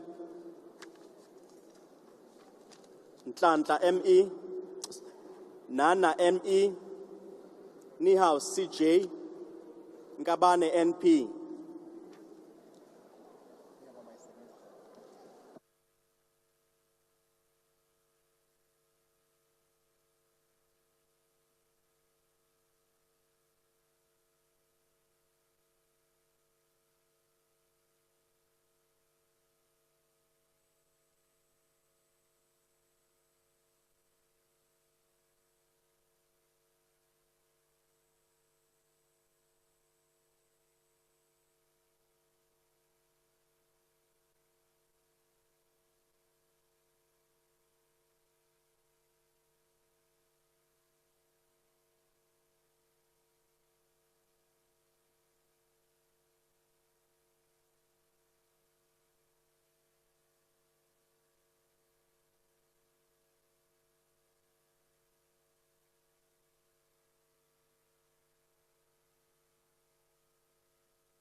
Nkopane NS, Nkosi NE, Nodada BB, Noluchungu NJ, Nontenja City, Nonsele M, Ngola X, Ntlangwini EN,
Chalinchali LL, Chabeni KPS, Ntuli M, Nyonso M, Nzimande BE, Nzuza NB, Pambo V, Peach WD.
Peterson JS, Pasha MJ, Piri CM, Polwane MB, Blakis WTD, Pool CJ, Potgieter LR, Powell EL, Pule DD.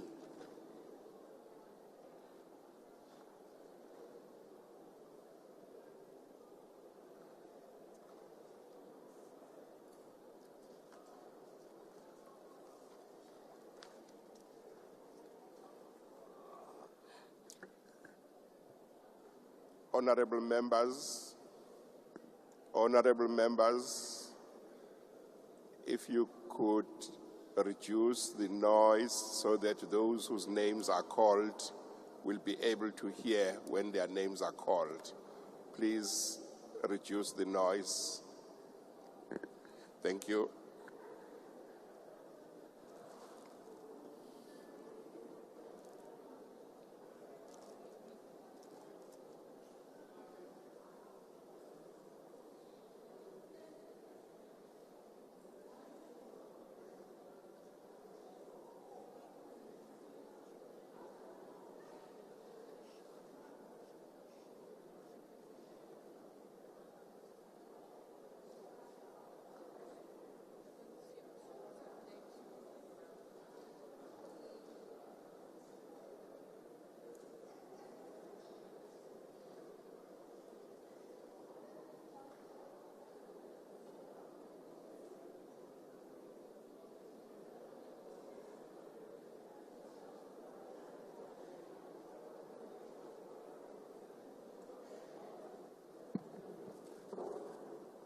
Ramaila KS, Ramaphosa MC, Ramokhupa ML, Ramokhupa KD, Ramolubeng A, Ramungalo TR, Ruos AC, Roque FS.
Sangoni, KLN, Sapo, L, Sarupen, AN, Sols, A, Shikering, L, Schreiber, LA, Siabi, AM, Sitlolo, IS, Sikowati, SC. They are all red.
Silamulela SD, Senne MM, Shabangu FL, Shelembe ML, Shikwambana M, Shibambu NF, Shibiti TG, Sibia NM.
Simelane TP, Singh N, Singh S, Sitole KP, Sitole RJ, Siweya RT, Skosana GJ, Smith CFB, Smith R.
Sokanyile T, Sokopo, MM, Somba Masiu, NS, Soyu, MM, Spies, ERJ, Steenhuisen, JH, Subrati, SI, Swart, SN, Swarts, B, Tafeni, N.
Techana Y, Tembekwayo SS, 3 WM, Tikana Gotiwe W, Tito LF, Tong KC, Tolashe NG, Trolip RAP.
Sotetsi, NT, Van der Merwe, LL, Van der Walt, D, Van Standen, PA, Van Zyl, AM, Vilakazi, SG, Wakelin, KH, Webster, NL, Vessels, WW.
Whitfield AG,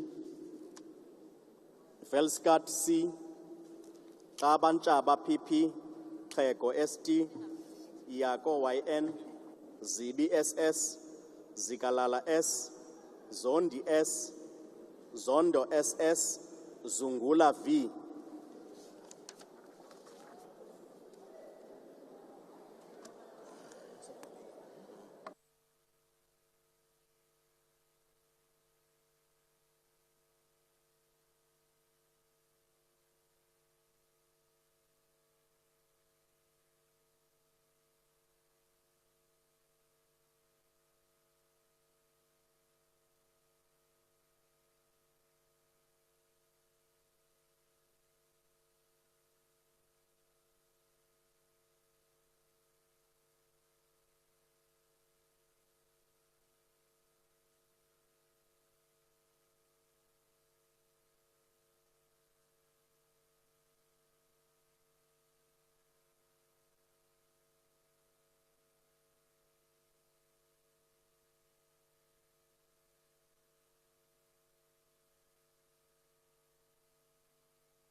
Honorable members,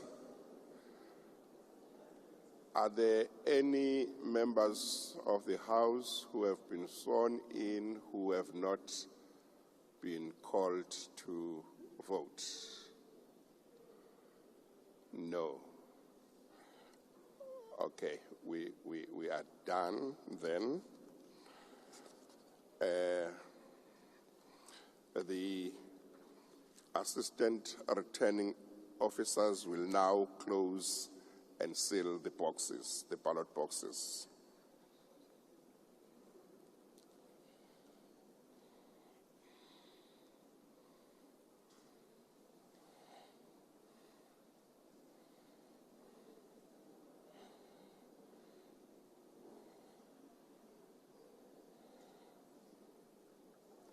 Chief Justice? Yes. Can we be explained to the process now? Where are you going with these ballots? I'm sorry? Because it would seem to me a free and fair election with nothing to hide if you count there where we are seeing all of us. But maybe in the intelligence of the Chief Justice, there is something else. We wanted to hear what is the procedure? Why are you closing and all of that? Well, I'll tell you the procedure now. The proceedings are suspended now to enable the returning officer to count the votes and to report to me. The bells will be rung for 5 minutes before resumption of proceedings. Chief Justice? Chief Justice? Can these cameras that are showing us here Chief Justice? go Yes. also show the vote counting? I'm speaking, Yeah. sorry. Sorry, Chief Justice. I'm sorry, 1 second. I'll give you attention just now. Okay. Secretary.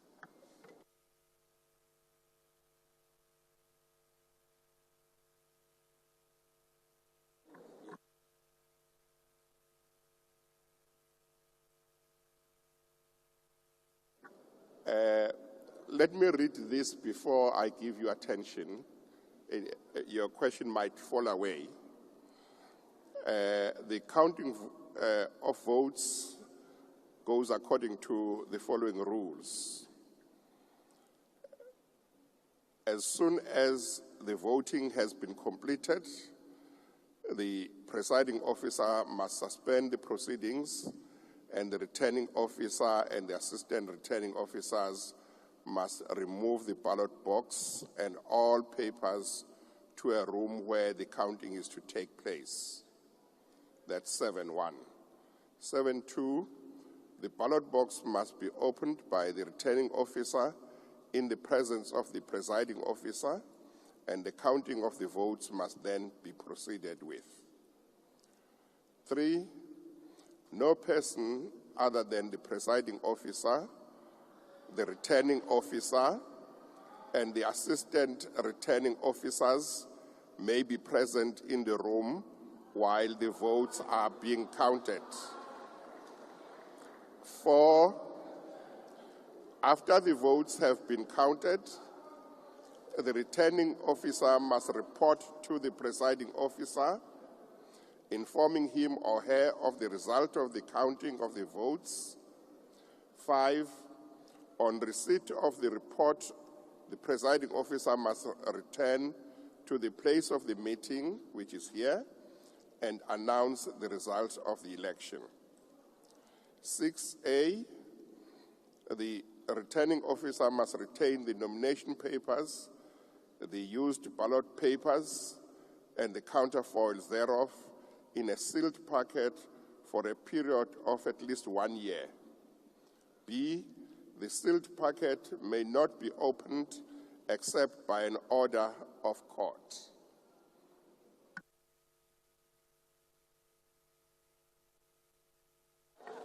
Chief Justice. Why would you clap hands for... Chief Justice.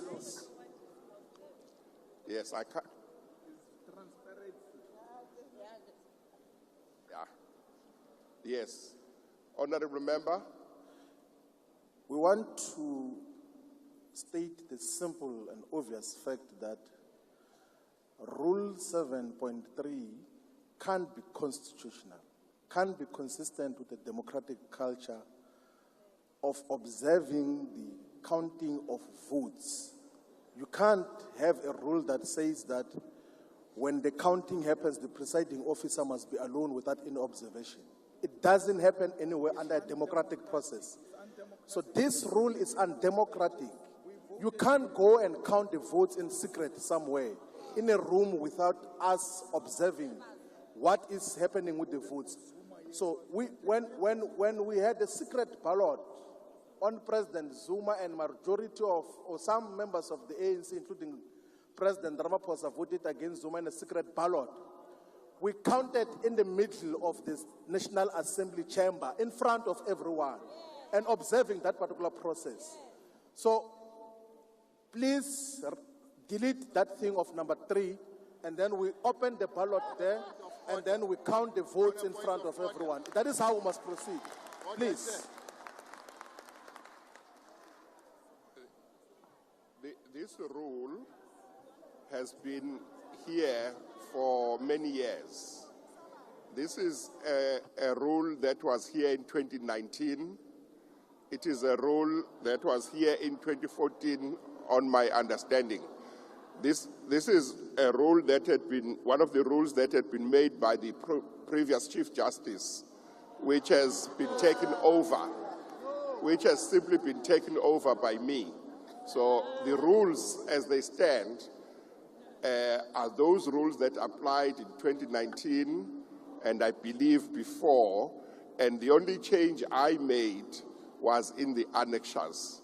So the rules are the same, but I cannot decide to delete the rule as it is. It is in here. If it's unconstitutional, it would have to be set aside by a competent court. No. Chief Justice? Chief Justice? Yes? May I have your attention the side from the ANC? Yes. I think he's recognizing me, Ebra Buti. I'm sorry, I'm trying to see who is speaking. It's Ndlozi. Oh, yes, okay. Yes, thanks, Chief Justice. Chief Justice, these rules are not the rules of Parliament, number 1. And number 2, you cannot say because apartheid made a law and I inherited it, even if it is undemocratic, I have nothing to do. That can't be a responsible response. As the head of the judiciary, we are appealing that surely you agree it is undemocratic to say the counting cannot be observed. What are we teaching the country now? What are we telling the South Africans who are watching these proceedings? What are we telling the international community? That the head of our judiciary says a counting is going to be done in secret. We are appealing to you. Set this rule aside. Nobody will do anything. It's your rule. It's not us. It doesn't have to be subjected to anything. It is undemocratic. It's inconsistent with the Constitution of the Republic of South Africa. And no one is going to lose anything. These cameras that are showing me now must zoom in as the counting is happening. The last thing I want to say, in 2019, there was an outright winner. In 2019, there was no contestation. But we have been here when there was a contestation and voting happened in secret, but counting was observed by everyone. And it happened on the floor of the National Assembly. Musi Maimani was contesting, Honorable Musi Maimani was contesting Honorable Gedley Hlegisa Jikela Mkhonto Zuma. And we counted here. But I'm appealing to you, Deputy, Chief Justice. It's undemocratic to say a counting cannot be observed. Honorable Chief Justice.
I'm going to allow a limited time of discussion on this in terms of Rule 8.3 of the rules governing this sitting, which is part of the amendments that were made yesterday.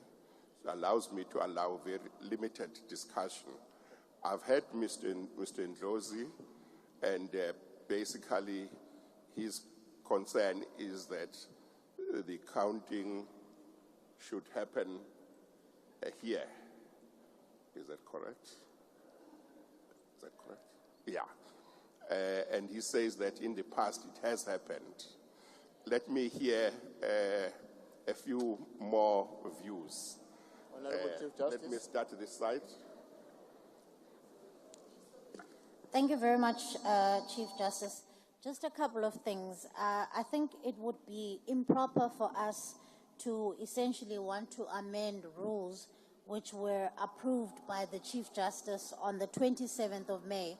Additionally, these rules were circulated to members of Parliament, and therefore, if members of Parliament had problems with particular rules here, that those should have been raised before. We cannot now be sitting here and asking to amend rules on the fly. It would essentially delegitimize the fact that we've got approved by rules that are governing the section. In addition to that, these rules are not just rules that have been created by the Chief Justice. They emanate from the Constitution under Section 9 of Schedule 3 of the Constitution. So I think it would be improper for us to now belatedly say we want to change rules on the floor of the House. Thank you. Thank you. Thank you very much. The floor is yours. Thank you very much. Chief Justice, some of us, you can't see us, who are behind the voting booth. Thank you very much, Honorable Chief Justice. I would like to suggest that instead of having the counting taking place here at the plenary, let's rather agree as a sitting that we designate party whips to observe the counting wherever it will be taking place, rather than having it taking place at the plenary of the city. I'm of the view that that approach would not necessarily cause the amendments of the rules, but it addresses the concern arising from what has been referred to as a past experience, where the counting was observed at the plenary of the National Assembly. That's what we want to propose. Thank you. Yes, thank you. Chief Justice. 1 sec, I'll be with you just now.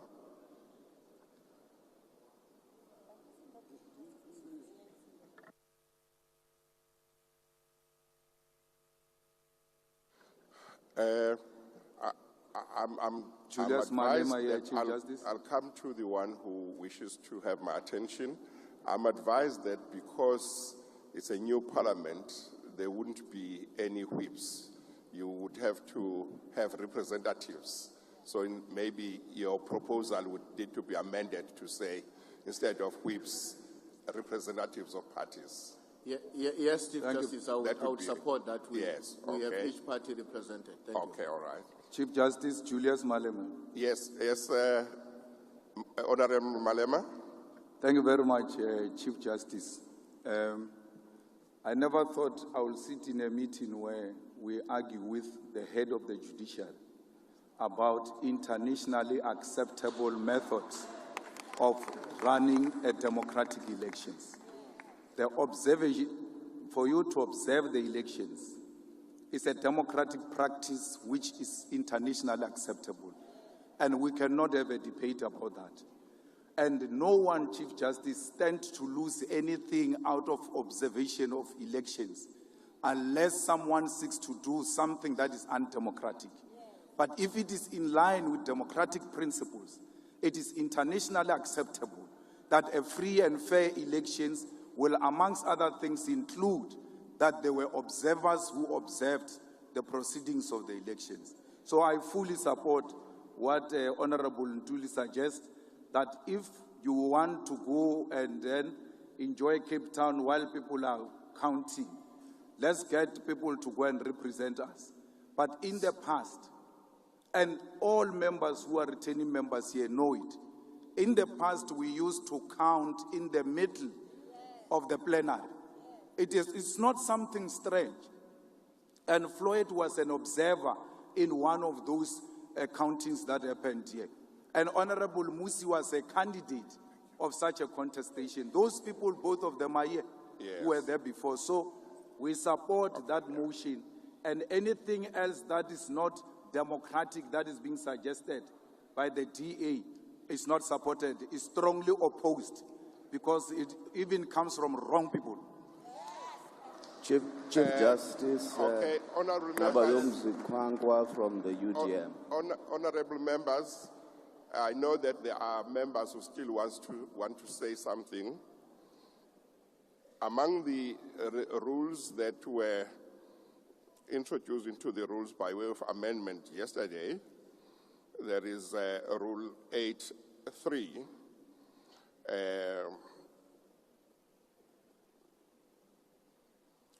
Rule 8, and I'll start reading from 8.1. It reads, this rule shall apply to any procedural matters not provided for in these rules which are relevant to the business of the day. 2, a question of procedure may be raised with the presiding officer's leave by a member, or in the event of an election under these rules in the National Council of Provinces, or head of a provincial delegation on behalf of a delegation, and seconded by another member or by a head of another delegation on behalf of such other delegation as the case may be. 3, if he or she considers it necessary or desirable in a particular case, the presiding officer may permit a discussion of the question and may limit participation in and the duration of the discussion in such manner as he thinks fit. A question of procedure posed by a member and seconded by another member in terms of this rule must address a procedural matter in relation to the proceedings to which these rules apply. And the provisions, the amendments, ultimately give the presiding officer, which is me in this case, to deal with the matter as I see fit, which I read to be a qualification of the other rules. Therefore, unless there is an opposition to the suggestion made by the member here, I'm inclined to accept the proposal that there would be representatives of various parties present when the counting happens. So I'm inclined to one representative per party to observe during the counting in the counting room. It looks like everybody accepts that. Thank you. That is the ruling. We've started now. Superior logic will always prevail. Thank you. Well, we've disposed of that issue, so therefore now I had already said I'm suspending the proceedings, so the proceedings are suspended so that the returning officers can go and count. And representatives, one representative per party may attend and observe.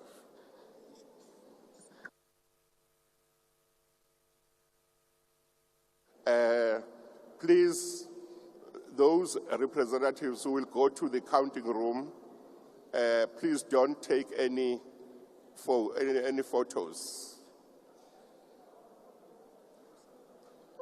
Or if you can... Chief Justice. Don't go in there with cell phones. Don't go in there with cell phones.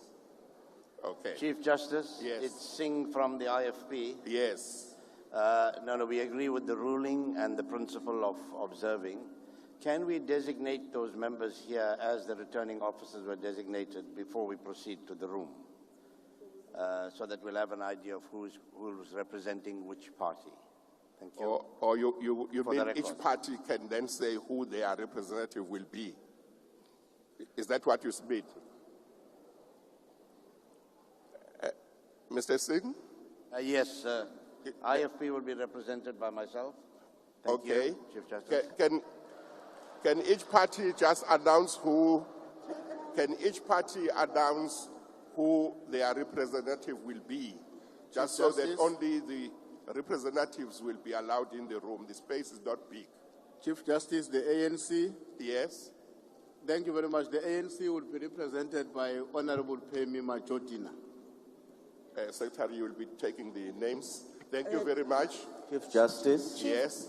The United Democratic Movement will be represented by Ngabayomzi Kwangwa.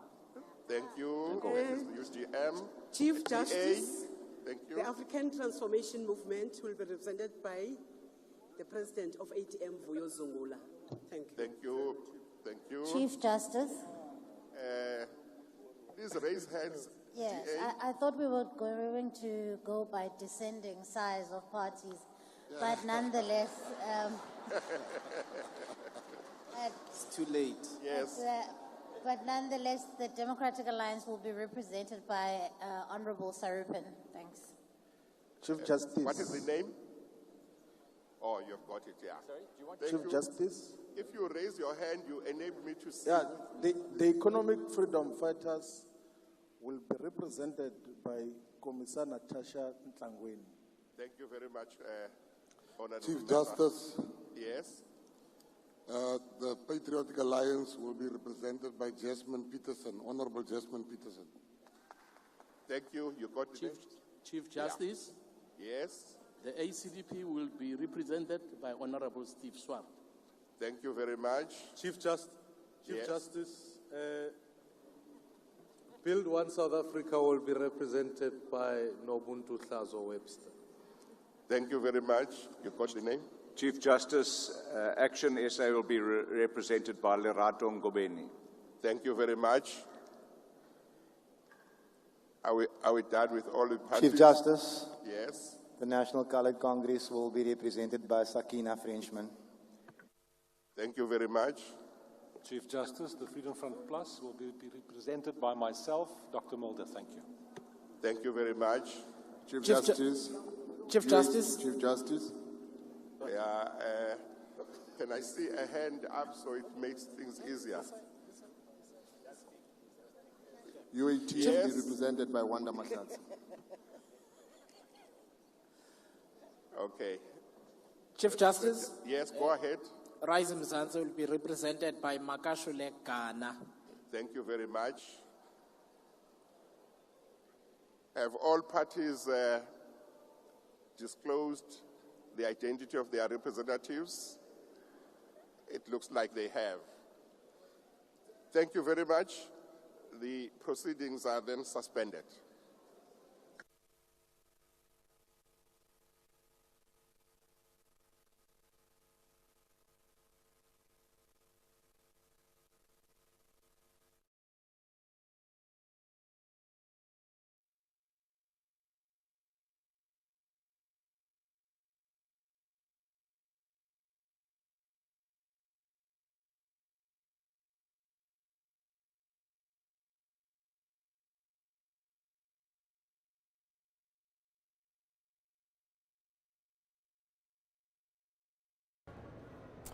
Proceedings in the National Assembly now suspended for the counting of votes in the election of a Speaker of the National Assembly.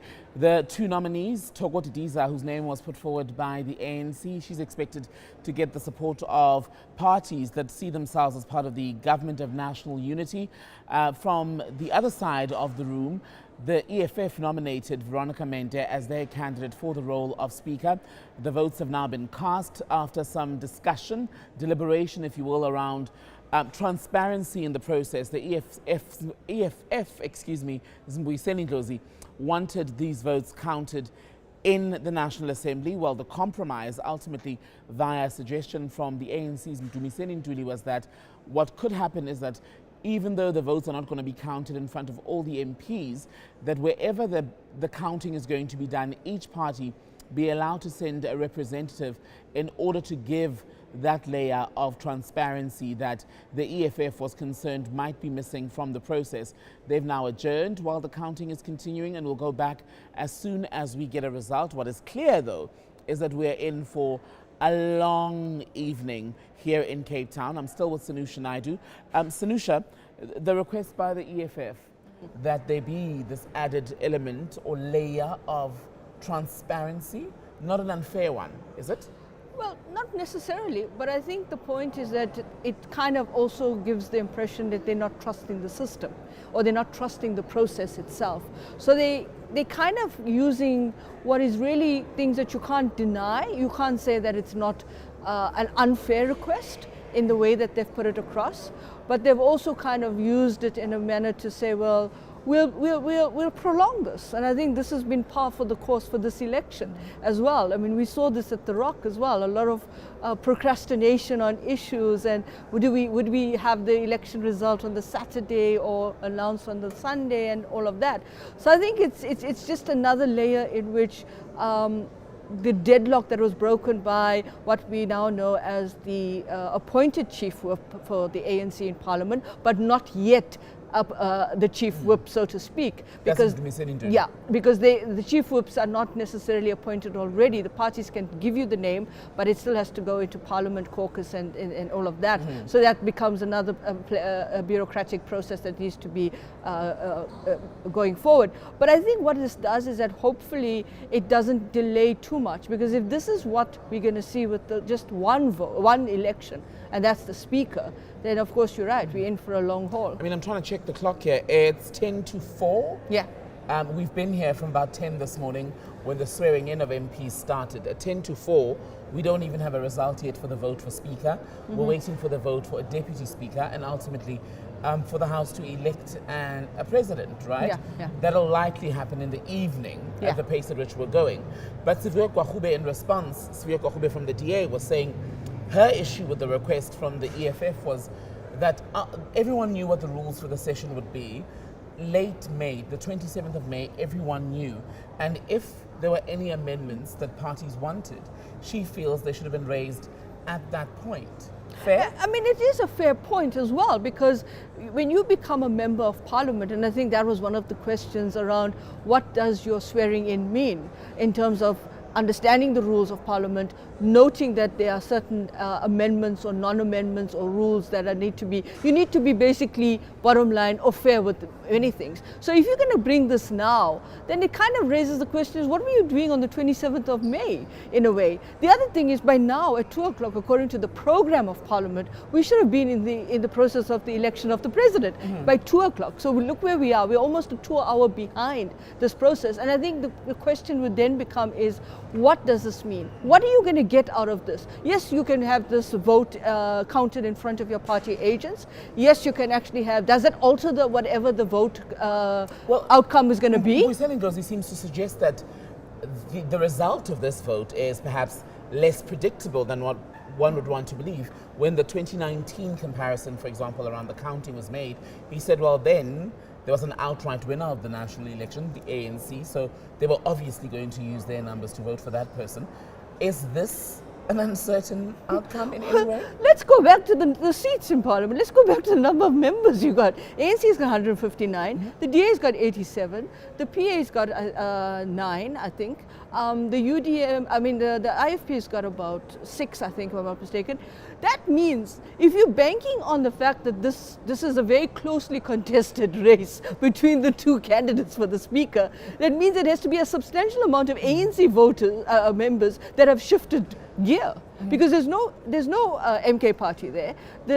You have to also remember that 39 of those seats belong to the EFF. You've got other parties there. I'm not saying that it's not closely contested, but just rational thought will make you ask the question just on the allocation and the number of seats. On the maths alone. Yeah, exactly. And to what it is then, if the maths is as thought out, I mean, between the ANC and the DA, for example, when they bring together their numbers, they get over 60% of the House if they all vote in the same way, which we expect will happen in Didiza's favor today. What sort of skills and attributes would she bring to the role if elected tonight? Remember, she's been in this parliament since its inception in '94. She's been in this government since '94. And she's been one of those ministers that whichever portfolio she went into, she got things done. She wasn't one that controversy followed her. She wasn't one that kind of was always in the limelight for whatever reason. In fact, she actually, I think, at one or two points in her political life in Parliament, as a member of Parliament, as she served in an acting capacity as Speaker. So she comes with mettle, she comes with calmness. I think she comes with a very interesting effect. She'll have to have that if she is elected as the next Speaker of the 7th Parliament. She has to have that to deal with what we are seeing now, if not even more, in terms of what we were told that we won't have these disruptions, but we'll actually procrastinate the process. So there's a different tactic here I'm seeing by the EFF. But more importantly, I think what it will do is that she will have the patience, and she will use that patience. Because what you really have to deal with is if the MK does turn up to Parliament. Eventually. I said if, but let's say eventually when they do turn up to Parliament, you're going to have the EFF and MK, and it's going to be a very, very difficult terrain to manage. She brings that level of calmness, I think. And so it's a different government that we're going to get. It is a different Parliament. You mentioned a change, perhaps a shift that we're seeing today in the EFF strategy. Will all parties have to rework the way in which they approach the business of Parliament and their role? Well, I think for the big parties, it's definitely that. I mean, the ANC, DA, MK, EFF, and then of course you've got IFP, and then of course the PA, and then you've got the whole kind of 3-2-1 parties that are in Parliament right now. And of course this is going to be interesting because some of them will have to think about how they want to strategize. The one thing I think may actually become interesting as Parliament progresses into its 7th administration is really the question of how much of patience with other MPs have with these tactics. Because you've seen it now for 10 years, and whether or not this becomes the strategy of parties to procrastinate on technical issues, of not reading their rules, of not being able to, to raise it in a way where it's neither here nor there, will actually be interesting as well. And this will also be important in how they strategize in the portfolio committees. It'll be interesting to see when that result is in, if there will be a question about the credibility of the vote we've witnessed here this afternoon. Absolutely. And if something that the EFF knows that we don't know about, and that's why they're making this about having party agents stand while to oversee the process while the votes are being counted, well, let's see. Let's see what comes out of this. And if they come back to plenary and they say, well, this is the result, and then we'll have the evidence. And I want to talk about the likes of the Patriotic Alliance. There are several newcomers in the House, the Patriotic Alliance. Zansi, I spoke to the party's Magashule. He's not a newcomer to Parliament. He was previously here on a DA ticket. You've got, I'm forgetting some of the others. Actually say now, they're represented by Athol Trollip and a few others. How do those parties who did not get a big chunk of the vote make sure they're not co-opted in increasingly contested electoral terrain, political terrain? It's a very difficult one because I think at the end of the day, for a party like the PA, which has come out very strongly in support of the GNU, but also with its leader being a very interesting individual who doesn't really mince his words and doesn't necessarily say that this is how I want to do things. He believes, and he's come out and said, I believe and I'll support this. I think in the press interview this morning, just before you went into the plenary, he actually said something very interesting. He said, if I'm appointed in the cabinet, and if I haven't done my job, then President Ramaphosa must fire me.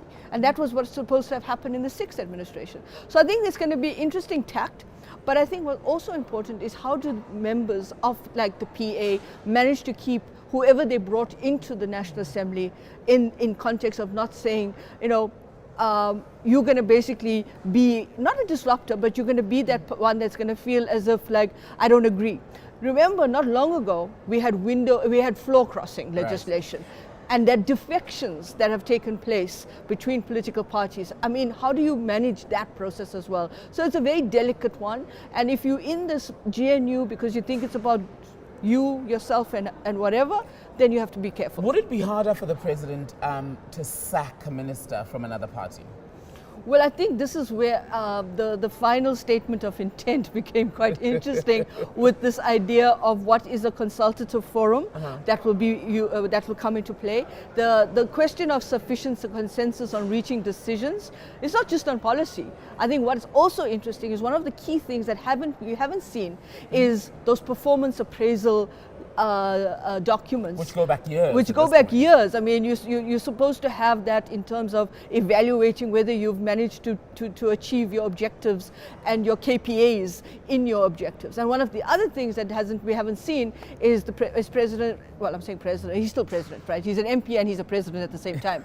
So President Ramaphosa has not also effected consequent management, which was his big thing in his presidency. And that's going to be where the pressure is piled on. Yeah. So like the DA may actually feel that if they're working in a cluster, and remember there are clusters in cabinet, and so if they're working in a cluster with another minister that's not from their party or from a minister that's not living up to the standard, the DA also has to call their people into line if they have ministries that they are heading. Sounds a bit like a blended family, but you're all responsible for your own children. Yeah, you're all responsible. But I think what Helen Zille said as a response to this announcement of this GNU and the co-governing, she said it's an anti-nuptial contract.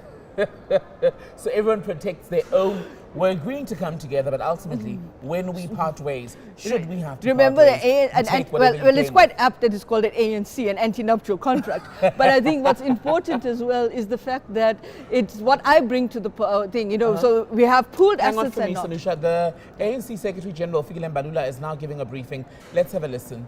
Develop a national social compact that enables the country to meet the aspirations of the National Development Plan. The ANC has circulated the Statement of Intent document and is giving parties the space to engage with the Statement of Intent. The ANC will sign the agreement with every political party that agrees to form the government of national unity. We have started signing with the Democratic Alliance. The government of national unity is on track. The ANC has now successfully formed governments in the 6 provinces that we have won, and formed government of provincial unity in Gauteng province and KwaZulu-Natal. In Gauteng, the Premier and the Speaker from the ANC have been elected unopposed. We wish to congratulate Comrade Panyaza Lesufi, the incoming Premier, and Comrade Morakani Musupia. In KwaZulu-Natal, Comrade Nontobeko Boyce has been elected. Will cooperate in that government as led by the IFP with the election of the Premier today in KwaZulu-Natal legislature. We further congratulate Comrade Lubabalo Oscar Mabuyane, serving his 2nd term as Premier of the Eastern Cape. Comrade Makwin Litsua Mataye, the new Premier of the Free State. Comrade Popi Constance Ramatuba, the new Premier of Limpopo. Comrade Mandla Ndlovu, the new Premier of Mpumalanga.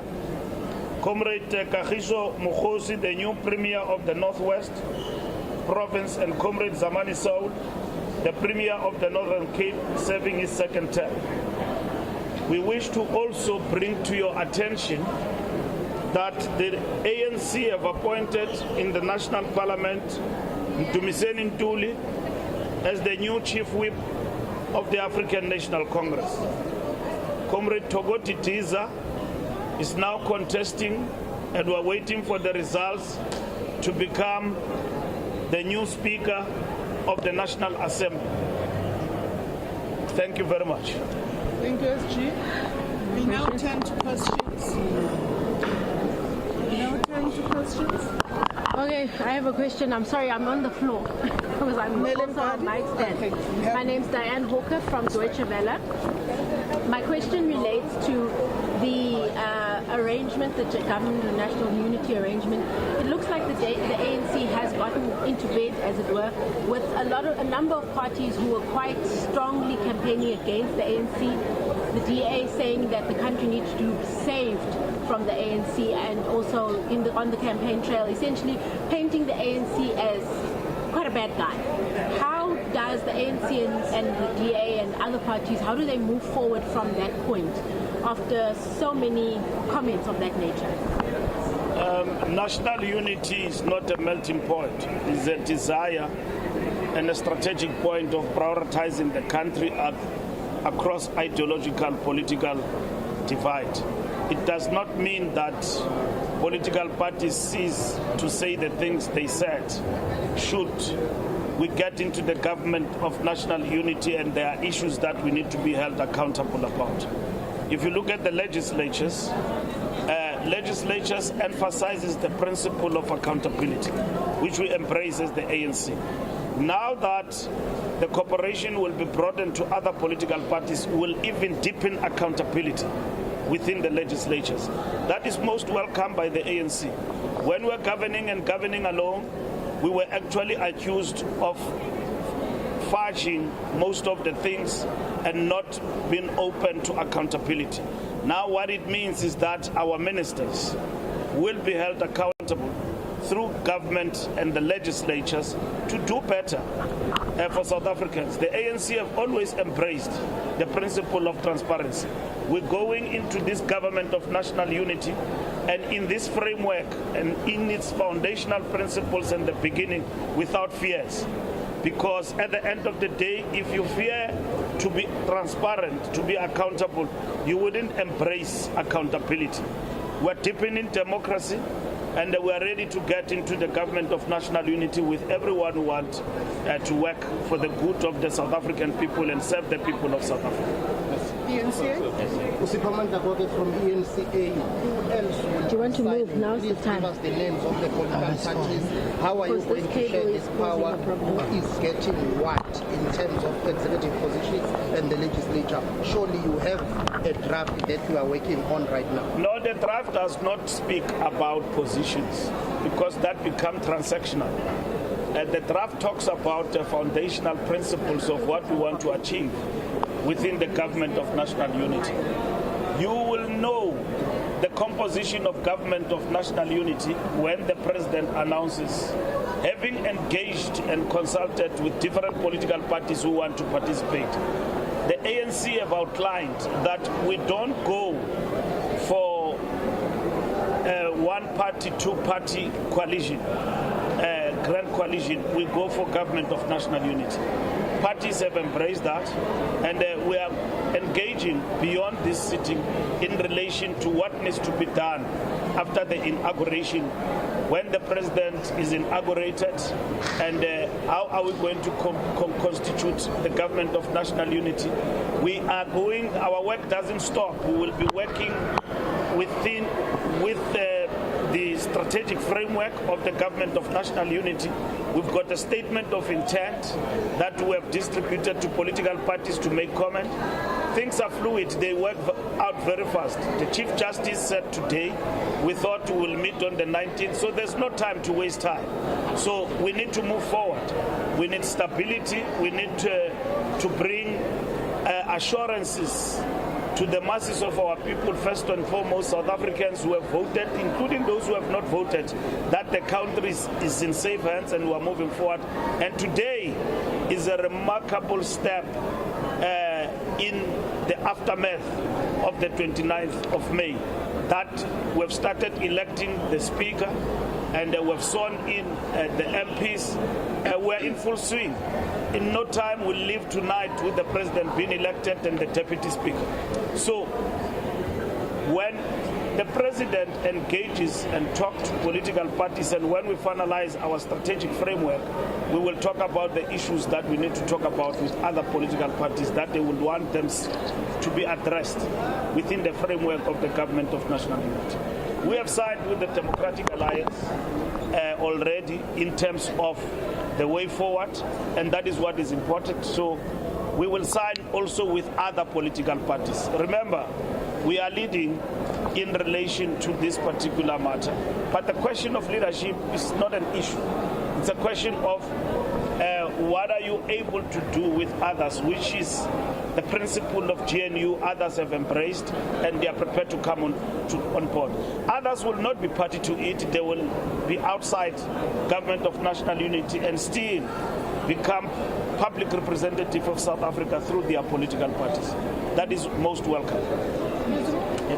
Still on the point of accountability, earlier on the Democratic Alliance held a briefing where they basically, when it comes to the calls that they've continuously made insofar as the arrest of senior ANC officials implicated in state capture, that does not necessarily cease now that they form part of this government of national unity. The deputy president is one person that they've been gunning for the longest time. What then happens in such an instance? Does the ANC still close rank even though you're not necessarily a majority, especially as well when you look at the reinstating of the Phala Phala report? Was this also part of the discussions behind closed doors?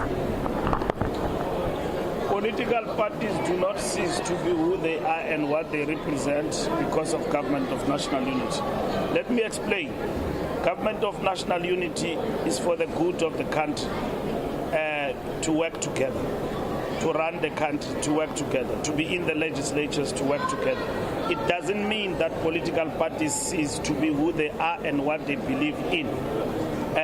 So it's not an arrangement in which you cease to be a political party and become a branch of the ANC.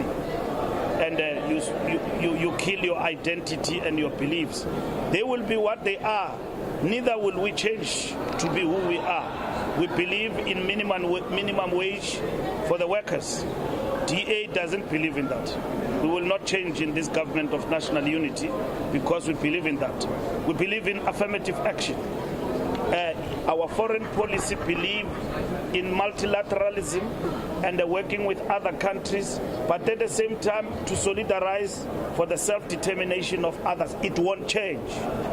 So there's no question about thinking that political parties now, because there is a government of national unity, they cease to operate. All what it emphasizes is stability. Let's deliver for the people of South Africa. Let's do things right. If the ANC has got things that the DA believes that they can take us on, including our public representatives, the principle of transparency and guaranteed and enshrined in our constitution in terms of Chapter 9 institutions to hold each other accountable exist. The ANC has never been opposed to that. The belief that we cushion and protect corruption is not there in the ANC principles. It is only the perceptions that have been deeply entrenched in society that have made everyone to believe that we are cozy with corruption, and DA doesn't want corruption, ANC love corruption and all of that. Hence, we have implemented the renewal program of the ANC, and it doesn't cease. And it was not a program born out of what the DA says. It was born out of the practical experiences and the voices of our people and the mandate of our national conference that we renew or die. It is important that we deal with perceptions practically and put measures in place to deal with that. Coming here in this election is one of the issues that we had to talk about, and which we know as we have passed now that period going forward. As part of the mandate we have received from the masses of our people, those issues must be addressed, and the ANC must continue to deepen not only its understanding but the implementation of its renewal programs to cleanse itself of the image of a party that embraces corruption. Now that we've got a government of national unity, it is most welcome, and therefore robust discussion do not cease among political parties. Ideological differences will not cease among political parties. For the interest of the country, we said, let's work together and move South Africa. We've got no fear in that, because we know we hold our own in relation to governing this country and deepening the national democratic revolution and transformation of this society. Let's move this jacket forward so that you can... You want to move the jacket forward so you can sit properly?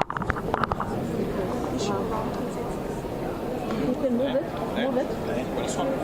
Yeah. Can I swap? What am I grabbing? Which one? Which one?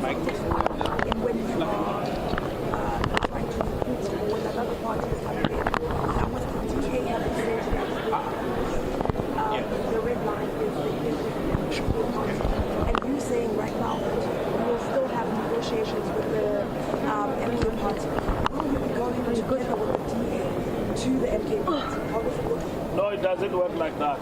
It is our own bilateral arrangement in terms of the MK party and keeping the door open to engaging with them. And it cannot be determined by another party.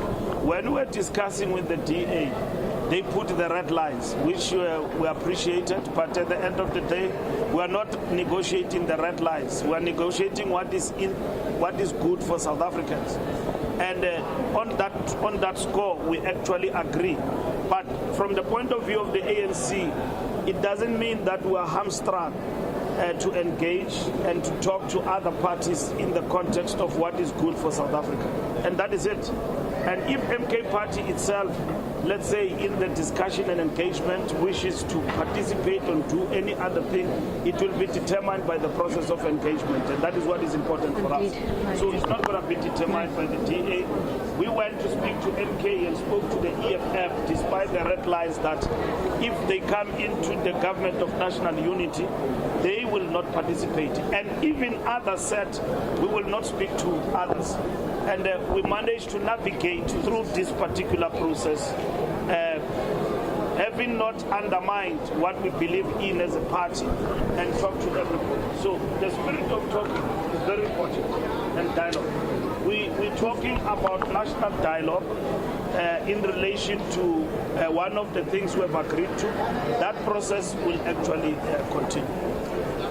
Stephen from KZ, how would you describe the ANC's performance in the previous administration, when you were, the governing party? And with regards to the elections and the outcome thereof, what would you say have been the biggest lessons for the ANC going forward? Well, we will address that question in the next coming weeks. We believe we did well, and the gauge is the outcome of the election. 6 million people agree with us to continue to govern, to continue to work for South Africans. 6 million people in a low voter turnout. But that, nonetheless, that is the biggest number that is reflected in our public representatives here in this parliament. With reduced majority, 159, we are still number one in South Africa. The ANC must learn, must accept the difficulties, and then if we are to turn the situation around, it is going to be important that it must be well informed, and we must be truthful to ourselves. So that moment is coming, and we already know, and as we were campaigning, what were the defects in our renewal project. Social distance with the people. People opened their houses. No one shut the ANC out when we were campaigning, which is a demonstration that they still believe in the African National Congress. But you'll get the voices that say, yes, move forward, we see what you are doing, but don't come to us only when there is an election. It is important. Mass-based party, revolutionary party must behave as such and not become something else. If we behave like we have been, fighting for positions, fighting for conferences, and forget about the people, we will be wiped out. We will be wiped out, we'll lose power. The people have not just warned us, they have actually spoken very loud. And the task of a party to come back from that, it means let's accentuate and accelerate the things we agreed that needs to be done to demonstrate to South Africans that indeed this is our movement, as they will have demonstrated. Otherwise, if that is not the case, the revolution will not just be reversed or suffer a setback, will be politically obliterated. We must avoid that. Okay. What about the future of the case in the International Court of Justice? Nothing will change. the case continues. Nothing will change. Our foreign policy, like I said, still intact as we go forward. So nothing will change in relation to what we as the ANC believe in going forward. So the last question. I just want to follow up on the foreign policy because the Palestinians have, the advisor for President Abbas has called on South Africans to not vote for the DA and to not have any alliance with them. So how will this now... We are not controlled by the DA. This is South Africa, a multi-party democracy. In our situation in South Africa, we've got opponents whom we define as our adversaries. And at the same time, they are hold their own.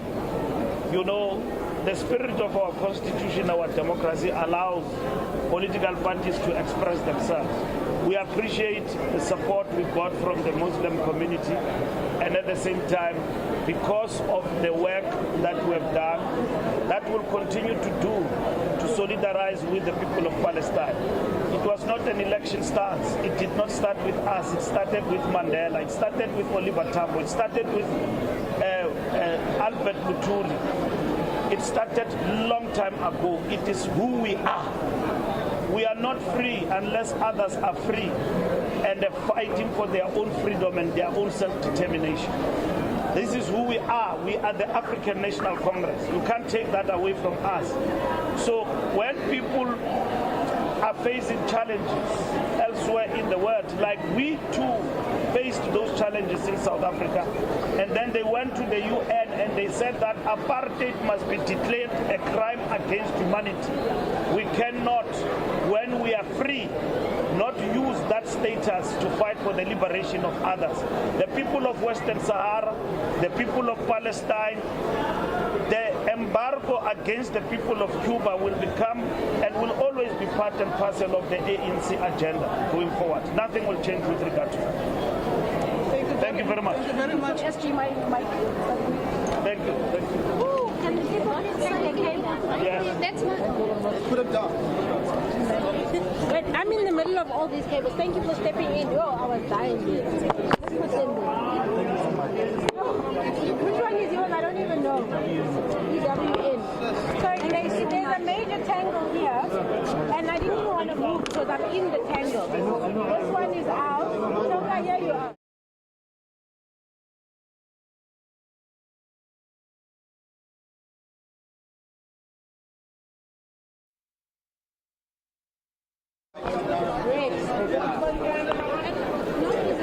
Let's step back a bit.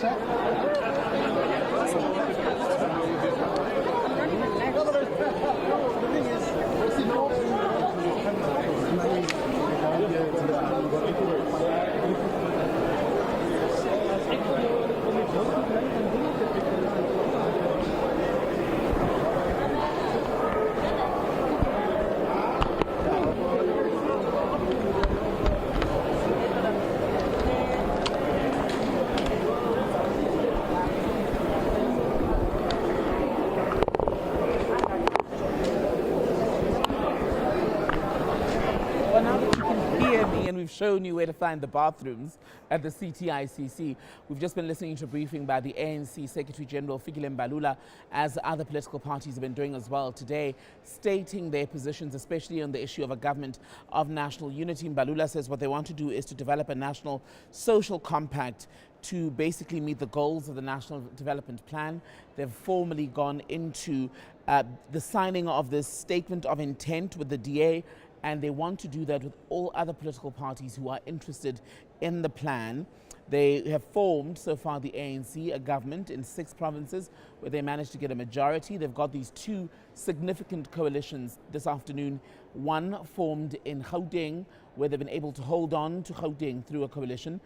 The other interesting one is in KwaZulu-Natal, where the MK party, led by the ANC's former president, Jacob Zuma, who is still a member but suspended, got the majority of the vote but could not get an outright 50% plus of the election share in order to form a government, a provincial government at least, in KwaZulu-Natal. There, the ANC with the DA and the IFP have been able to come together, and now an IFP premier will basically lead the provincial government in KwaZulu-Natal.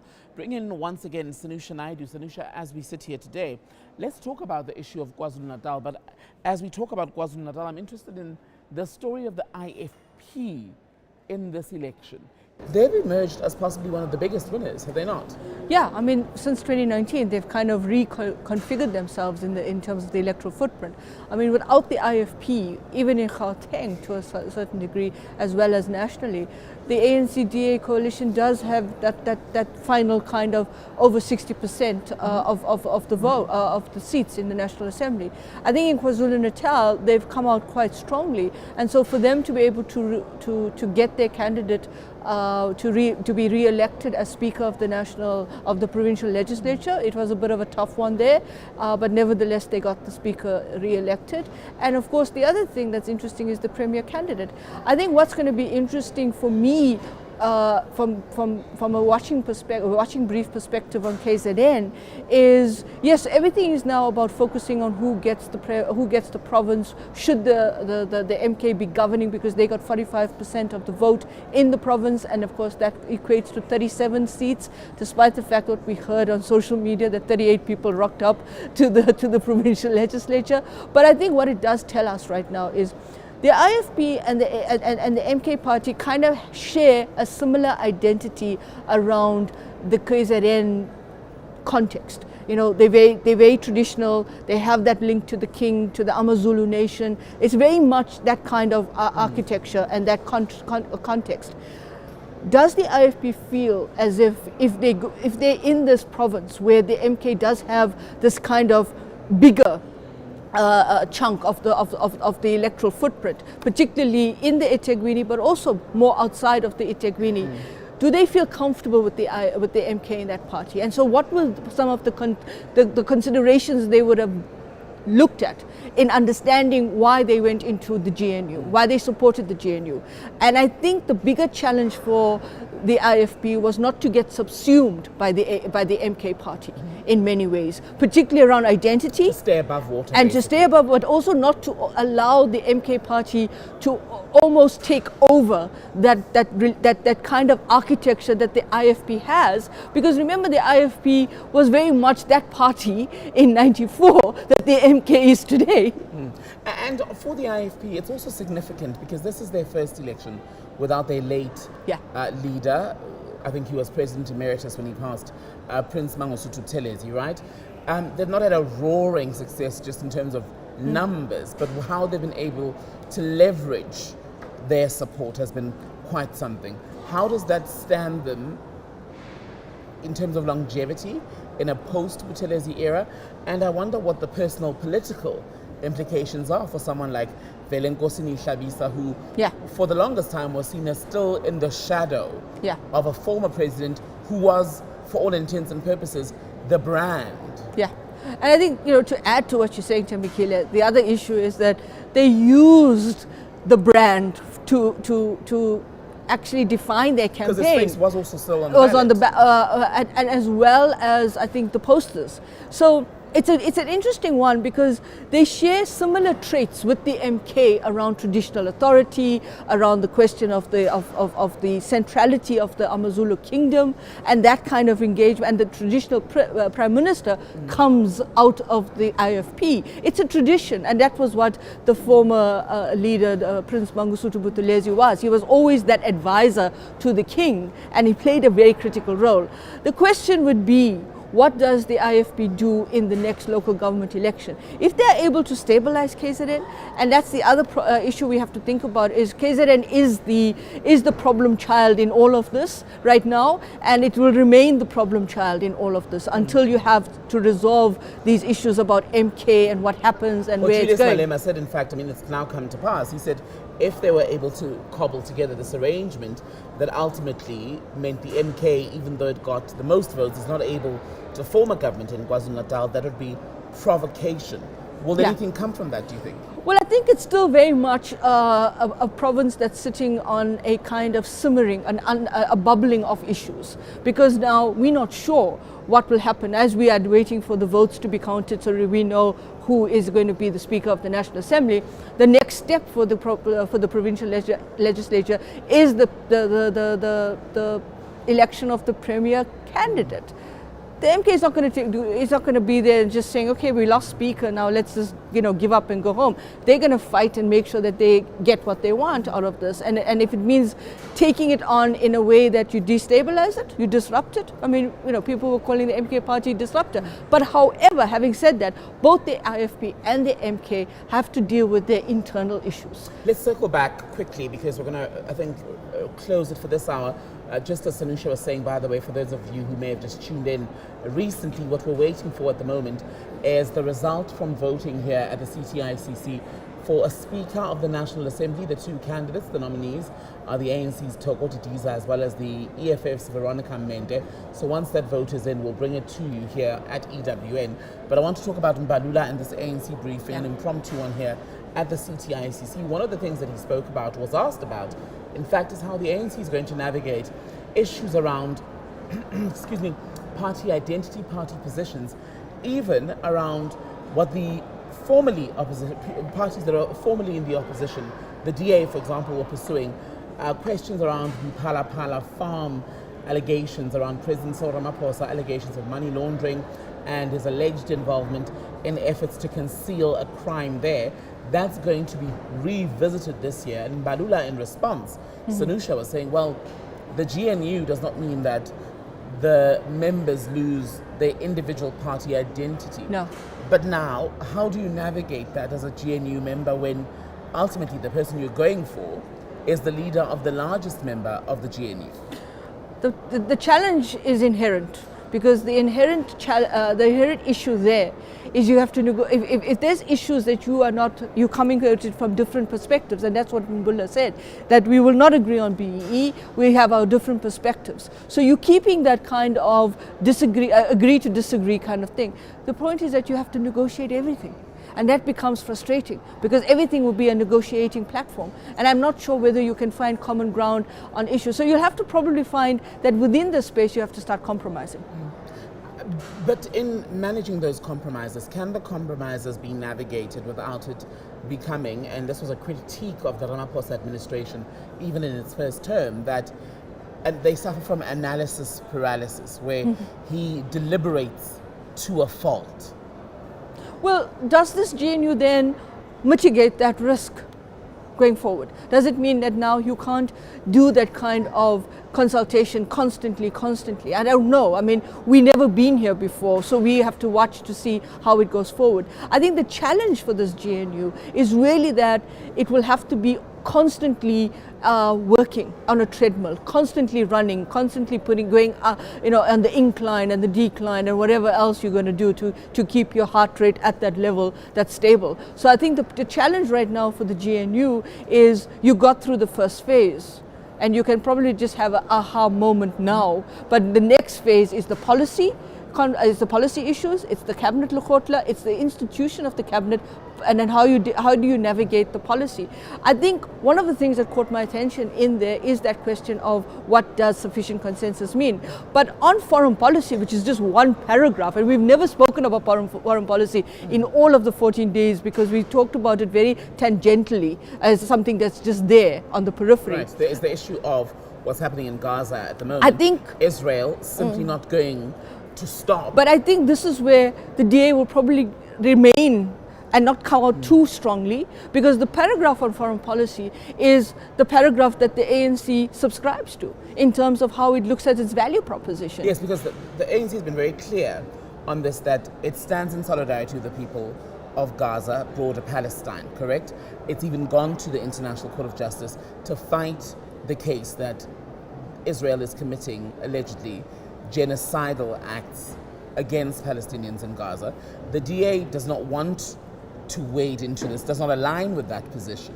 So is foreign policy going to be, let me rephrase, how high, how low do we expect them to rank foreign policy when even on what is a current situation, Israel-Palestine. They're so far apart, and they're the two major players in the GNU.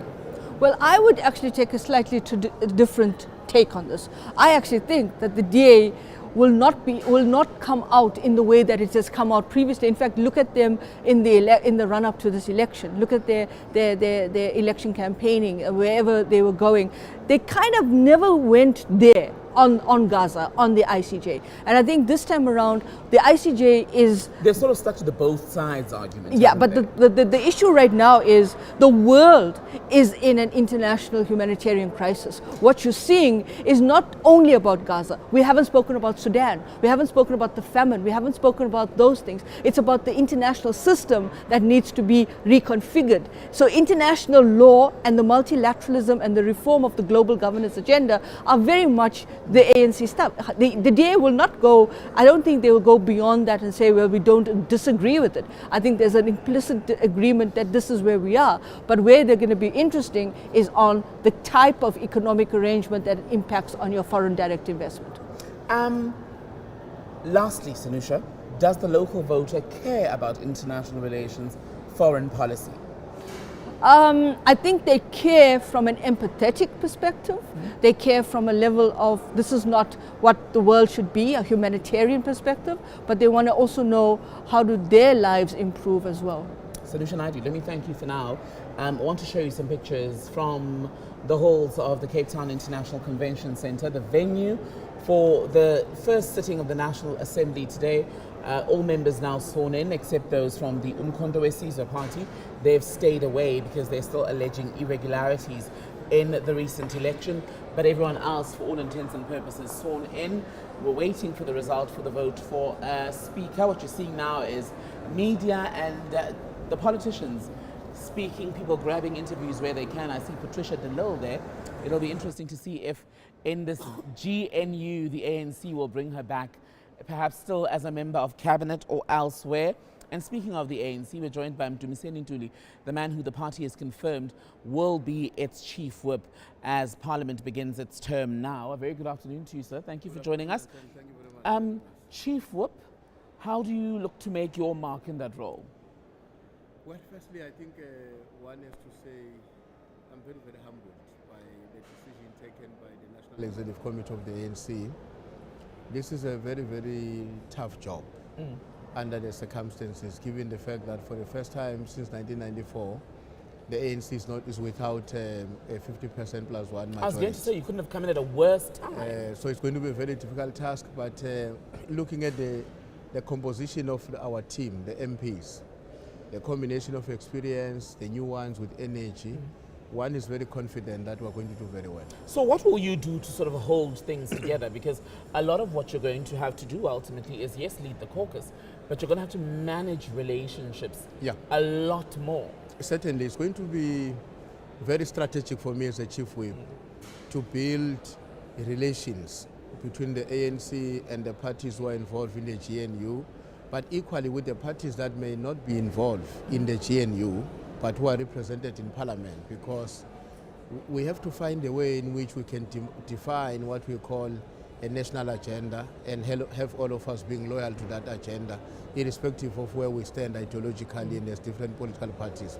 So it's going to be a very huge responsibility, but one believes that we have what it takes. Do you have a plan if it doesn't work out? What is the ANC's plan? It will work out. If this does not hold. You see, the ANC historically has had the capacity to persuade parties and the country towards a particular direction, precisely because in the past we had invested on building leadership that has got clarity, is clear about the policies of our country, has integrity, and the capacity to engage in a very, very humble way with the rest of those who are involved in whatever agenda that we want to advance. So I'm quite convinced that we, the younger generation, or let me say the new generation that is joining Parliament, is coming at the right time when our skills are mostly needed by the movement. It took you a long time though.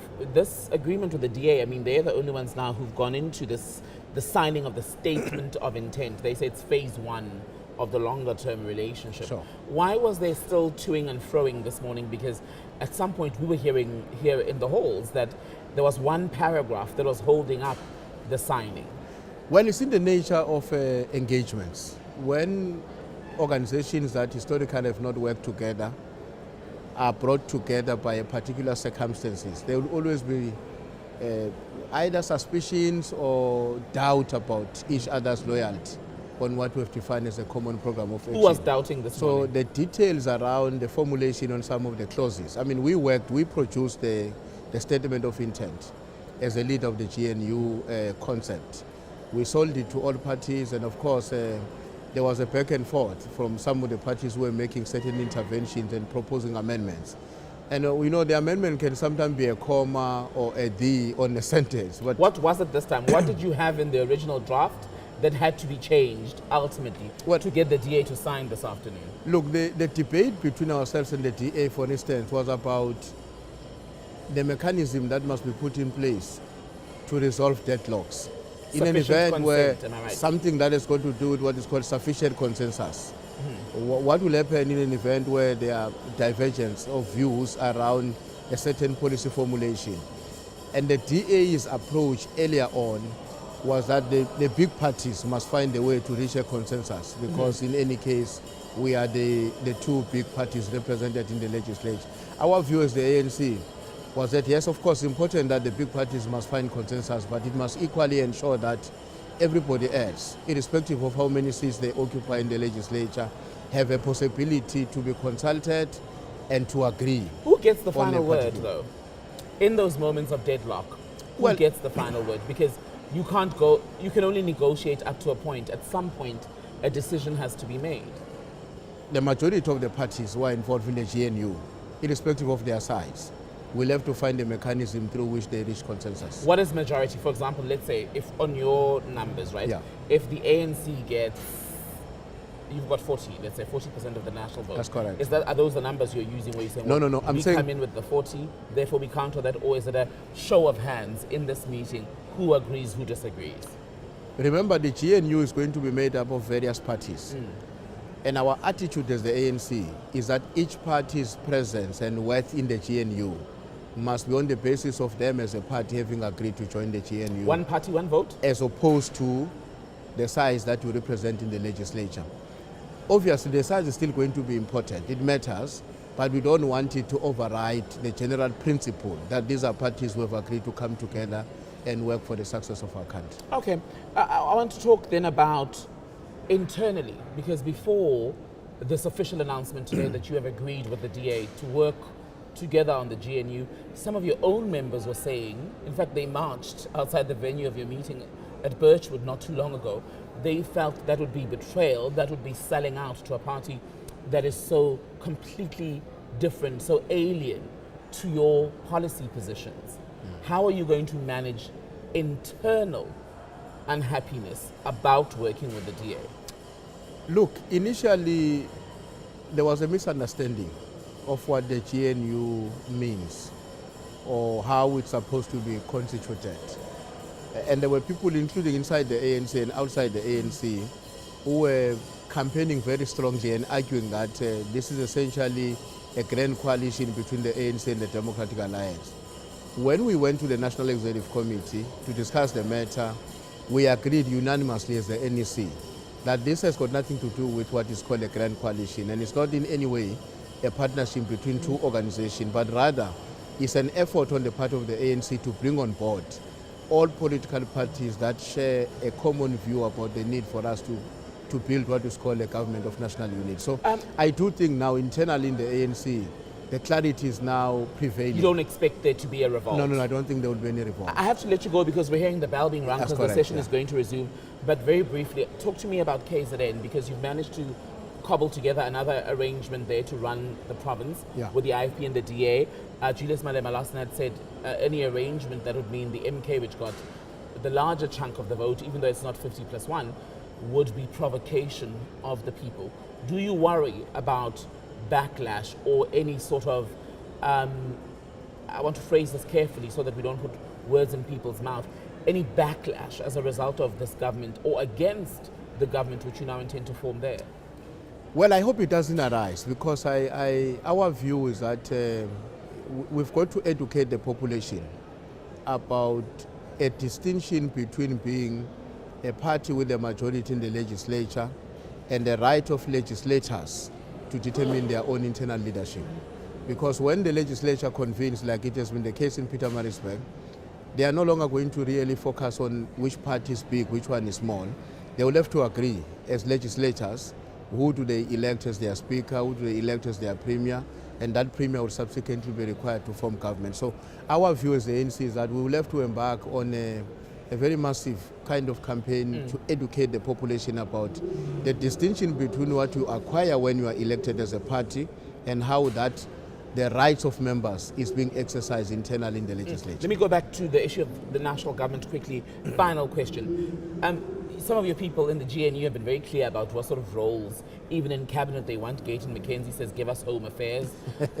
Yeah. Who decides? How will that be decided? Is the president. Is Gayton McKenzie going to be our Minister of Home Affairs? The president is going to determine his own cabinet. Well, of course, he will exercise that prerogative, unlike in the past, with some open line of consultation with leaders of the political parties who have accepted the concept of the GNU. But the decision, the final decision, quite honestly, lies with the president. But you're open to Minister McKenzie? We are open to work with everybody. It will depend on what role does the president see them fit to play, whether it's in the executive or in the legislature.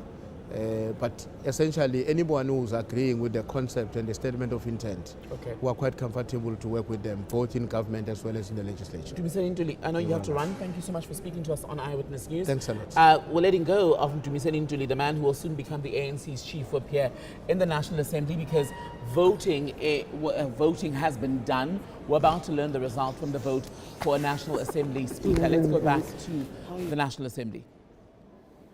Through.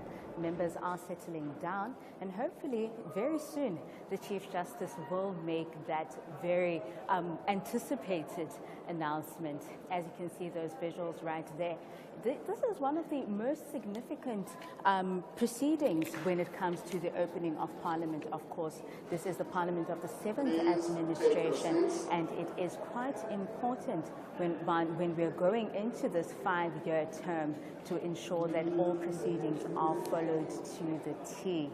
Those ballot areas are still there, which is just an indication of what happened about an hour ago when members elected their preferred candidate. Those are some of the members walking towards the chamber. Of course, members of the public cannot hear it, but here live at the City ICC, we did hear the bells ringing, which is an indication for members to go to the chamber and take their seats. Of course, earlier on, there was more than one nomination that was received, and the Chief Justice announced that a secret ballot would take place in the House in terms of Item 6 of Part A of Schedule 3 to the Constitution. He suspended proceedings to allow for preparations for the voting process. At the resumption of the proceedings, the Chief Justice announced the procedure to be followed, and members were called in groups to cast their ballots. Of course, the President and the Deputy President there, as you can see them interacting, and of course probably also waiting for the much anticipated result for the Speaker of Parliament. Now, I was just reminding you of the reason why we find ourselves here, and of course this is because there was more than one nomination that was received for the Chief Justice, for the nomination of the Speaker of Parliament, Speaker of the National Assembly rather.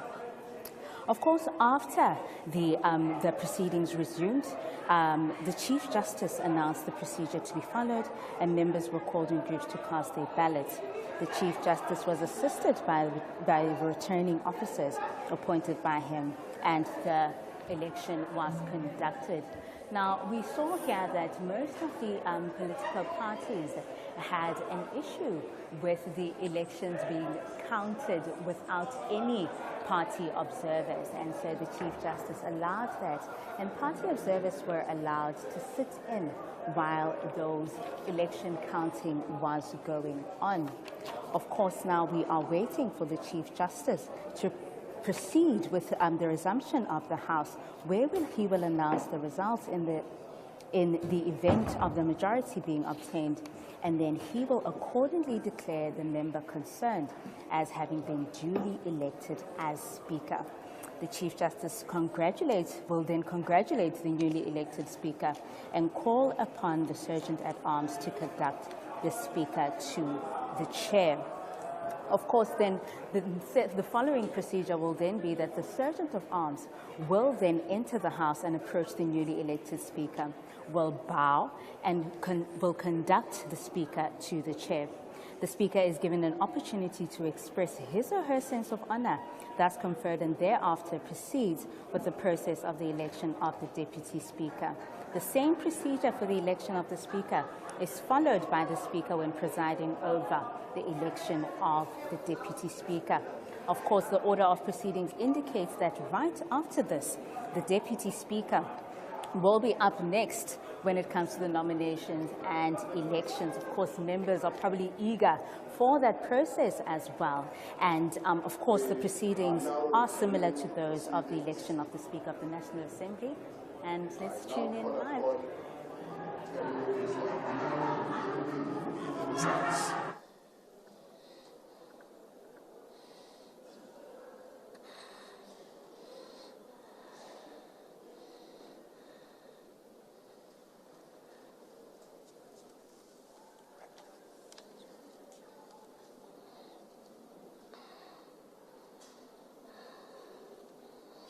The results read as follows. Total number of ballot papers issued, 341. Total number of ballot papers counted, 341. Total number of spoiled and invalid ballot papers, 9. And of those 9, 8 are spoiled and 1 is invalid. And the one that is invalid refers to a case where a member asked for another paper after realizing that he or she had made a mistake and was then issued with a new ballot paper. Then the candidates, Honorable Didiza, 284. Honorable silent. Let me finish the results, please. Honorable Mentenkuna, 49.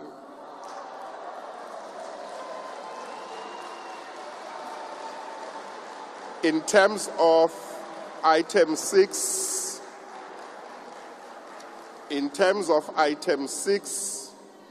of Part A of Schedule 3 of the Constitution, I accordingly declare Honorable Didiza duly elected Speaker of the National Assembly.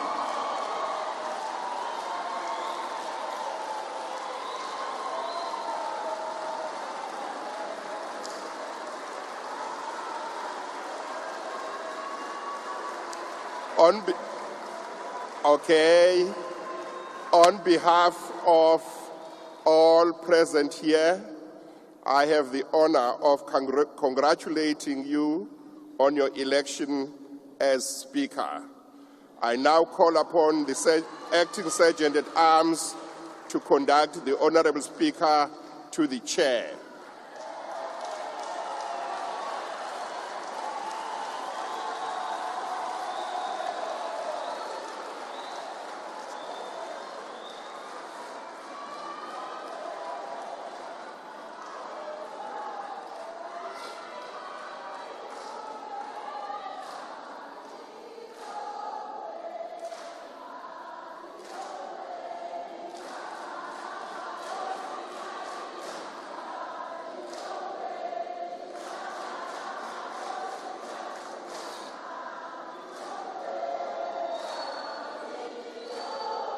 The DA will enter the song.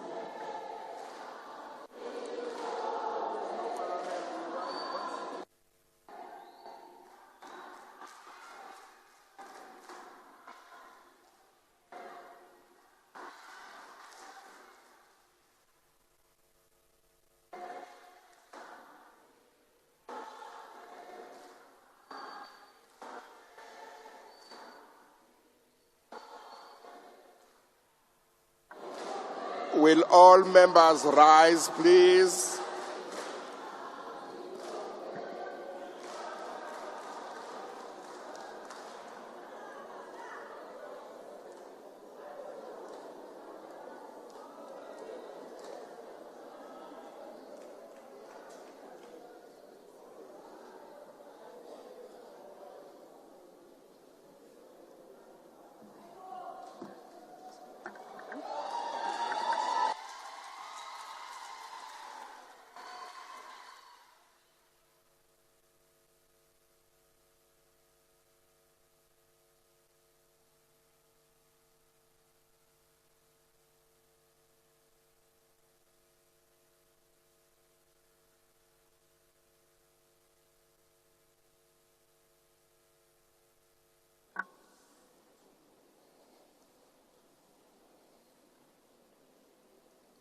Thank you very much. You may be seated.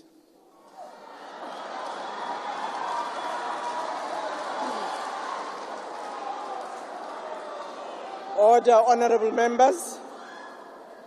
Chief Justice, Your Excellency the President, Deputy President, honorable members of Parliament, the leaders of the various parties present here, the people of South Africa. I'd like to thank all of you as members who have participated in this democratic process of electing the Speaker of the National Assembly in the 7th Parliament of the Republic of South Africa.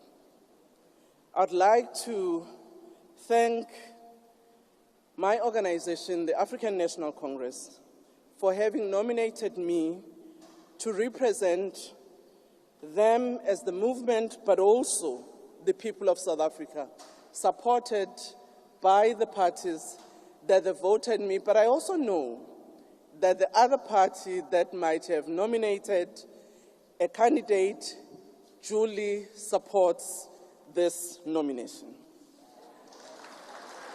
But as a country and as a democratic state, we have an opportunity to express our views, representing our constituency, and that's why we have to elect and participate in such a process, where then the one who is elected take the responsibility, but it does not mean that those who might have voted differently are not supportive of the work of the institution. This indeed is an important institution of our country, where we have to pass laws and represent our people and ensure that the work that we do as legislators in passing those laws and also ensuring that we play an oversight role on the executive, we do so in the interest of our people. The role of the Speaker is that of ensuring that we conduct the debates in this Parliament within the rules in a manner that is fair. And I commit that I will, working with the team in the Speaker's office together with the House Chairperson that will be duly elected, do exactly that. I also commit that I would work with all the parties led by their whips and their representatives to make sure that we conduct the business of this Parliament in a manner that indeed reflects the will of the people of South Africa. Thank you very much for this honor. We now continue with the business of the day.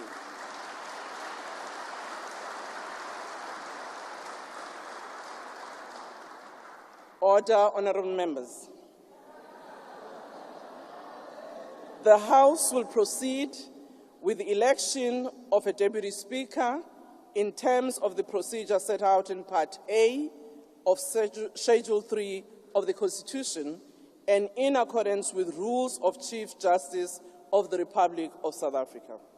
Members are reminded that there will be no debate and that each nomination must be submitted on the prescribed form and duly seconded.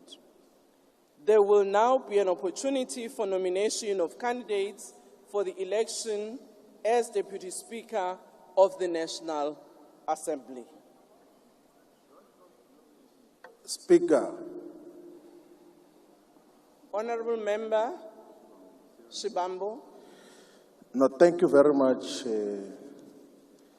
Speaker, and best wishes on your election as a Speaker of the National Assembly.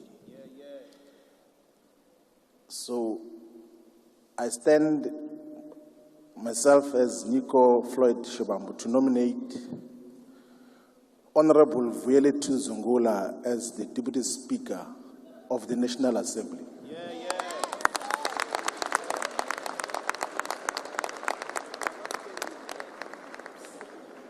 Thank you very much. Thank you very much for that nomination. Is there a seconder to the nomination? I see an honourable member at the back. Ke a leboha Speaker. Lebitso la ka ke Lehlohonolo Wonderboy Mahlatsi from UAT. Ke seconda kgetho ya Vuyeletu Zungula. Thank you very much.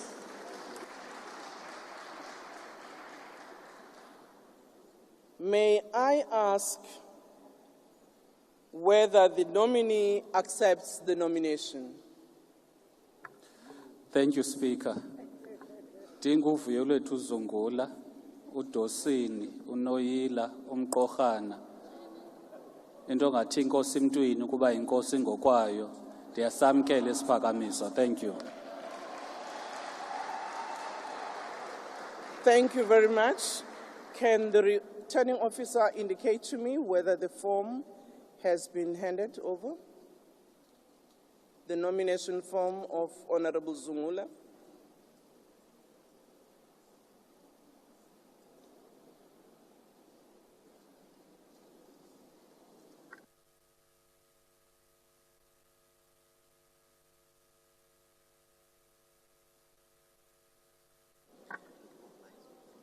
Thank you very much. We have received the form of nomination of Honorable Zungula.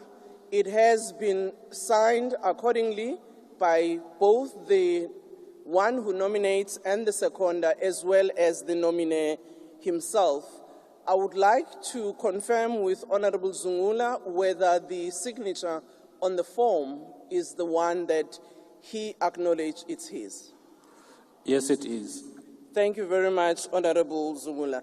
Are there any nominations? Honorable Kwarue?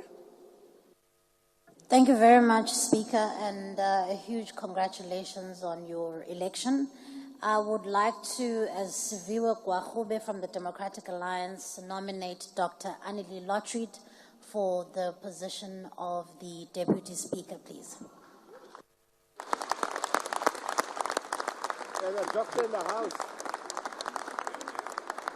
Thank you, Honorable Member. Is there any seconder for the nomination? Honorable Member. Speaker, I, Desiree van der Walt of the DA, second the proposer for Dr. Annelie Lotriet as the Deputy Speaker. Thank you. Thank you. May I ask whether Honorable Lotriet, as a nominee, as nominated, accepts the nomination? Madam Speaker, I, Annelie Lotriet, accept the nomination.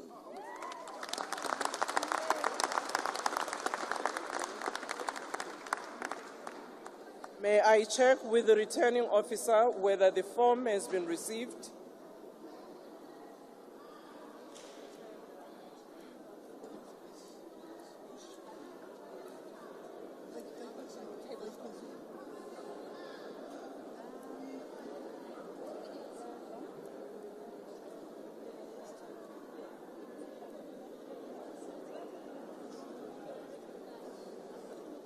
Thank you very much.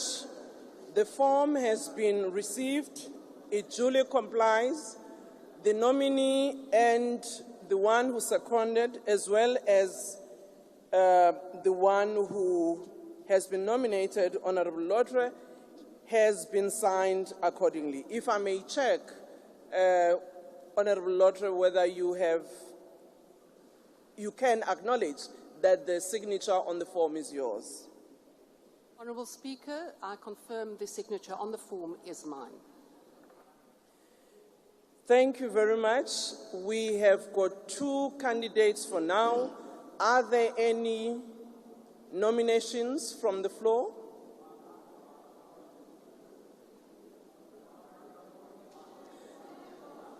There are no nominations. I don't see any hand. Thank you very much. Given that we have 2 candidates,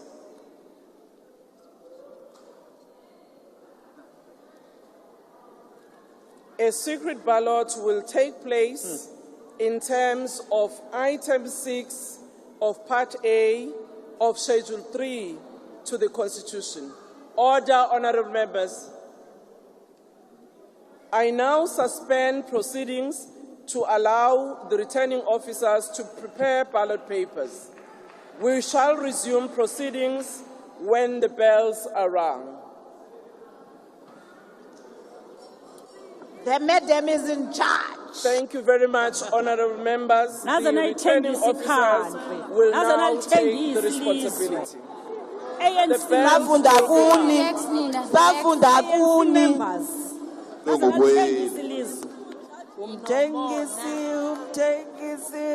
Umtengisi. Taste your own.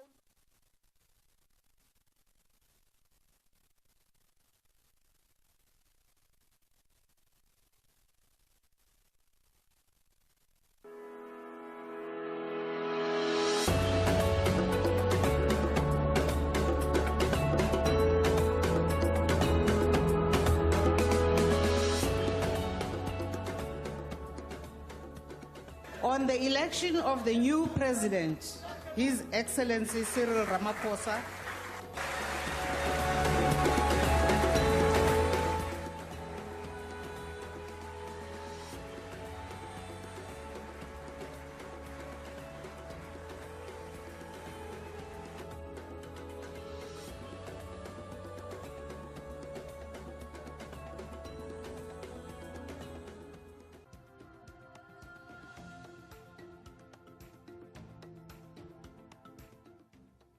month of June, Parliament joins the nation in commemorating... The breaking news this afternoon is that we officially have a new Speaker of the National Assembly, the ANC's Togo Didiza, who got about 200, well, not about, she got 284 votes in the vote held today.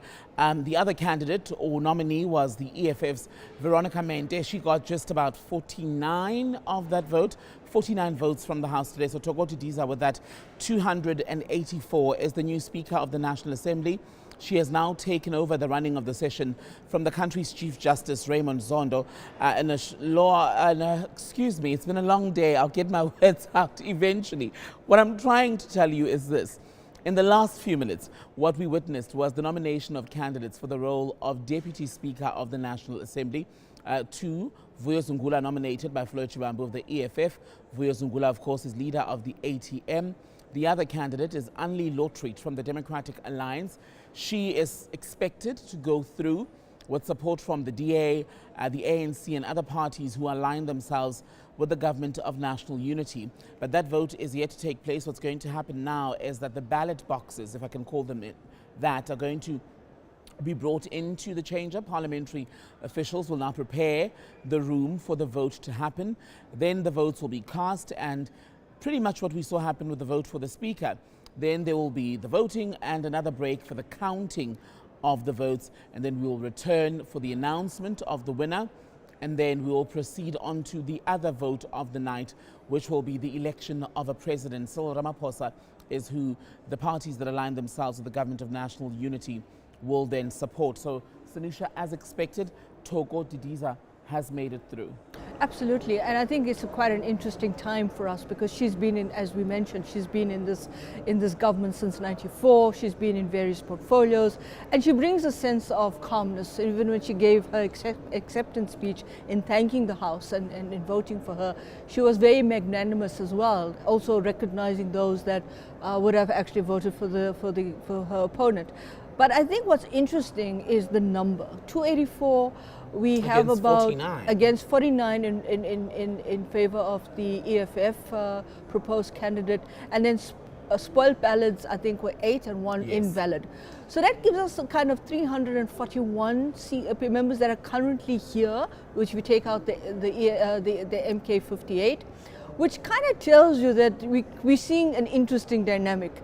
So if you add the whole ANC, DA, PA, IFP, I think it gets you to about 270 plus. But 284, that means there's a little bit of other parties that are coming to the fore here. So there's strong alignment with the GNU, am I right? That's what we can, well, you at can't, this early stage. You can't say that with any certainty. I think there may be strong alignment with Toko Didiza as a person who they don't see as a candidate that is sitting in particularly different kinds of spaces. She's almost that kind of consensus candidate you want for this position. And she faces quite the task. I mean, she is the first speaker for as long as many of us remember, who will basically in democratic South Africa have to now spearhead or lead Parliament through a period of a government of national unity where so much is going to be up for discussion. There's going to be possibly an increased level of contestation.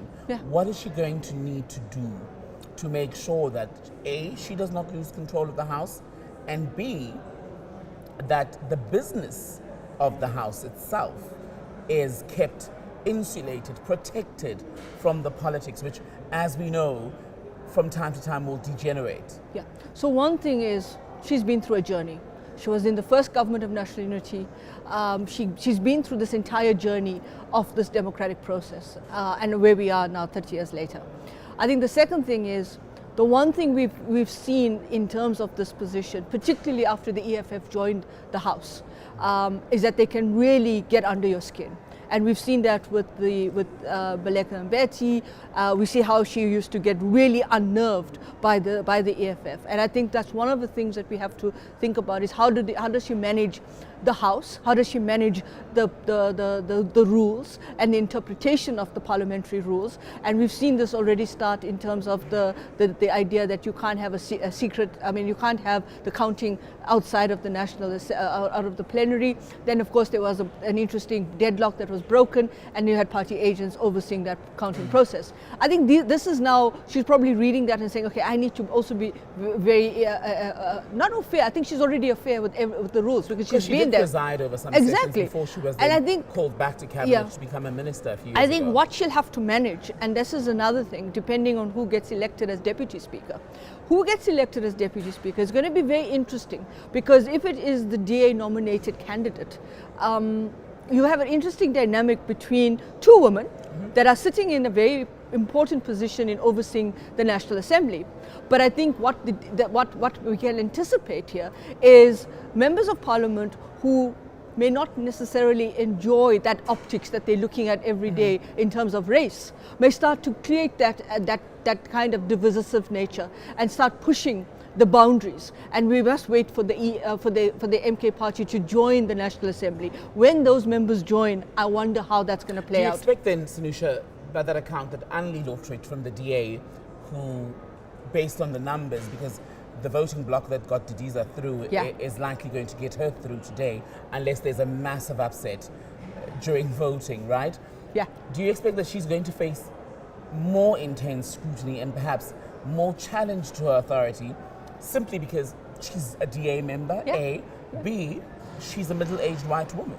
Absolutely, and if you're looking at the narrative and you're looking at what the narrative is talking about, is transformation doesn't take place from a quantitative optics level. It has to take place from a substantive level. If somebody is able to manage and know and understand what their role is, then you shouldn't be thinking about the fact that we only think of transformation in a very kind of, we need to basically do the numbers based on the majority of South Africans are black Africans, and therefore we need to have somebody who's from that position. The other thing is, if the EFF was really thinking about that transformation agenda, it's very interesting that they've nominated an African male.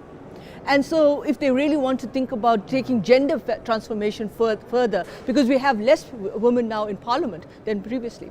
The last point I want to make for Toko, as well as for Annalie, if she gets elected, is they'll have to also manage their parties.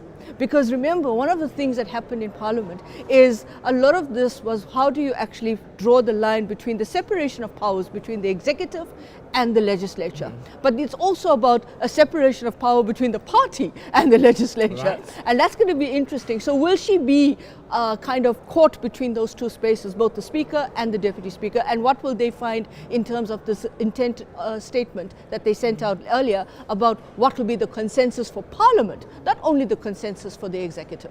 And what about Zuma? What do you make, all things considered, a great candidate for Deputy Speaker of the National Assembly? He's charismatic. He's been very vocal. He's been at the center of the fact that he's put forward the inquiry on Phala Phala. It got ventilated. The party takes up quite a few issues, actually. Yeah, and they've been very vocal in terms of bringing that kind of accountability bandwidth to the Parliament. But I think he comes from a party that has been, I don't know how many seats they got. I think they got 2 seats right now, or I don't know. There's not been much growth for so there hasn't been growth for the ATM. And I think the ATM, you almost have to think about this also in a government of national unity, or in a kind of consensus-driven approach.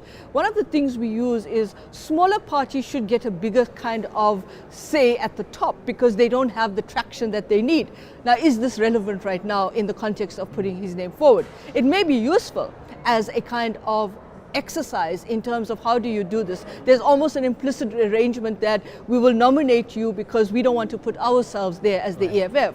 But the question is, who will he be accountable to? And it's always interesting, isn't it, when those sort of roles, as we've seen in the metros, for example, where the so-called less than 5% parties are given crucial roles either in legislatures, councils, or as was happening today. Mm-hmm. And you can see that sometimes that works, but it works in a very kind of fragile way. It can become very difficult to keep that momentum alive, because these parties, I mean, if you take Al Juma and the mayor of Johannesburg, I mean, look at the Al Juma party. It's 2 people. The mayor, I think to be honest with you, I actually feel very sorry for the fact that they put him there as a mayor, because what they have done is they've made him front and center of something where he has to now come out and be the guy that talks about the load shedding, talks about this, talks about that, and sometimes he fumbles. And when you fumble and stumble and fall, then you actually end up in a situation where you say, well, why did they put him there in the first place? Did they not understand what he was, whether he had not the experience so much, but the mettle? Would be more experienced than someone such as Tabelo Gwamanda, who, for all intents and purposes, for many people, came out of nowhere. I think he can stand his ground. He can actually be the guy that will be really interesting in a sense that he's not going to fumble, stumble and fall. However, if he is going to go into this thing, who will he actually be looking at in terms of how he creates a level of objectivity? All right, Sanusha Naidu, thank you. Political analyst Sanusha Naidu will be with you throughout the evening. We're going to take a quick pause now and continue with our Eyewitness News coverage of a big day, as we've been saying, from Cape Town, from the Cape Town International Convention Centre, where the National Assembly has just voted, or is going to vote after nominations for candidates for the role of Deputy Speaker of the National Assembly. Then later, they will also elect a president. All of that coming up right here on our YouTube profile, or our YouTube page here as Eyewitness News. We also have much more content for you on Prime Media Plus and the EWN app. And our radio stations as well have bulletins every hour. 7:02, I'm talking about 947. We've also got Cape Talk and KFM. We'll see you soon. Bye-bye.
just seen on your screen that some of our young members of parliament that will be shaping the direction that the country should be taking, and you can see there the chairperson of the African National Congress, Mr. Mantashe, and some of the ANC members there, Mr. David Matlobo, Ms. Nokuzola Tolashe.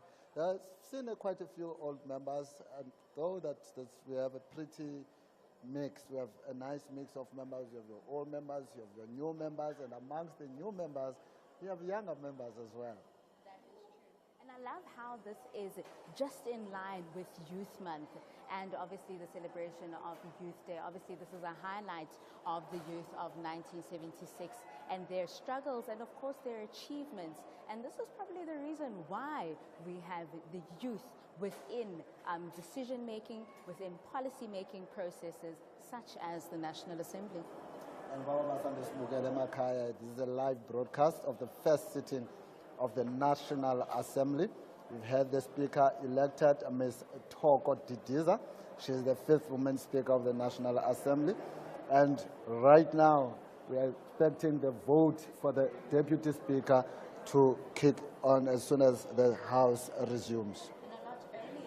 Temingos, it's important to note that the reason why we have the new Speaker of the National Assembly is because the Chief Justice, Chief Raymond Zondo, he presided over the proceedings of the nomination and election of the Speaker of the National Assembly. Of course, we saw similar images playing out when we had that nomination and election, where proceedings had to be suspended because ballots had to be printed, where members had to come back to issue and cast their vote for their preferred candidate, and where the Chief Justice finally announced the new Speaker of the National Assembly, Ms. Thoko Didiza. And as we're sitting here and waiting, we're hoping to hear later on the Speaker of the National Assembly announcing the new Deputy Speaker of the National Assembly. Just for our viewers at home, and to clarify this again, we have Parliament, and Parliament has two houses, the National Assembly and the National Council of Provinces. And today's sitting is focused on the National Assembly. The National Council of Provinces, as you have indicated earlier, we will be dealing with that one tomorrow. So today we have not elected a Speaker of Parliament. Parliament doesn't have a Speaker, but the National Assembly has a Speaker.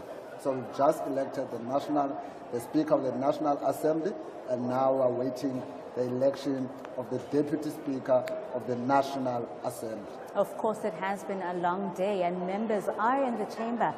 They're interacting, engaging with each other, waiting for the secret ballots, to cast their secret ballots for their preferred candidate. Of course, we mentioned earlier that there are two nominations for the Deputy Speaker of the National Assembly, and that is Mr. Violet Zungula from the ATM. He's the president of the ATM, in fact, and Dr. Annelie Lotriet, who is from the Democratic Alliance.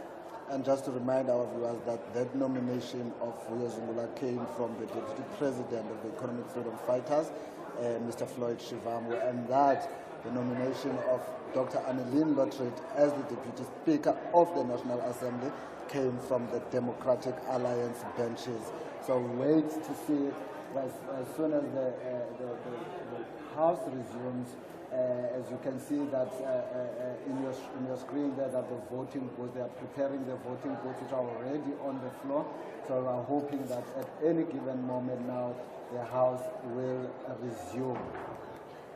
And of course, it's important to mention the importance of the role of the Chief Justice in the earlier proceedings when the members they nominated and elected the Speaker of the National Assembly.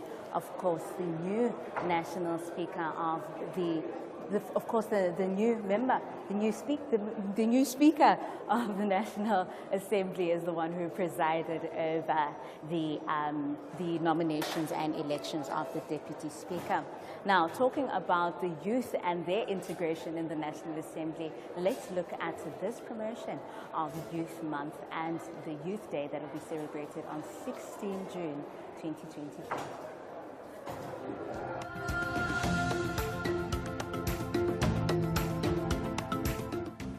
In the month of June, Parliament joins the nation in commemorating Youth Month, a time to recognize the contributions and aspirations of the youth in our society, a time to reflect on the struggles faced by young people in the past and to celebrate their achievements in shaping the future.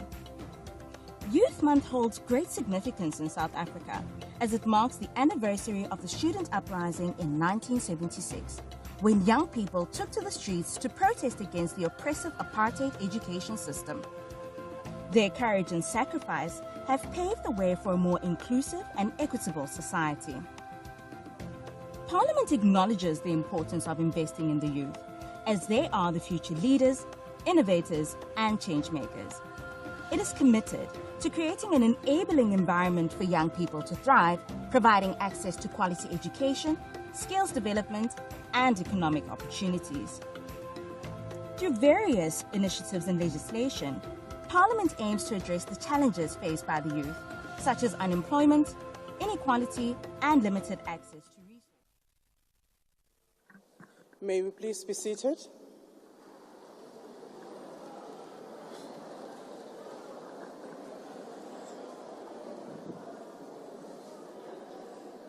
We shall now proceed with the voting.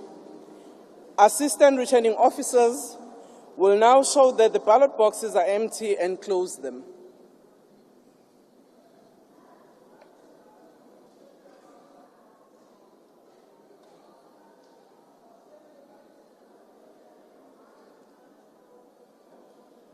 Thank you very much. The procedure of voting is as follows. According to the rules for the conduct of this meeting, in terms of Item 9 of Schedule 3 of the Constitution, one ballot paper with the official mark must be issued to every member present and eligible to vote at this meeting. Members will be called in alphabetical order according to their surnames. When their names are called, members must collect a ballot paper from the voting table. As previously mentioned, members of the National Assembly must swear or affirm faithfulness to the Republic and obedience to the Constitution before they can perform their functions, and therefore, members who have not been sworn in will not be called. As you know, all of you who are here have already been sworn in. After collecting a ballot paper, each member must proceed to one of the ballot booths and must record his or her vote by placing a cross against the name of the candidate for whom he or she desires to vote in the space provided on the ballot paper. After making the mark on the ballot paper and while still in the booth, members must fold their ballot paper in such a manner that the official mark thereon is visible to the assistant returning officers at the ballot box. Honourable Member, in the earlier voting, it was recorded that 9 votes were actually spoiled ballot votes because of various reasons. One of those is the mark that has been recorded in the space allocated for voting. I just want to advise members that when voting, we do not use a tick, we actually cross, make an X. It does not mean you do not want that person. So I'm just advising members so that we appreciate that when we do the voting, we mark a cross instead of a tick. After the assistant returning officer has noted the official mark on the ballot paper, members should deposit it in the ballot box and resume their seats. Honourable members, the returning officers will now call upon members to vote. Abrahams, ALA. Adams, F. Adams, RC. Alexander, WR. Apiri, MJ. Atkinson, PG. Ocamp, WAS. Bahrain, M. Bab, TEV.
Bartlett M, Passon LJ, Bateman AG, Bath EM, Beasley AD, Bergman D, Bila TJ, Bilankulu NK, Blosse MB, Botlani TK.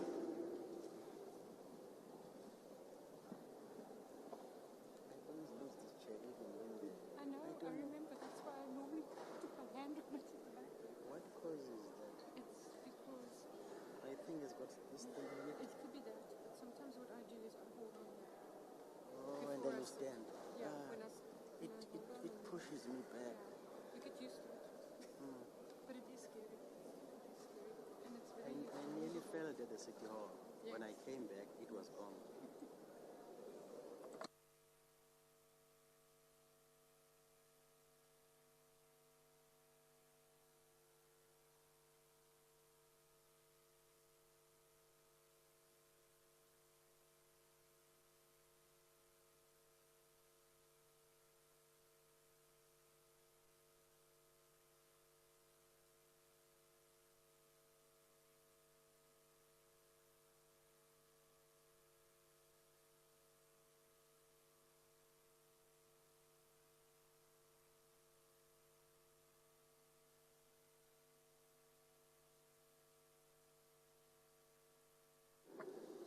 Polman NJ, Boshielo SP, Boshoff WJ, Botius A, Breitenbach G, Buyuk MJ, Benz Namasha Z, Butelezi EM, Butelezi NZ, Butelezi SA.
Cameron I, Kapa RN, Tebekulu RN, Chabane MS, Chance RWT, Chauke BF, Chauke T, Che TM, Chikunga LS, Christians DC.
Christy K.A., Clark M.O., Clute E.A., Chris B.D., Cuthbert M.J., Davids S.W., De Bloch van Schelinga A.D., De Brain K., De Lil P., De Villiers J.N.,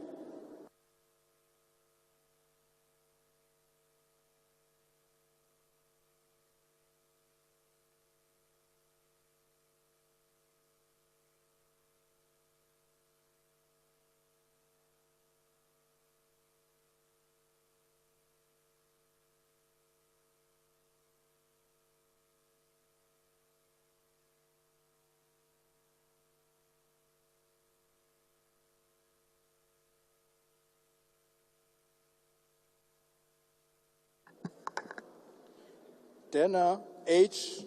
Dlomo SM, Diale BK, Dikhale MC, Direko DR, Ditebe SL, Dlakude DE, Dlamini MM, Dlamini M.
Delanga M, Dagmore CM, Dunjwa ML, Engelbrecht J, Isaac F, Freeman E, Frenchman S, Frolic CT, Ghana SM.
Kancho N, Gilishe S, Kwabaza NB, George DT, Gigaba KMN, Gina N, Godlimpi Z, Kodongwana E.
Gondwe MM, Gross R, Governor Y, Graham Murray SJ, Groenewald PJ, Gungubele M, Kwahube S, Adebe NM, Hala MM, Hassan F.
Harting C, Hendricks MGE, Tlabisa VF, Hlengwa M, Hlongo AS, Hlonyana KNF, Holomisa BH, Horn W, Hansinger CHA, Ishmael S.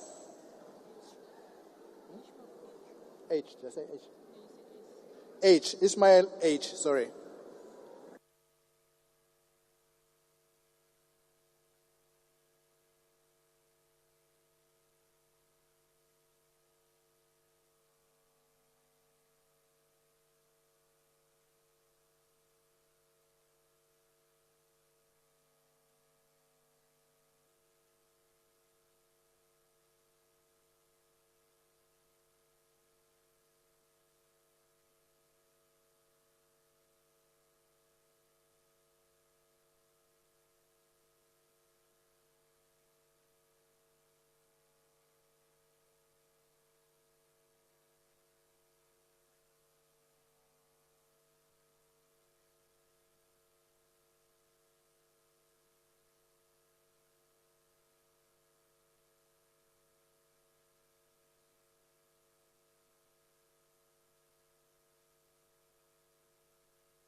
Jacobs LC, James DE, Jonas GF, Jordan C, Kehakilwe BM, Kekana PS, Habo GD, Hobisa Ngaba K, Hahau KL.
Kanyile TA, Kaula MS, Kojane SG, Kumalo JQ, Klopper DD, Cover MP, Kola D.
Kumani, LM, Kurnov, GW, Krier, HCC, Kubai, MT, Kumbaka, AN, Kwankwa, NLS, Labaskachni, C, Lamola, RO, LaRue, KWD, Lachuta, MD.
Lekganyane MS, Letlape MS, Letlape TKS, Letsiye WT, Letsike MSE, Legaraba LE, Linde E, Lorima JRB, Lotrit A, Low STD.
Lucas SE, Lutuli VN, Mabe BP, Mabena TB, Machi BE, Macpherson DW, Madigizela BS, Maduna N, Maeko SM.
Magagula TE, Maambehlala T, Mahlangu SS, Mahlatsi LW, Mahlaule MG, Mahlobo MD, Mahumapelo SOR, Maloila PR, Maimane MA.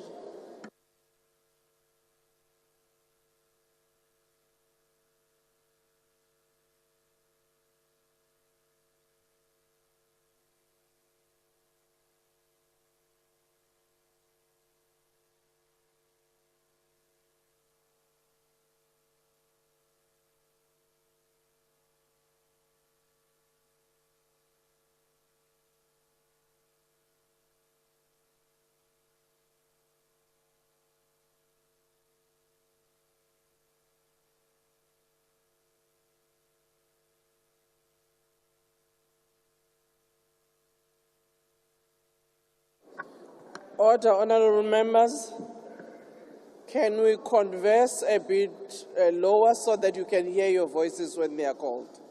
Your names, rather, when they are called.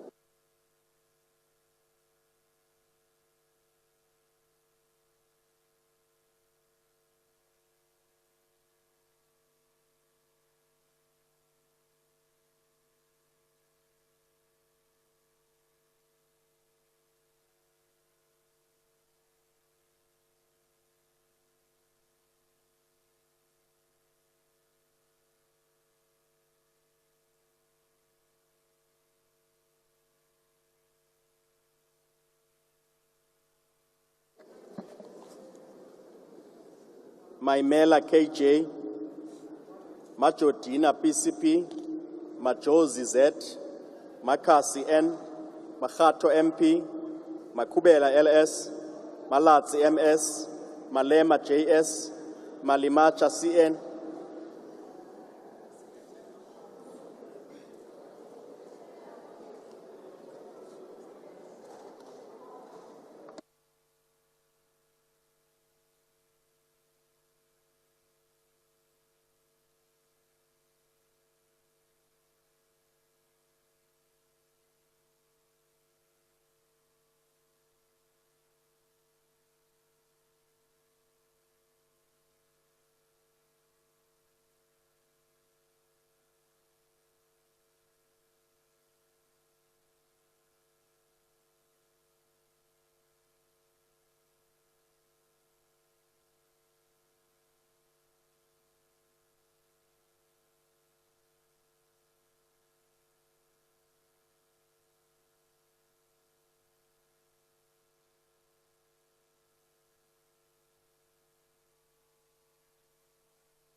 Manaha L, Manamela KB, Maneli BM, Mandasha GS, Manyi M, Mautwe OMC, Marais EJ, Marais P, Mahau TL, Masango PS.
Maseko LM, Masemula ND, Mashabela NR, Mashatile SP, Mashele TV, Masina MC, Masondo D, Maswanganyi MJ, Matabata CS,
Matafa OM, Matale CC, Matulelwa B, Mathias L, Matiase NS, Matsone NWA, Mbio IM.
Mackenzie G, Maklua JJ, Nkunu AS, Nkunu TVB, Mdluli MM, Mente Nkuna NV, Meshwe KRJ, Meth N.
Gcina, PS, Mgweba, T,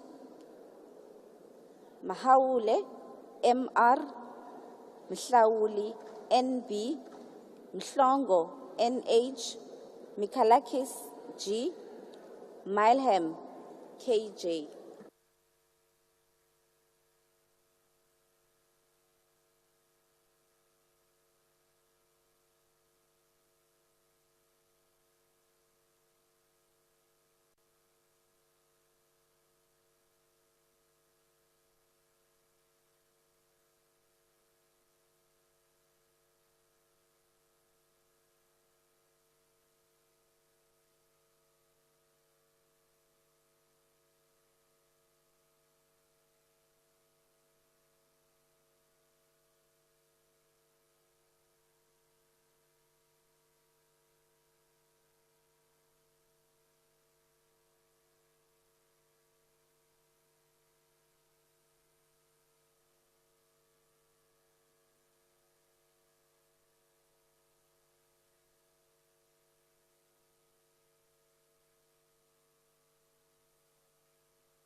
Mkhalipi HO, Mkhize ZL, Mkhonto CN, Mkhwebane BJ, Mkutu L, Mulutsane ML, Mngwango MA, Nganga Cabashe LA.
Mudisempia M, Moela MS, Mufukeng ML, Morale TP, Murai SJ, Mushala MR, Mukwena JL, Mukwena LG, Mulwele NA.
Montwedi MK, Moa SJ, Moraka AT, Murolong IK, Musikatsi S, Mutsecha MA, Mutwaledi PA.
PTL, Mkhacha M, Ntolo NE, Mulder CP, Munyai TB, Mutambi AF.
Mvana NQ, Myberg NG, Nalumango RS, Ndabeni Abrahams ST, Ndalane NA, Ndamase P, Ndlozi MQ. Order, honorable members. Please try to lower your voices. Some of the members are unable to hear their names when they are called.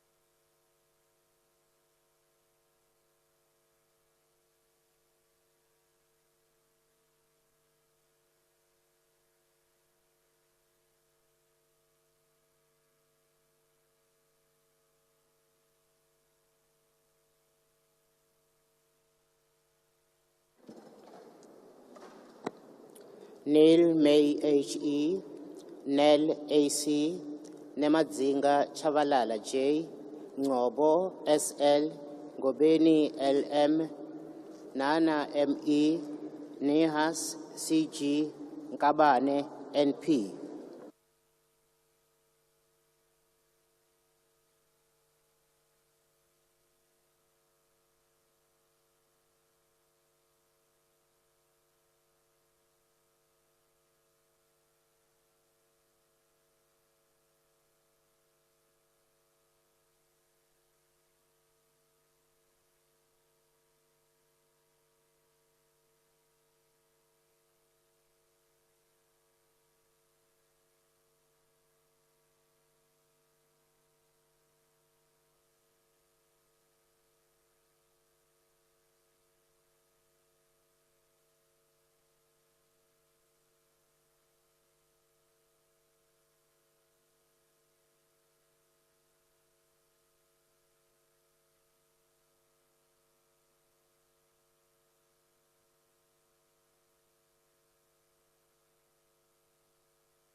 Nkopane NS, Nkosi NE, Nodada BB, Noluchungu NJ, Nontenja CT, Nonsele M, Ngola X, Ntlangwini EN.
Nchali LL,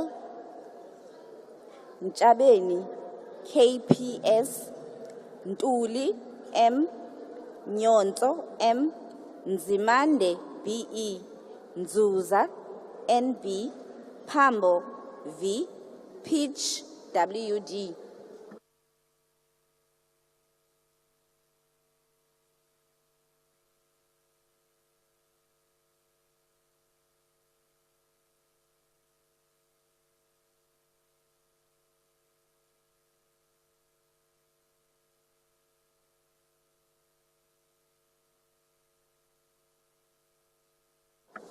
Ntuli M.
Peterson J.S., Pachla M.J., Piri C.M., Pawani M.B., Plaikis W.T.D., Poole C.J., Potgieter L.R., Powell E.L., Pule D.D.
Ramaila KS, Ramaphosa MC, Ramokhupa ML, Ramokhupa KD,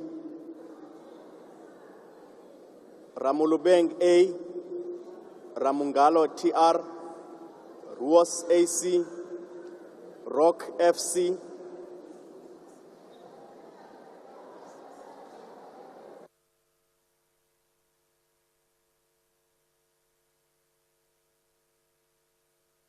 Rock FS,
Sangoni, KLN, Sapo, L, Sarupen, AN, Souls, A, Shikaling, L, Shriba, LA, Siabi, AM, Sechulu, IS, Sekwati, SC.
Silamulela, SD, Sene, MM, Shabangu, FL, Shelembe, ML, Shikwambana, M, Shivambu, NF, Shiviti, TG, Sibia, NM.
Order, honorable members. May I ask those of you who are standing, and I've observed that most of you have been standing most of the time. I understand you may be tired, but can we please take our seats and ensure that the House decorum is observed? Thank you.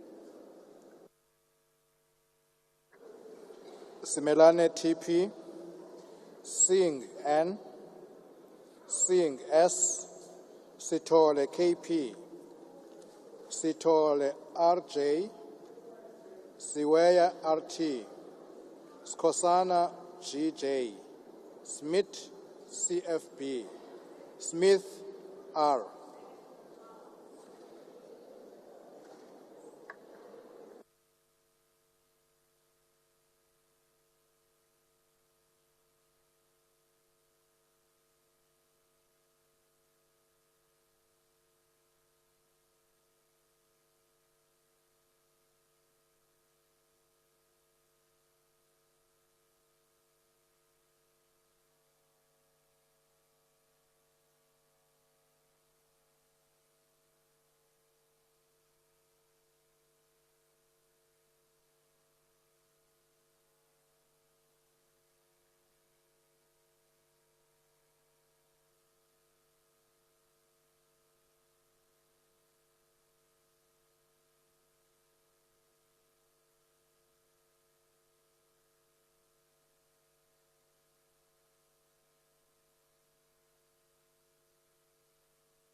Sokanyile T, Sokopo MM, Sompamasiu NS, Sochu MM, Spies ERJ, Steenhuisen JH, Subrathi SI, Swart SN, Swart B, Tafeni N.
Tetyana Y, Thembekwayo SS,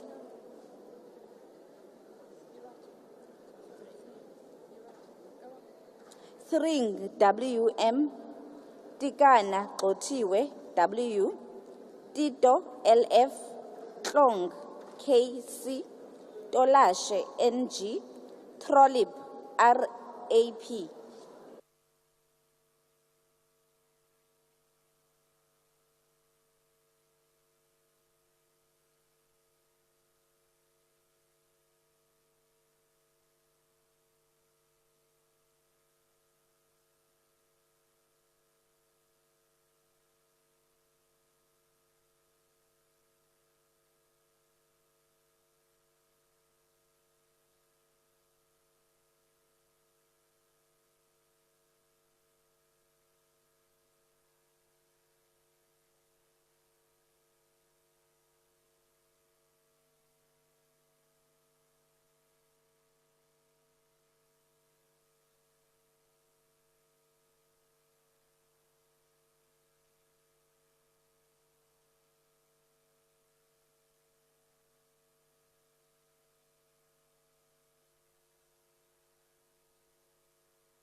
Chotetsi NT, Van der Merwe LL, Van der Walt D, Van Staden PA, Van Zyl AM, Vilakazi SG, Wakelin KH, Webster NL, Vessels WW.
Whitfield AG, Velskat C, Xabantshaba PP, Xhego ST, Yako YN, Zibi SS, Zikalala S, Zondi S, Zondo SS, Zungula V.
Order, honorable members. Are there any members who have not voted and wish to do so now?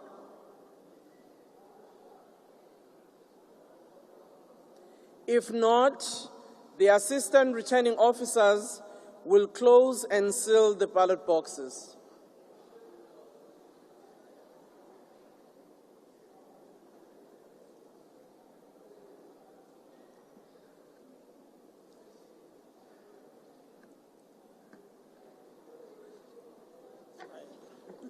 Speaker, Yes, honorable member.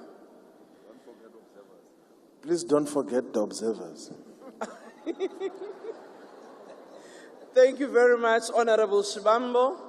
Indeed, I was going to request, if parties do not have a problem, if the same representatives who were observers in the first voting process can do so. But if they wish to nominate others, they can do so too.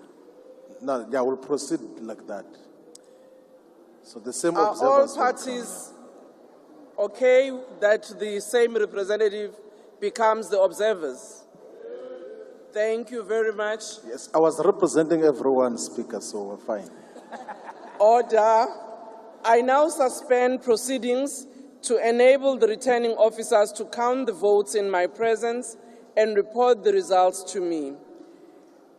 As we suspend these proceedings, other members, I will request that you go and have your dinner, the same place where you had your lunch, so that when we come back with the announcements of the vote, we would have had dinner, and those of you who need comfort break would have done so already.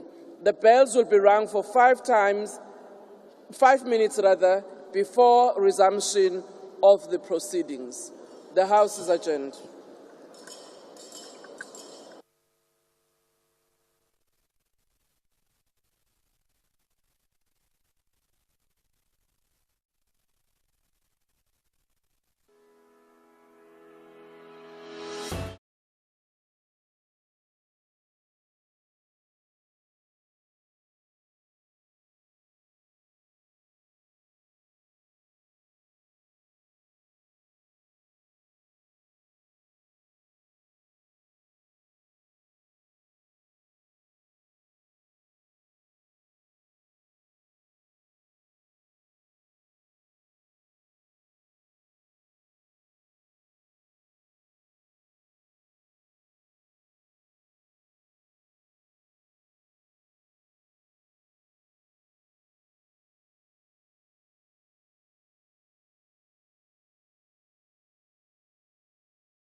Welcome back. You're still watching the May we live be seated? broadcast of Parliament TV. Of course, we are bringing you the first sitting of the National Assembly. And as you can see on your screen, the Deputy Speaker election Order. Vote counting has On concluded. behalf But let of us take you back to the House. I wish now to ask the returning officer to give me the results.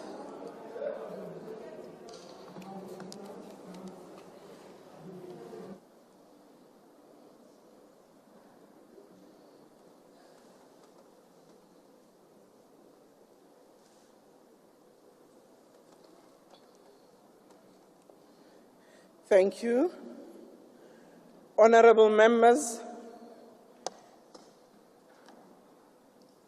the report on the results of the counting of votes for the position of the Deputy Speaker are as follows. Total number of ballot papers issued were 339. 339. Total number of ballot papers counted, 338.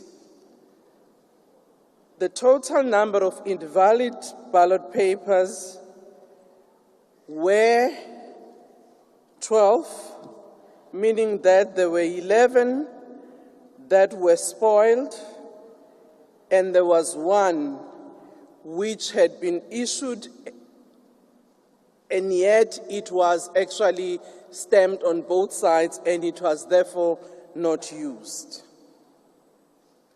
I now want to announce who got how many votes. Honorable V. Zuma, 54 votes.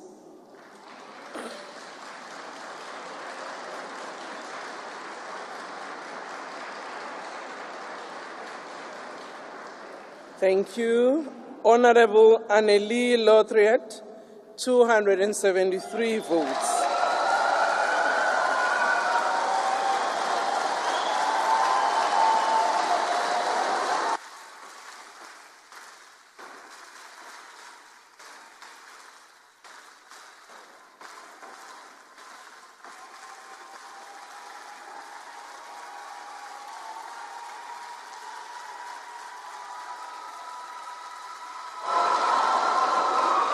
Thank you. On behalf of all present here, I wish to congratulate you on your election, Honorable Lothriet, on your election as Deputy Speaker.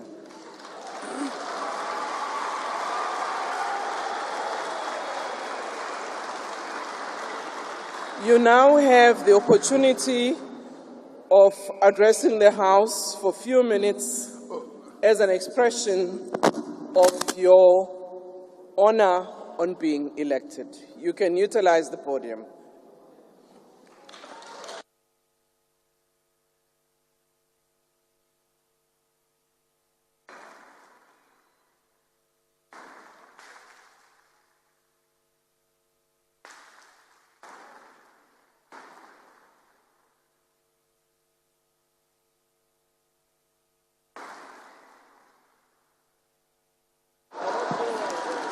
Zansi, stand.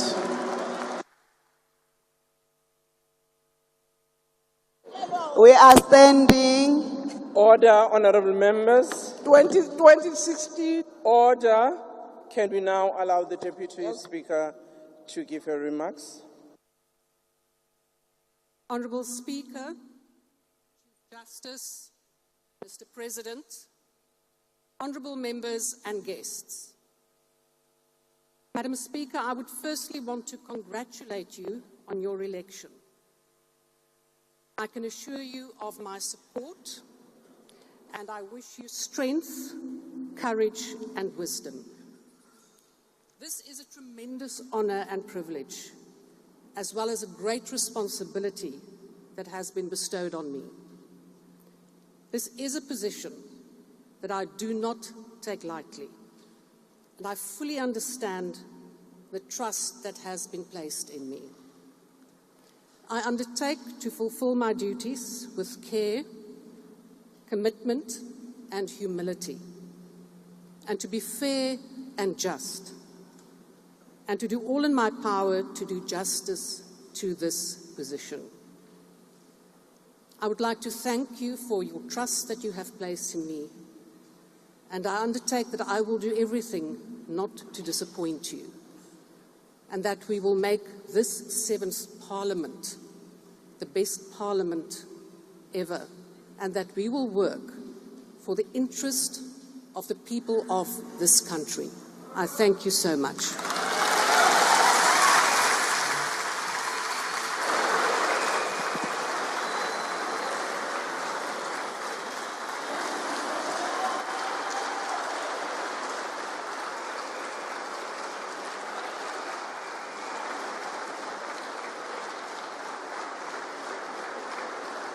Thank you. Madam. Honourable Speaker, it's Honourable Sorry? Telezi here. I wanted to check whether the Speaker can use her discretion to also announce the results of KwaZulu-Natal. Order, Honorable Hlabisa. May I ask the returning officers just to move the ballot boxes a bit so that I can see members at the back?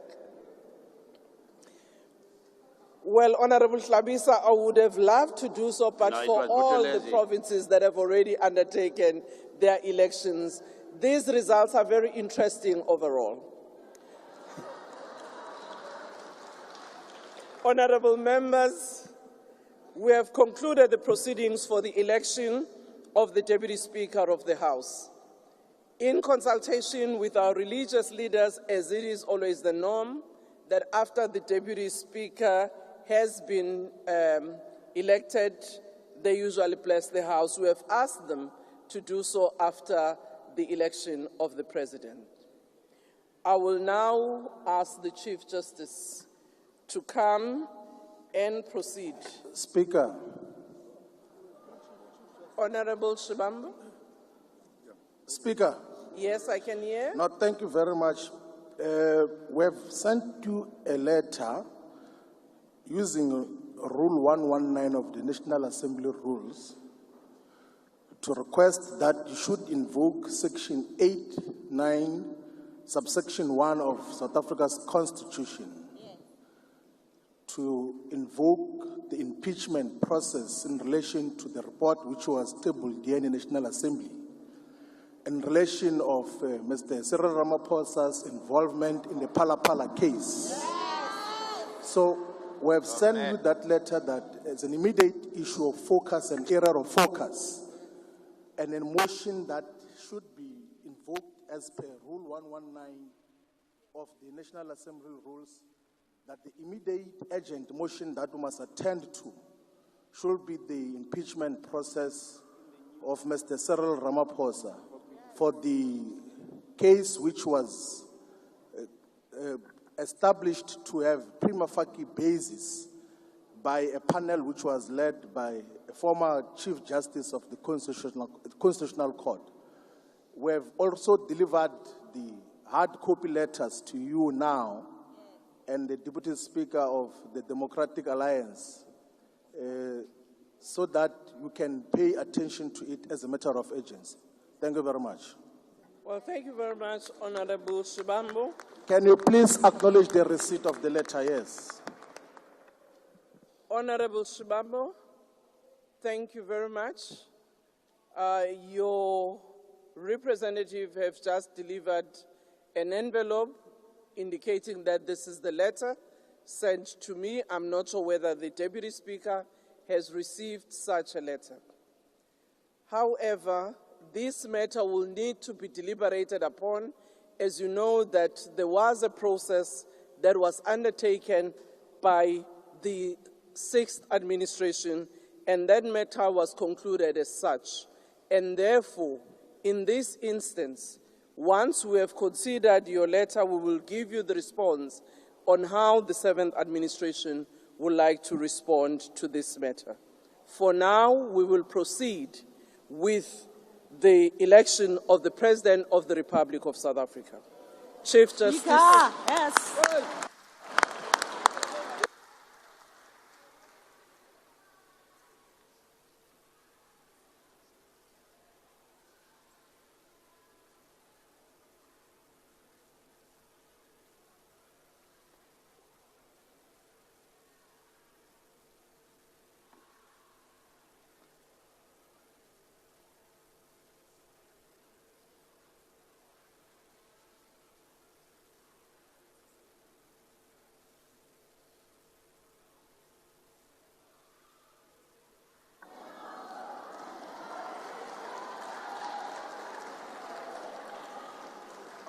Honorable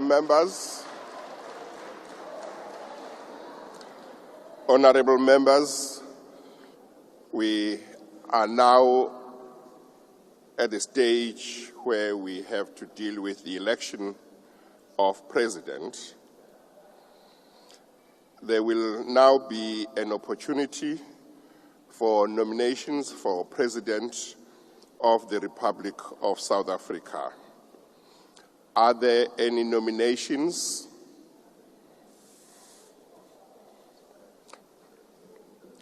Honorable member here. Thank you very much, Chief Justice.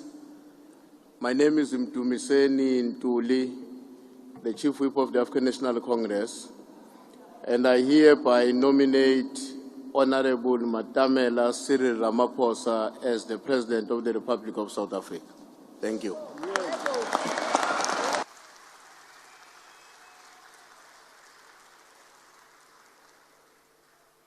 Thank you very much. Is there a seconder?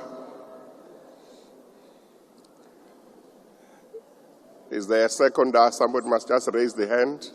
DA. Who in the honorable member there? Okay. Mr. Singh? It will be Honorable Hlabisa, Chief Justice. Or Honorable Hlabisa? Thank you very much, Honorable Chief Justice. I am Velenkosini Hlabisa and hereby second the name of Honorable Cyril Matamela Ramaphosa to be the President of the Republic. Thank you.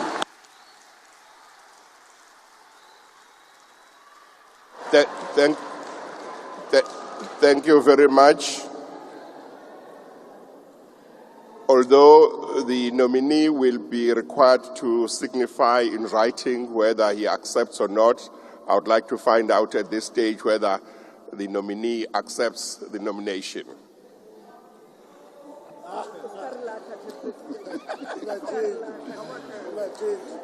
I think he's reluctant.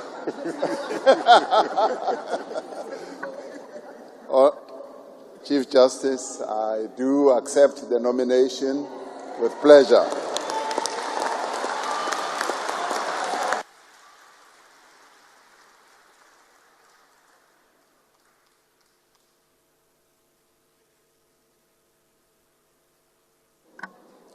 Thank you very much.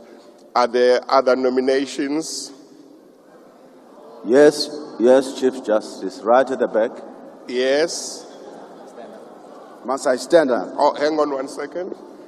Oh, hang on 1 second. I'll pick up the mic. Okay, fine.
This nomination complies with the requirements and is valid. Are there other nominations? Yes, Chief Justice, I'm already on the floor. Please go ahead. I thought my nomination was making you nervous a bit. I, Ngabayomzi Lawrence Saziso Kwangwa, ichawele Zulu zigodlwana zemazendala zingalala endleleni kunyembelekile. Hereby nominate Julius Silo Malema as candidate for election as President of the Republic of South Africa. I thank you very much. Order, order, order, order. Thank you. Is there a seconder for that nomination? Chief Justice. Yes. I, Vuyo Lwethu Zungula, uDosini, uNcwina, uNoyila, uQabashe, into engathi inkosi emntwini ngoba inkosi ngokwayo, I second the nomination. Thank you very much. Although the nominee will be required to signify in writing if he accepts the nomination, I would like to know at this stage whether the nominee accepts the nomination. I, Julius Selomalema, accept the nomination. Thank you. Thank you. Josie, stand up. Mary Julius also decline. Josie ML.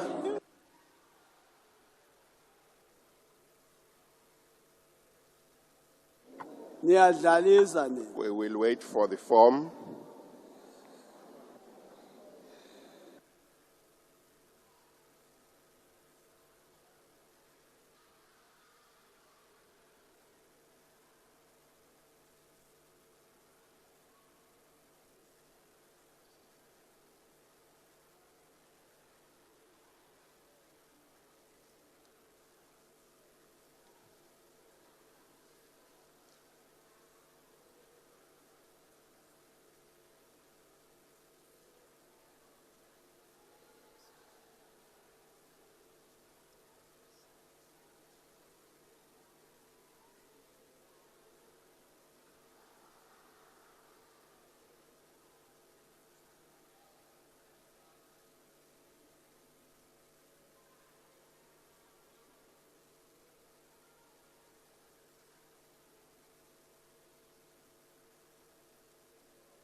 The nomination of the second nominee for the position of President of the Republic of South Africa complies with the requirements and it is valid.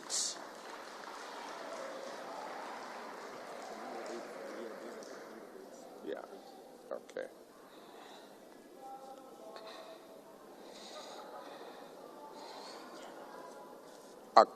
I now wish to announce that the candidates that have been properly nominated for the position of President of the Republic of South Africa are Mr. Matamela Cyril Ramaphosa and Mr.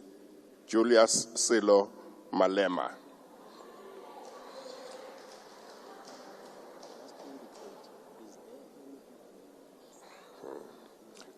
Yes. Is there any further nomination? There is none. Since more than one candidate has been nominated, a secret ballot will take place in terms of Item 6 of Part A of Schedule 3 of the Constitution. I now suspend proceedings to allow the returning officer to prepare ballot papers. We shall resume proceedings when the bells are rung. The proceedings are suspended.